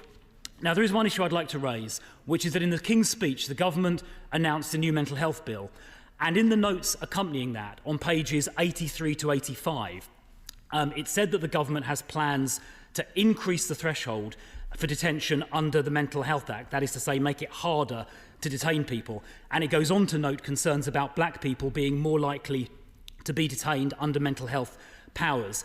So does the Security Minister share my worry, especially following these 6 murders committed by Radu Kubana and Kalakain, that making it harder to detain dangerous people under the Mental Health Act because of racial sensitivities is not the right thing to do? Will he raise that point with his colleagues in the Department of Health to make sure that dangerous people like Kalakain and Radu Kubana can be sectioned and detained where needed to protect the public? Because I'm sure he would share my view that misplaced political correctness about racial quotas definitely can't be allowed to end up endangering the public. Let me say a word about wider concerns regarding Prevent. Does the Security Minister agree with William Shawcross that we cannot lose focus on the main threats that we face, besides, of course, the important threats that he discussed in his statement, with which I generally agree? 94% of terrorist-caused deaths since 1999 have been caused by Islamists, and yet only 13% of referrals into Prevent relate to Islamist extremists. Does the Security Minister share my concern about this disparity, and what steps will he take to make sure those people at risk of committing acts of Islamist terrorism are properly identified and handled? Let me turn finally to the question of openness and transparency. In the aftermath of the murders, basic information about Radu Kubana's identity and the fact he was found in possession of ricin and a report on an Al-Qaeda terrorist manual were not made public, even though in other cases such information has been made public. Even though Jonathan Hall KC, the independent reviewer of terrorism legislation, has said it should have been made public, even though the information about the ricin and the terror manual was made public in October, well before the trial and without risk of prejudice, and even though the police, the Lancashire police, have subsequently said, Merseyside police, sorry, have subsequently said they wanted to release more information but couldn't do so. That created an information vacuum that was filled by untrue rumour, which arguably fuelled the subsequent riots. So finally, will the Minister confirm that the inquiry into the Southport tragedy will cover communications to the public afterwards, and whether more should have been disclosed more quickly? That is a vital question. It's a vital aspect of this case. The inquiry must cover that. So I'd be grateful if the Security Minister would confirm that it will. Thank you. Madam Deputy Speaker, can I thank the Shadow Home Secretary for the questions that he has put? And let me say that he's absolutely right to focus our thoughts on the victims and the unimaginable pain that has and will continue to be suffered by their families. I'm grateful to him for the support that he's offered with regard to the public inquiry. Let me confirm to him, in response to his question, that it will begin on a non-statutory footing. That is deliberate in order to get it up and moving as quickly as possible, but it will then be moved onto a statutory footing. So I can give him that assurance. I thought he made an important point, and it's one that will have been on honourable members' minds right across the House, about mental health interventions. Now, the precise terms of reference of the inquiry are still being agreed, because that is a process that we need to agree and discuss with the family members. But I completely understand why he's made that point, and also I completely understand why he's referenced the terrible attacks that took place in Nottingham. And I can say to him, as he may know, that this government is supporting an inquiry into the attacks that took place in Nottingham. But more generally, I can give him an assurance that we will always do what is necessary and what is the right thing in order to safeguard the security and protection of the public. He mentioned William Shawcross, and I think, as I've said from this dispatch box previously, we've now implemented 33 of the 34 recommendations of the Shawcross review. He also asked me about the review of prevent thresholds. The Home Secretary has referenced this on a number of occasions. We are reviewing the thresholds, in short, because we think that they have been too low. in previous times, and that's why we're looking very carefully at them again. He also asked, and I understand why he seeks to make this point, about transparency. Let me say to him that the Home Secretary, myself, all of the ministers in our department and across government followed very carefully the guidance from the CPS. I know that he will understand, as a former minister in the Home Office, that our absolute priority was delivering justice for the victims. We could not have got ourselves into a situation where we put ourselves in contempt of court, which would have undermined the judicial process. We rightly would never have been forgiven for that. So we were incredibly careful to ensure that we didn't do that, whilst at the same time respecting the obvious need and requirement for transparency. So I can say to him that the inability to answer certain questions in the aftermath of the attack, and I understand that it did give rise to questions that were asked at the time, and those are questions that do require careful consideration. We will therefore shortly confirm arrangements for independent expert analysis of these particular issues, because I understand why he raises it, but I give him an assurance that the one thing that we did not want to do was prejudice ongoing legal proceedings. I call Patrick Hurley. Thank you, Madam Deputy Speaker. I'd like to thank the Minister for the statement and also thank his department for the sensitive way in which the families were consulted prior to publication. I've spoken with several of the people most intimately impacted over the last few days, and I know full well from speaking to them how well it's appreciated. Madam Deputy Speaker, some of the details in this report, in this review, beg a belief. I will mention just one. There were spelling mistakes on the Prevent database. Each time Radha was referred to Prevent, his name was recorded with a different spelling. The review states there is potential that previous referrals will not show up in searches. So can I ask the Minister, can this House have confidence that where issues such as this are identified and that training needs are identified, that the recommendations of the review will be implemented rapidly to make sure that the failures of the Prevent programme in the period 2019 to 2024 are not repeated in the future and in different cases? Minister. Can I thank the honourable gentleman for the exceptional job he's done representing his constituents and his constituency through the darkest of days. I can give him the assurances that he seeks. The public inquiry will seek to get to the heart of the issues that he has raised, but I can say to him and to the House that we won't hesitate to act in the meantime. It is vital that our response is joined up locally and nationally, and the measures that the Home Secretary has announced previously and that I've reiterated today should ensure that that is the case, but we won't hesitate to act further if that is required. Liberal Democrat spokesperson Lisa Smart. Thank you very much, Madam Deputy Speaker, and I very much thank the Minister for advance sight of his statement. The events in Southport were horrifying, a brutal and senseless act of violence, and my thoughts, like others, remain with the families of Alice, Bibi and Elsie, whose lives were taken. We owe it to these three girls, to their families, to their friends and their communities to ensure that an act of such hideous brutality is not allowed to be repeated. And we should all be deeply troubled that warning signs were missed in the lead up to the attack, and the Liberal Democrats have long raised concerns about the failures of Prevent. Liberal Democrats welcome the publishing of the Prevent Learning Review and indeed the introduction of a dedicated Prevent Commissioner to give an independent view, but would welcome any details from the Minister about what powers the Commissioner will have to enforce improvements on the Prevent system. Will the role be placed on a statutory footing, for example? More broadly, we must ensure that our national security strategy accounts for a wide range of threats. As this case has made clear, perpetrators may be motivated by a fascination with violence, but not a particular ideology, which may allow them to slip through the net. So how will the Minister make sure that future strategies, both counter-terrorism and other strategies, are watertight to prevent such awful acts happening again?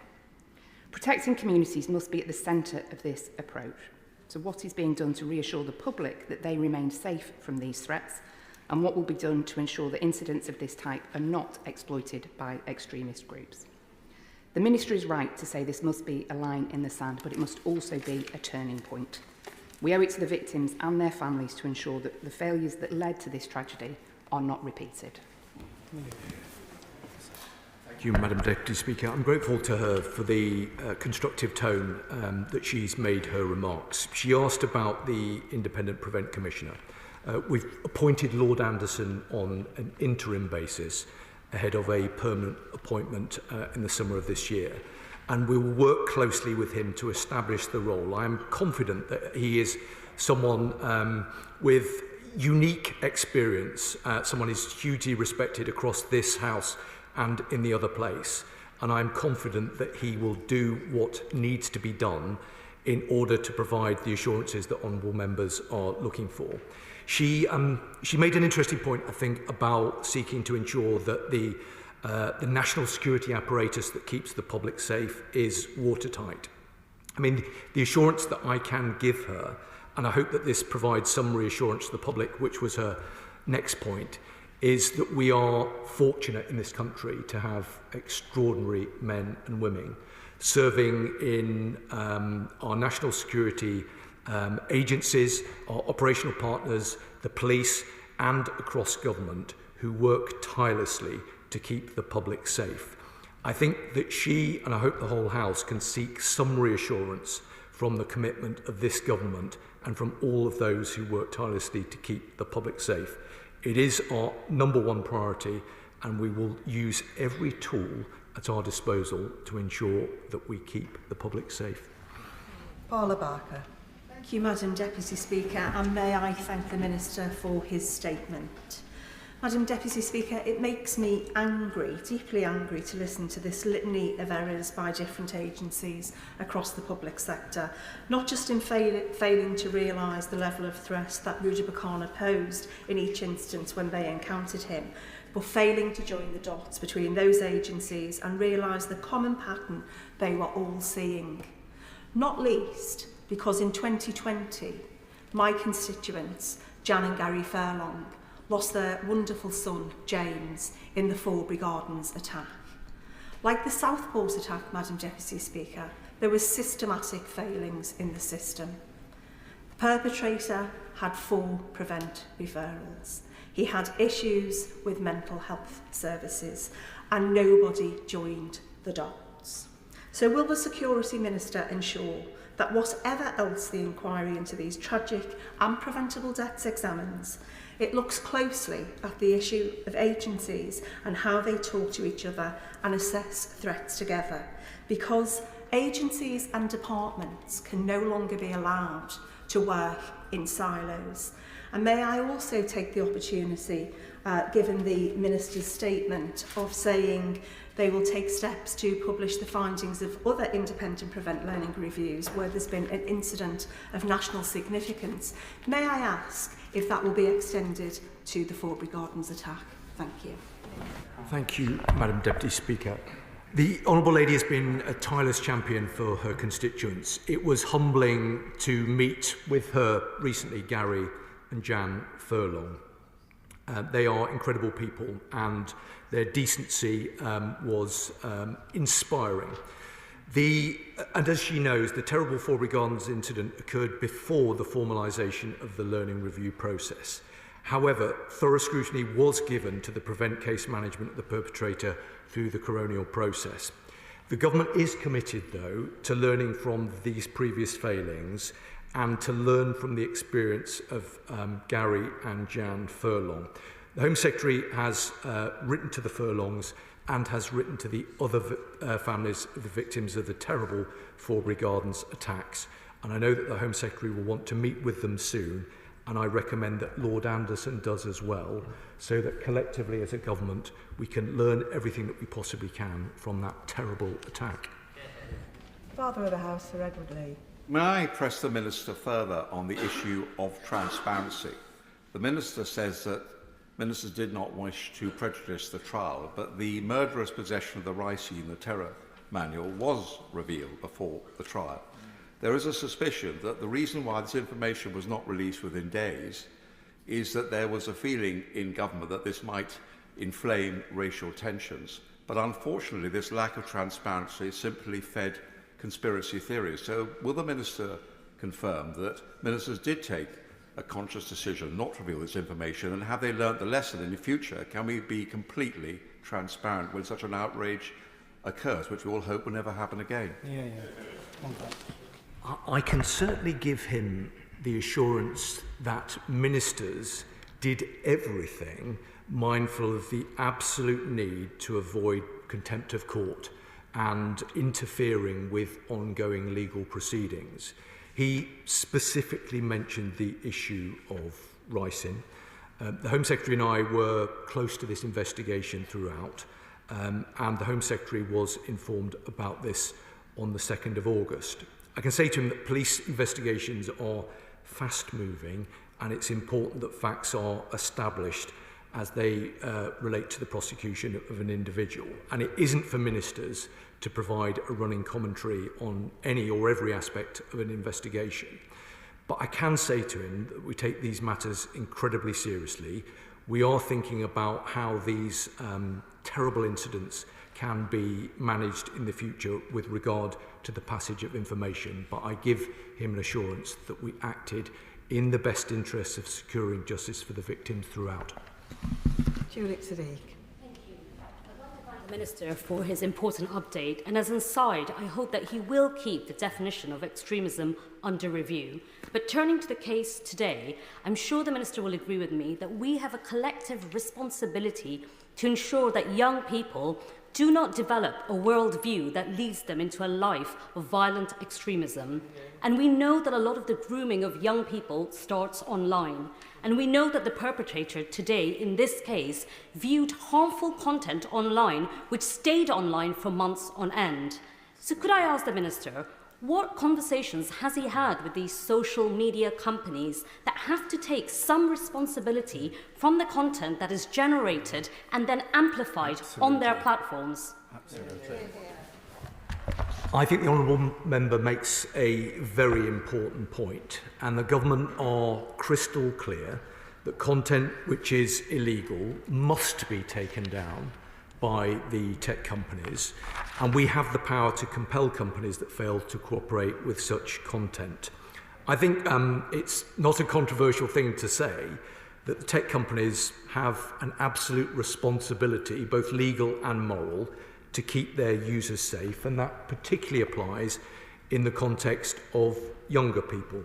As I think she will know, from March, under the Online Safety Act, they will be required to identify and remove terrorist content swiftly and prevent users from encountering it. But the government has again been clear, should this not prove to be sufficient, we will consider all mechanisms, including legislative ones, to go further. Sir Julian Lewis. Will the Minister consider making available to interested colleagues on both sides of the House a presentation of what actually happens on Prevent and Channel courses? In the absence of that, can I ask him from his personal knowledge of what happens on these courses, am I right in thinking they're primarily therapeutic? And would he therefore accept that there are some people, not primarily motivated by ideology, but psychotic, extremely narcissist, possibly using mind-altering drugs or abusing them, who, no matter how much therapy they had, would still go on to commit atrocities? In which case, what powers exist in terms of mental health legislation and anti-terrorist legislation to prevent them from actually committing such acts? I'm grateful to him, as I always am, for his very sensible and reasonable question. And I'm very happy to arrange a presentation in the way that he's described if he and other right honourable and honourable members think that that would be useful. I think it would be, and I think it's a helpful suggestion. The truth of the matter is that in the context of the Prevent programme, We will be dealing with a wide range of different threats. We've spoken previously about our increasing concern with regard to the number of young people who are presenting for a variety of different reasons, but these reasons do include very significant concerns that relate to mental health, to autism and to neurodivergence. So we're looking at these things incredibly carefully. As I know that he will understand, the public inquiry will of course look at these as well. I referenced earlier on in my remarks some pilot trials that we'll be launching next week. That is about looking at how we can manage data in a more effective way and how we can ensure that those people who currently don't meet the thresholds for referral into the PREVENT programme can be guaranteed the support that they obviously require in order to mitigate the risks that they are exposed to. But I'm grateful for his approach. I'll think on it further and come back to him with thoughts about a presentation. Mike Tapp. Thank you, Madam Deputy Speaker. It's right that the PREVENT system is reviewed in detail to ensure that any failings can never happen again. And I thank the Security Minister for this important and constructive statement today. Madam Deputy Speaker, our judicial system and the rule of law are at the very heart of British values. Yet we've seen repeated attempts by some opposition to demean our values. The government's insistence to follow legal advice has ultimately led to a successful prosecution, and putting murderers and terrorists in prison should never be put at risk, Madam Deputy Speaker. Does the Minister agree that the House should unite on national security issues, as it has done in the past, instead of playing political games? I'm grateful to the Honourable Member for his question, and I agree with him. I hope the House knows that this government will always want to work in a constructive, cooperative and a cross-party way with regard to matters relating to national security. That is, I think, the right approach. And I can say to him and give him an assurance that in the aftermath of the terrible attack back in July of last year, the Home Secretary and I were absolutely determined to ensure that we did nothing and said nothing that would interfere with ongoing proceedings. We would rightly never have been forgiven had we interfered with that process in a way that potentially might have enabled a trial to have been undermined. That was our motivation, securing justice for the victims and their families. Clive Betts. Thank you, Madam Speaker. I thank the Minister for his statement, and particularly for the intention to review and reform PREVENT. Could I ask him to look at the role of social media, as my honourable friend has just asked him to do before? This is link it, if I could, Madam Deputy Speaker, to the tragic killing of Harvey Wilgoose at All Saints School in Sheffield on Monday. My sympathies go out to Harvey's family, his friends, and to those at the school, particularly those who witnessed at first hand this tragic and awful incident. After the incident, online, South Yorkshire Police tell me, there were lots of comments and speculations about what had happened, some of it downright misleading, and some of it, as in the Southport case, could have prejudiced a future inquiry and future trial. The social media companies have a responsibility in this regard. But some ways worse still, immediately after that attack, the police tell me on social media there were videos of Harvey receiving CPR in the school. I found that absolutely appalling. South Yorkshire Police went to the social media, I understand Meta was the platform, and asked them to take it down. And their answer was because there wasn't violence in the video, it wasn't their policy to take it down. I ask you, Minister, what can you and your colleagues do to go to the social media companies and get them to behave responsibly in a situation like this? Imagine how his family and friends must feel seeing that go up online. Well, I'm very grateful to the Honourable Gentleman for raising the circumstances of this terrible case, and I join with him in sending our condolences for the terrible loss of life in Sheffield earlier this week. I think he makes an important point, and he makes it in a very powerful way. The tech companies do have a responsibility to keep their users safe. And where there is content such as that he has described, I don't think any right-minded person thinks that it's right that that should be available to be viewed. Government does have a working relationship with the tech companies, and I have listened very carefully to what he has had to say, and I will raise it with colleagues across government, and we'll see what we can do about it. Richard Tice. Thank you, Madam Deputy Speaker. This Prevent Learning review into the Southport horror is shocking, and it reveals a series of massive failures to the point of gross negligence by people in Prevent. But it's also clear from this review, it uses some crucial words here. It made him more susceptible to being drawn into terrorism, which I think appears to indicate that the review has found that the killer was a terrorist. And therefore, I think the government and the CPS need to be crystal clear with the British people. Are they now accepting that this monster, this was a terror incident?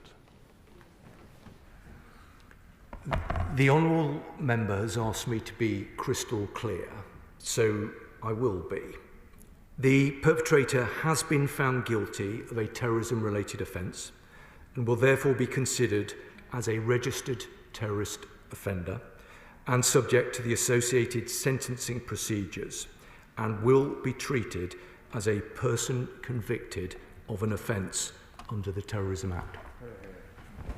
Bayer Alaba. Thank you, Madam Deputy Speaker. Firstly, I'm speaking on behalf of my constituency neighbour, the member for Southend Western Lee, who's been working very closely with the Home Office and the family of the late Sir David Amos. And most importantly, his family. It makes me angry to listen to the litany of errors that took place with regards to agencies not necessarily talking to each other. But I welcome this announcement nevertheless. The Amos family in the city of Southend deserves this, and we deserve more. Can the Minister assure me that the Prevent Learning Review will provide the much needed answers and crucially the learnings that the family of Sir David Amos deserves? I'm grateful to him for raising this point. Sir David Amos is a much missed colleague, and his family continue to be in our thoughts. Home Secretary met with Lady Amos recently. We are very grateful to the family for the important representations that they have made. And next week, as I said, we will publish the Prevent Learning Review into the appalling attack on Sir David. We will never forget him. Well, thank you, Madam Deputy Speaker.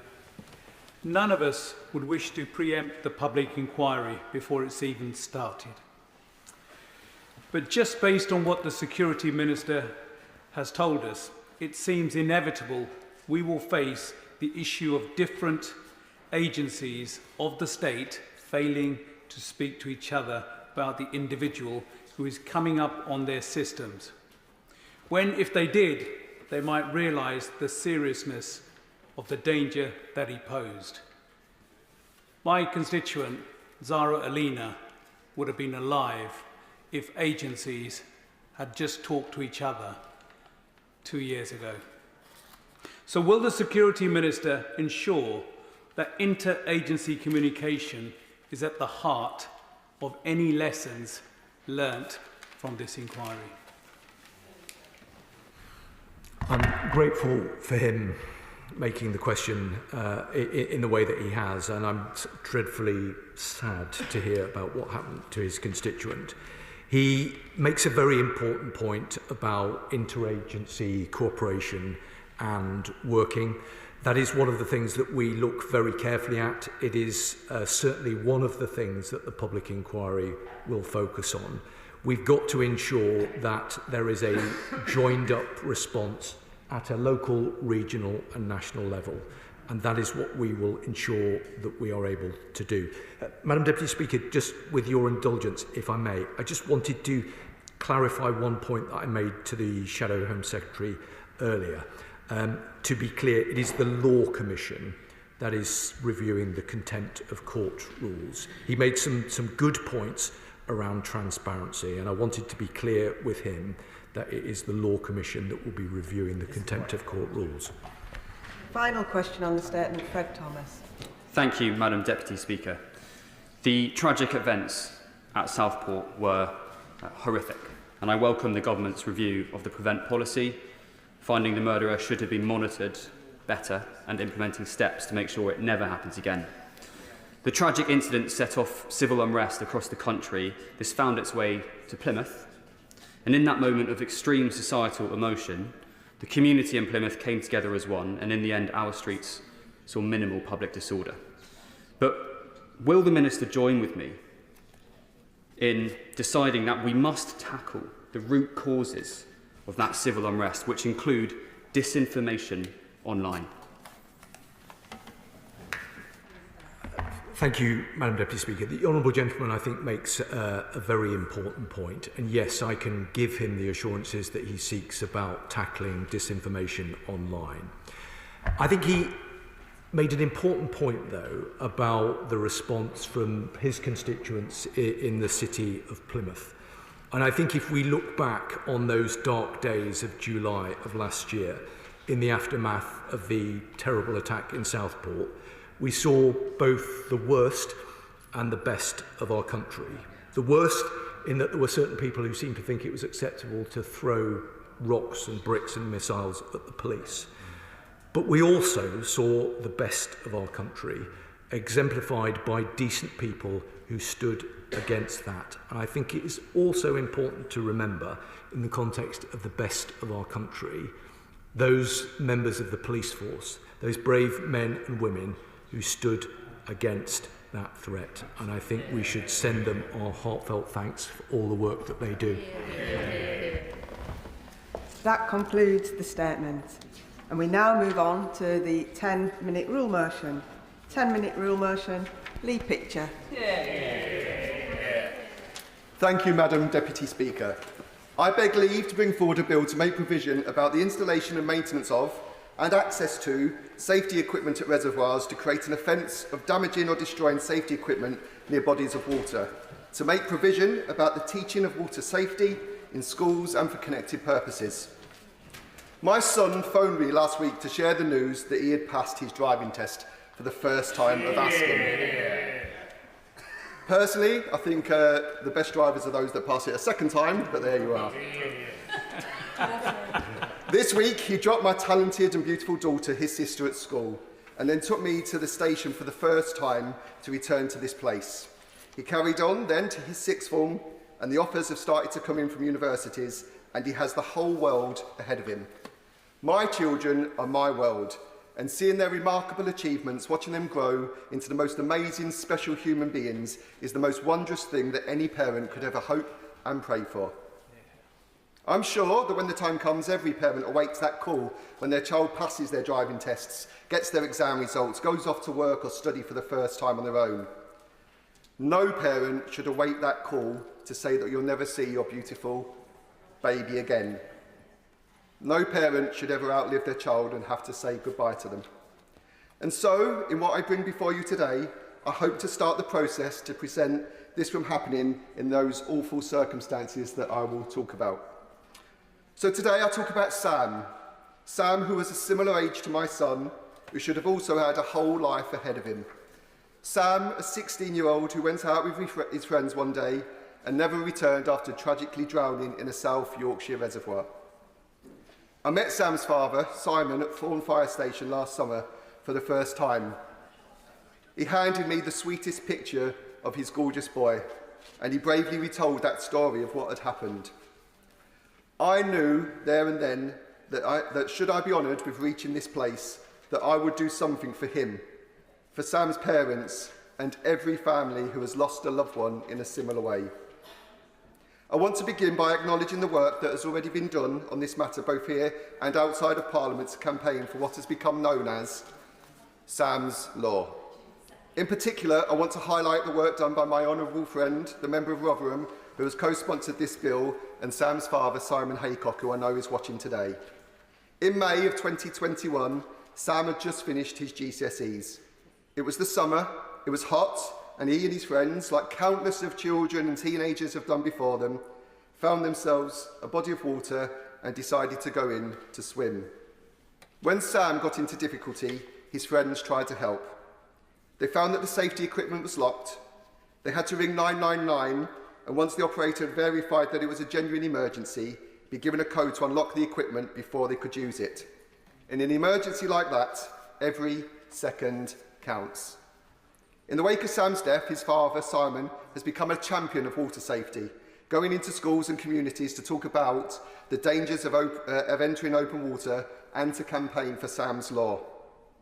There were 141 deaths in inland open water bodies in 2023, with 1,455 over the last 10 years. That's about 146 people every year, most of them children and young adults dying.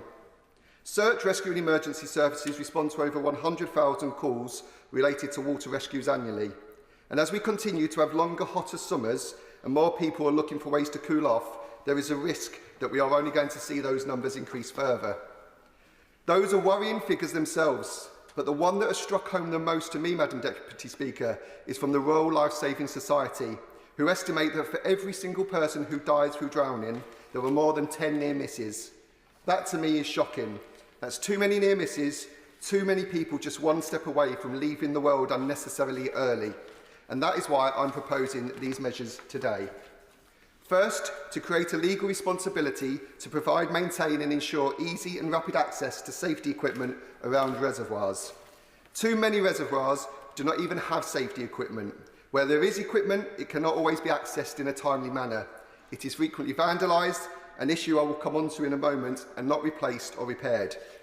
The equipment is often locked away, with a laborious protocol for access. Simon Haycock, Sam's father, has a simple, creative but game-changing plan for this, using state-of-the-art technology, and I hope to help him progress this concept into reality, saving precious seconds, saving precious lives. I absolutely understand why these protocols are in place, introduced to safeguard life-saving equipment, which is why we need to turn to the second point of this bill, to create a specific criminal offence for vandalism of safety equipment around bodies of water. It has become recognised that in some specific instances of crimes, while covered by a broader category, they are so abhorrent that they should exist as a crime themselves. We have recognised, for example, that assaults on emergency workers who are risking their lives to save others are particularly heinous. We have recognised that domestic abuse just can't be prosecuted as if it were a simple assault. We recognise that slavery is more than just kidnapping and forced labour. It is also time, and it is also recognised, that to destroy, damage or remove life-saving equipment, and therefore endanger lives, should not just be simply vandalism. Finally, this bill seeks to expand water safety learning outcomes in the national curriculum to include a requirement to understand the dangers relating to swimming in open water. There are already water safety outcomes mandated in national curriculum. I want to acknowledge the work of Lord Storey in the other place, pushing for the teaching of those outcomes to be mandatory at all schools. The Children's Wellbeing in Schools Bill, when it becomes law, will make sure that all children do receive that education, and this is certainly a major step forward. I do not believe, however, that the current learning objectives go far enough. At this time, they are around being able to swim and self-rescue. I don't for a moment suggest that having those skills is not important, but right now there is nothing in the curriculum to require children to be taught about the dangers of swimming in open water, the different risk it poses from cold water shock, invisible currents and hidden objects in the water. If you want to stop children, especially teenagers, from putting their lives at risk, telling them don't do it or saying it's dangerous just isn't the way forward. The best thing we can do is to empower people, give them the skills and knowledge to recognise risks and understand the dangers for themselves. Many schools already do this. They go above and beyond the baseline required teaching, working with groups like RLSS, the RNLI, the Canals and Rivers Trust. And I take my hat off to every single school that has done this, that have led the way, but now it's our job to lead the way, to make sure that that life skill and safety education is not just left to chance. There will be costs to landowners for adding and maintaining safety measures, but reservoirs are fundamentally different from most other bodies of water. They are not natural occurring, they are created. They're managed and operated as part of an intentional and usually profit-making enterprise. Therefore, I do not think it's unreasonable in these circumstances that those who own the asset or operate it should play their part in installing and maintaining life-saving equipment. At the end of the day, we are talking about people's lives, not just the lives that are lost, but the lives of the ones who lose their sons like Sam, who lose daughters, who lose brothers, sisters, friends and partners. 146 deaths a year, but how many lives devastated by those deaths? How many lives changed forever? And how many until we do something different? Simon Haycock, Sam's father, has channeled his grief into doing something positive. But his words when I saw him just ring through my ears. It's the absence that gets you. 1 minute your son is there, looking forward to the summer holidays, and the next chapter of his life at college, and the next he's gone. From that moment that the first tear fell down my face when he started to retell that story, I knew I had committed to helping him achieve that goal. So I ask all members in this House to support this bill today, but more than that, to take up the proposals and principles it contains, to be alive to the need for change, and to be aware that there is more we can do and that we must do. Thank you. The question is that the honourable member have leave to bring in the bill. As many as are of that opinion say aye. Aye. Of the contrary, no. I think the ayes have it. The ayes have it. Who will prepare and bring in the bill? Thank you, Madam Deputy Speaker. Callum Miller, Saoirse Eastwood, Sally Jameson, Sarah Champion, Dr Raz Savage, Jim Shannon, Ben Coleman, Andy Slaughter and myself. Chair.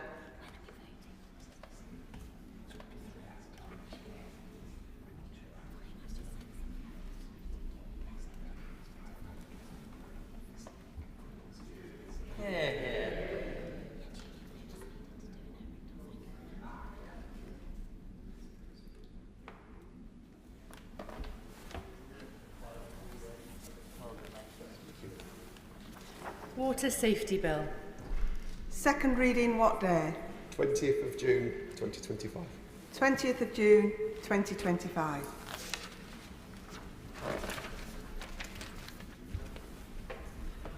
Order. Members will have seen on the order paper that the police grant and local government finance reports were due to be considered by the Select Committee on Statutory Instruments this morning. I can confirm that the Select Committee has reported that these reports do not raise any issues within their terms of reference that need to be drawn to the special attention of the House. We now come to the motion relating to the police. I call the Minister to move the motion. Dame Diana Johnson. Thank you, Madam Deputy Speaker. With your permission, I would just like to express my condolences to the family, friends and the wider school community at All Saints Catholic High School of Harvey Wilgoose, who was the victim of a stabbing in Sheffield earlier this week and sadly died. I echo the comments of the Prime Minister that schools must be places of safety and learning, not violence and fear. Madam Deputy Speaker, I beg to move that the Police Grant Report England and Wales 2025-6, which was laid before Parliament on the 30th of January of this year, be approved. It is a privilege to present to the House the final police funding settlement for 25-26 and the first opportunity this Labour government has to set out our commitment and support to funding the police of England and Wales. In year one of this government, we are starting the hard work of rebuilding neighbourhood policing and giving them the tools to do the job. In contrast, year one of previous Tory governments in 2010 saw the start of massive cuts to frontline policing, cutting over 20,000 police officers, baking in what many now complain of unfairness in funding, and weakening powers to deal with antisocial behaviour and neighbourhood crime, the consequences of which we now see around the country. Madam Deputy Speaker, I want to commence my remarks by expressing my heartfelt thanks to the thousands of dedicated officers and staff up and down the country for their unwavering commitment and bravery. In the months since I was appointed to this post, I have met many frontline officers from around the country, from Bedfordshire, from Cleveland, from the Met, the West Midlands, Suffolk, Merseyside and Humberside. I have seen and I've heard about countless examples of outstanding police work. In the summer, the police demonstrated exceptional bravery and compassion in the face of unimaginably distressing scenes in Southport. The following day, those same police officers were facing the most disgraceful, violent attacks from criminals and thugs, with 302 officers injured whilst working to keep the public safe. We are incredibly fortunate to have so many courageous men and women devoted to keeping us all safe, pursuing criminals without fear or favour, and this government will never take their service and sacrifice for granted. The police deserve our respect and our support, and the investment we are making through this settlement underlines our commitment to working with the police to deliver the safer streets all our constituents deserve. Happy to give way. I thank the Minister for giving way, and can I join her in thanking the hard-working police officers and PCSOs in Essex. Last week, the Conservative Police Fire and Crime Commissioner threatened to get rid of all 99 Essex PCSOs who do incredible hard work supporting my community of Harlow. Would you agree? Would you welcome the fact that the PFCC has U-turned on that and recognise the £27 million extra funding to Essex Police? To my honourable friend for raising the issue of Essex, and I will come on to talk a little bit more about the funding that is going into all police forces, including Essex. And I am delighted that the threats that were being made about the reductions in PCSOs will not come to pass. All police forces will benefit from this settlement, and I'm going to go on and talk a little bit about that. I will, and then I'm going to move on. Lady for giving way. She referred to neighbourhood policing for Norfolk. The settlement means 4 officers on duty at any one time as part of this new settlement over an area of 2,000 square miles. Norfolk's police chief constable, who's also the national lead, has warned that there's a £4 million funding gap for Norfolk. He's going to have to lose experienced police staff as a result. Why isn't the Minister giving Norfolk and other rural areas the settlements they need? Talk about neighbourhood policing, but I just want to say to the honourable member, all police forces are getting additional money in this police settlement. In terms of the neighbourhood policing money that's being made available, we are working with all police forces for them to come up with plans about how they can best deliver the neighbourhood policing guarantee in their area. So I'm going to come on and talk about that in a moment, but I just want to get this onto the record, and then I will certainly give way. In 25-26, overall funding for policing will total up to £19.6 billion.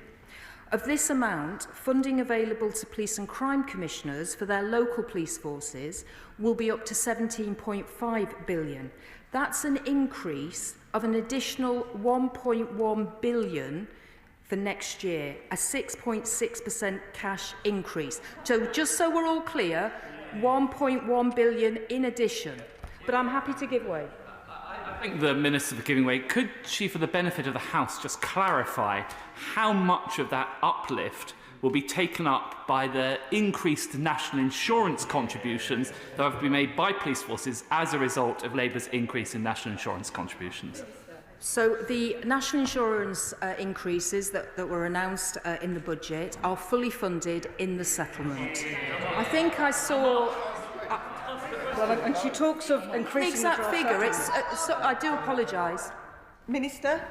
I do apologise. If you want the exact figure, it's 230 million that's being given to police forces to cover national insurance contributions. I'm happy to give way. Thank you. She talks of increasing the draft settlement, but extra funding for Welsh police forces only plugs the gaps left by Labour Welsh governments since reducing the PCSO funding in recent years.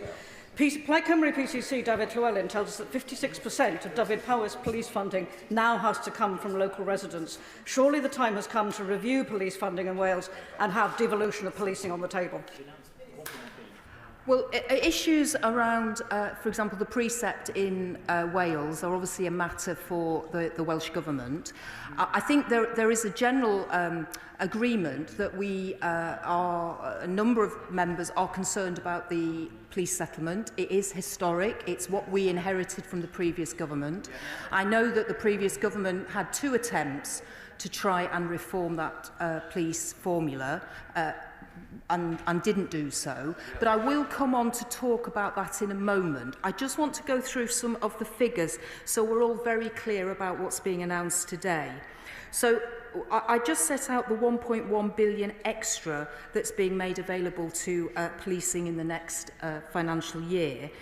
That funding that I talked about is based on the assumption that PCCs make use of the full precept flexibility of £14 for English forces. I know it's different in Wales.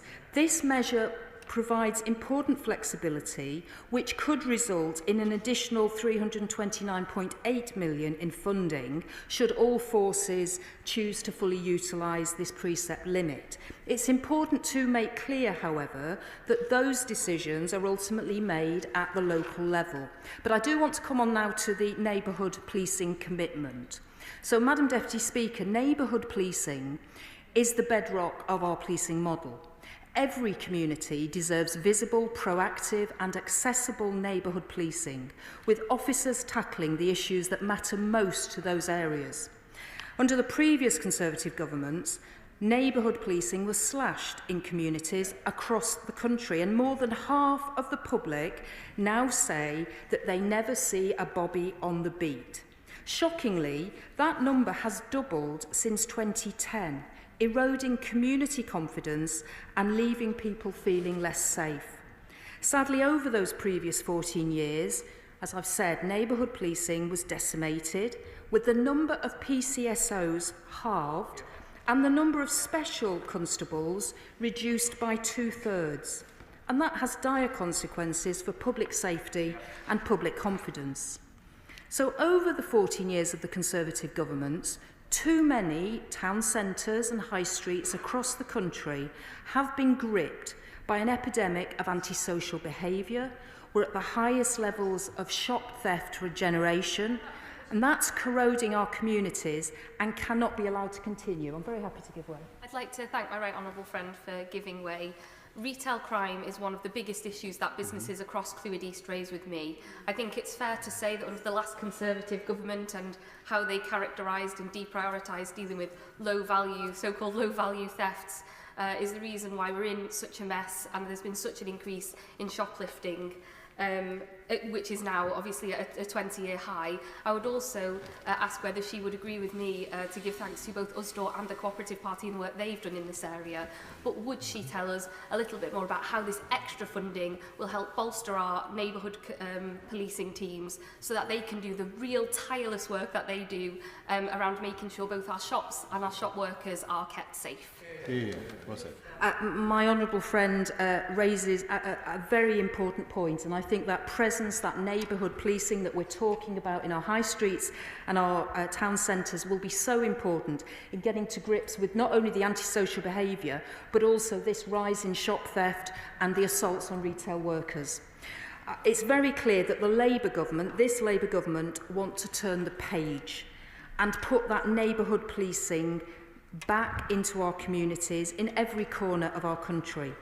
Our neighbourhood policing guarantee will see the recruitment of thousands of additional police officers, PCSOs and special constables, equipped with the tougher powers they need to crack down on the crimes blighting our high streets and town centres. And that is why we are doubling the funding for neighbourhood policing compared to the provisional settlement, which was published in December, to a total of £200 million to kickstart this work on neighbourhood policing in 25-26. The impact of good neighbourhood policing on local community confidence and crime prevention can never be overstated, and that is why it's integral to our Safer Streets mission, which is in turn a core strand of the government's plan for change. And I expect policing to make use of this funding to increase neighbourhood teams across every force next year. This increase in neighbourhood policing, alongside the neighbourhood policing guarantee, will strengthen the connections between the police and the communities they serve and clearly demonstrate to the public that the police are responding to local concerns and priorities. Madam Deputy Speaker, I want to now turn to the subject of police officer numbers.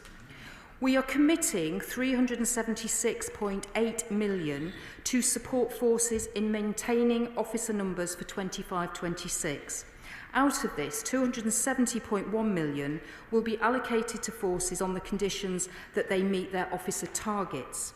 An additional £106.7 million will be provided as top-up grant to support recruitment efforts in 24-25 and 25-26. This funding will be unconditional and distributed based on the extra recruitment each force achieves. I want to also raise, Madam Deputy Speaker, that this settlement represents a significant increase in funding for police forces, but in return, the government will expect all police forces to raise their ambition on efficiencies, drive forward improvements to productivity, and ensure that every penny invested in our mission to create safer streets actually counts. And this means that forces will be required to participate in the recently launched commercial efficiencies and collaboration programme to unlock immediate cashable savings and develop additional opportunities for increased income generation. Our first focus will be on forces signing up to national approaches to buying energy, vehicles, fuel, the need for temporary staff and software licences. We are also increasing firearms licensing fees that have not changed since 2015 and are now significantly less than the cost of the service provided by police forces. The additional revenue raised will be retained by police forces to support the important improvements that are needed in firearms licensing. Now, these are our initial priority areas, but we will be going further, ensuring the foundations are in place to deliver hundreds of millions of pounds of efficiency savings by the end of this Parliament. We will also reduce burdens, tackle bureaucracy and free up resources within policing. Whether that is through better utilisation of AI to rapidly triage and disseminate thousands of digital forensic records, eliminate any wasteful and unnecessary redaction of files passing between the police and the CPS, or supporting the rollout of enhanced and rapid video responses to improve response times and victim outcomes. Improved productivity has the potential to unlock millions of hours within policing, free up vital officer time for redeployment onto the front line, unlock further savings for police forces and improve outcomes. We will ensure we provide support to forces to measure the benefits of these improvements and ensure that time saved is reinvested into our priority areas, such as the neighbourhood policing guarantee. Madam Deputy Speaker, I want to say a few words about counter-terrorism. The preservation of our national security is the first duty of any government, and this settlement provides essential support for counter-terrorism policing, whose funding will increase by 14% to £1.1 billion to ensure that they have the resources that they need to deal with the threats that we face. In conclusion, Madam Deputy Speaker, despite a very challenging fiscal inheritance, a black hole of 22 million, we have prioritised investment in the police. We have prioritised investment in the police because we recognise that people cannot thrive unless they feel safe. And our country cannot realise its potential unless the foundations are strong. No doubt there is much more to do, and I have heard the feedback, and I know that some police forces are facing tough decisions to balance budgets. And I will continue to work in partnership with the police in our quest to restore neighbourhood policing and deliver safer streets. I think this is a shared mission to improve the lives of the people that we all serve, to reduce harm and restore confidence, to equip and empower our police for the challenges of today and tomorrow, and to build a fairer and safer country for all. This settlement that we are debating today will aid us in these endeavours, and this is why I'm commending this to the House this afternoon. The question is, as on the order paper, I call Shadow Minister Matt Vickers. Thank you, Madam Deputy Speaker. Before engaging in the substance of this debate, I would like to take the opportunity to thank the brave, hard-working police officers, PCSOs, police staff and volunteers who work tirelessly to protect the public. They work day and night to make our communities safer and run towards danger while others run away. We recognise the huge sacrifices they make, giving their time, their health and, in the most tragic cases, their lives. In this chamber, I know MPs across the House recognise our responsibility to support the police in their work. Therefore, I'm pleased that members have expressed their concerns to the Minister about this settlement. The reality is that the funding settlement put forward by the government is inadequate. Everyone in this chamber who has spoken with their local police force knows that this settlement will not provide the necessary resources, particularly given the inflationary pressures.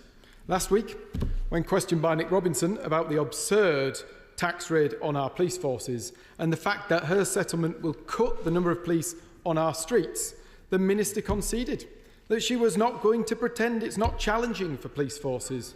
However, today, she and her colleagues are attempting to present a different picture, understating this settlement's impact on reducing police numbers and the financial challenge it poses to our police forces. Last week, she stated that PCCs and chief constables must make the local decisions about composition of their forces. Will she now acknowledge that her government's decisions have created this impossible position for police leaders? At first glance, the settlement may appear generous in cash terms. However, there is a sleight of hand. The cash increase is not enough to cover the new financial pressures that exist, the biggest of which have been created by this government. The funding will not be sufficient to sustain police forces, and without further action, it will ultimately lead to reductions in officer numbers. Since the funding settlement was announced, numerous PCCs, chief constables and representative bodies have warned the government about the challenges it will create. Why are police forces so concerned? The impact of this year's funding must be assessed in the context of two key factors. The first issue is the government's own increase in national insurance contribution. Some £230 million of this apparently generous settlement will go straight back to the Treasury to pay the government's own tax raid on our own police forces. The government is literally taxing the police off our streets. Economic data has already shown the harm the national insurance raid has inflicted on businesses and jobs, but it has also reduced the financial benefit the police will receive from this settlement.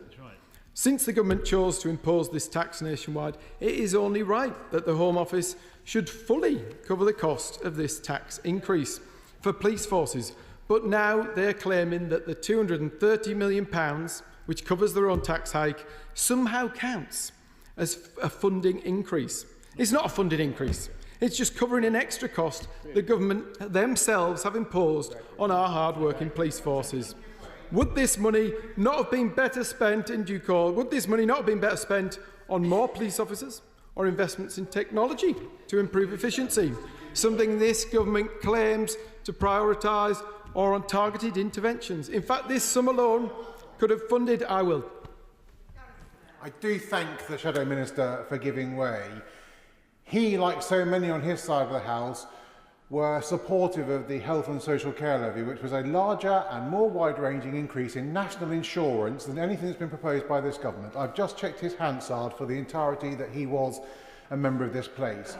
Not once did he speak out against that tax hike, and not once has he referenced police funding until today. What is it about being in opposition that makes him think he now has the moral high ground? That's a false statement, actually. I definitely have mentioned police funding in this. It's misleading. I've definitely mentioned police funding in this House before. You have a play with Hansard. Let's see. In fact, this sum alone could have funded the recruitment, or at the very least the retention of thousands of officers who could have been out there protecting our neighbourhoods. Instead, it will be funnelled back into the Treasury to cover a host of other public sector pay demands from Labour's union paymasters. I will.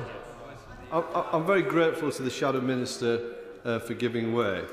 I wonder, would he like to explain how it could possibly be that he sat on these benches for several years and not a word about the 20,000 officers that were lost and the 500 officers that were lost in Cleveland? Yeah. So after the last Labour government's spending and borrowing splurge caused the economic crises of 2008, there were cuts that were made. But you know, thereafter, he should be really happy, because thereafter we increased the number of police officers on the streets of the UK to record numbers, 149,679, the highest number of police officers ever on our streets. Now I'm going to make some progress, thank you very much. Some might say that the government, some might say the Minister is giving with one hand and taking with the other. However, given these tax rises, it's clear she's giving with the left hand and taking back with the far left hand. Secondly, previous Conservative governments provided in-year funding for PCCs to cover... I'll take one. Do you want to intervene? No. PCCs to cover the police... Go on then. You can. I'll take you. If the Shadow Minister knows what pays for policing and that money comes from the Treasury, and when there is nothing left because, for example, a Home Office that the Shadow Home Secretary was part of, for example, didn't put any of the money for many of the schemes that were in that budget, where do they think the money has to come from? Taxpayers, the people who go out day and night, work hard, cough up for the national insurance rise, those small businesses battered by the rate relief slashing of your government on leisure, hospitality and retail businesses, absolutely horrendous. Those hard-working men and women out there paying their taxes fund these police officers. Secondly, second big issue of the day, with this funding formula, previous Conservative governments provided in-year funding for PCCs to cover the police pay award, which was then added to the baseline, so any increase was on top of the already elevated baseline. By contrast, the in-year adjustment for this year's pay settlement was not added to the baseline, and so about £200 million of this apparently generous increase simply makes up for that omission. So of the money that's been in the 1 point something, but around 430 million of this apparently generous increase actually just makes up for the government's own choices. Adjusting for that, the increase in funding for policing next year is not £1.9 billion at all, but more like £660 million, nearly £300 million less than the last increase under the previous government. This actual increase of £660 million is not enough to meet pay and inflationary pressures. FY requests from police forces highlight the financial strain, with some forces not receiving the full amount required from the Home Office. This shortfall must then be covered, either by local taxpayers or through cuts elsewhere. I would be interested to hear the Minister for Policing's view on this, given her party were strong proponents of freezing council tax in 2023, a principle that, like so many others, seems to have been abandoned now they're in government. All this means police budgets are overstretched, the forces will inevitably have to make tough decisions. While estimates vary, the National Police Chiefs Council projected in December a £1.3 billion funding gap over the next 2 years, which the National Police Chiefs Council finance lead said would inevitably result in job losses. Other estimates suggest the funding shortfall is closer to £118 million per year, even accounting for the additional funding announced last week. Regardless of which estimate we use, either should be a serious concern for the Home Office and the government. At the low figure of £118 million, given current staff costs, we could see job losses of over 1,800 officers. This is unacceptable. Yes, a Labour government that's borrowing like no one's watching, spending like there's no tomorrow, could still leave us with 1,800 less police officers on our streets. I will give way. Thank you. I'd like to explore a little bit more the Shadow Minister's understanding of the way that tax pays for things. You've identified what you say is a funding gap. You've also... Sorry, my apologies, Madam Deputy Speaker. The Shadow Minister has confirmed to the House that taxation pays for police officers, and he believes he's identified a funding gap. Could you explain to the House how he'd fill it? You are completely overstating what you get. Last year, 900 plus million. This year, it is only £660 million. You're completely overstating what you're giving to police officers. The government is completely overstating what's given to it. It's wrong. We managed the finances to put the largest number of police ever on the streets of the UK. There is no guarantees from the policing minister that she'll maintain that. I'm going to carry on. There'll be plenty of opportunities for everybody to contribute to this debate, I am sure. Thanks to measures introduced by the Conservatives in government, the total number of officers stood at 149,769 in March 2024, the highest headcount since comparable records begin. You'll have plenty of opportunities to contribute to this debate. I know they don't like the fact, Mr. Speaker, but the Conservatives, Madam Deputy Speaker, the Conservatives left office with record numbers of police and thousands more officers on our streets than ever before. All we're calling for today is for the government to, at the very least, try and maintain this number and not reduce it. The reality is that the government is placing police forces in an impossible position without cutting officer numbers. How do they expect the forces to meet their financial obligations? I know the government has pointed to its intention to recruit new neighbourhood officers, but as we all know, this only includes a relatively small number, just 3,000 new officers. Most of the claimed 13,000 are either being reassigned, are part-time, are volunteers or are PCSOs with no power of arrest. Given the existing budget shortfalls, I'm concerned that this level of recruitment will not be enough. The £200 million allocated in this inadequate settlement appears insufficient to meet the government's stated objectives. Will the Minister be honest and acknowledge that to achieve what has been outlined, officers will need to be reassigned? And if so, can she assure us that these officers will be assigned properly, appropriately? Can she assure us, I'm sure she's got opportunities to come back to me, can she assure MPs that when their constituents ring 999, they won't have to wait longer for an emergency response because response officers have been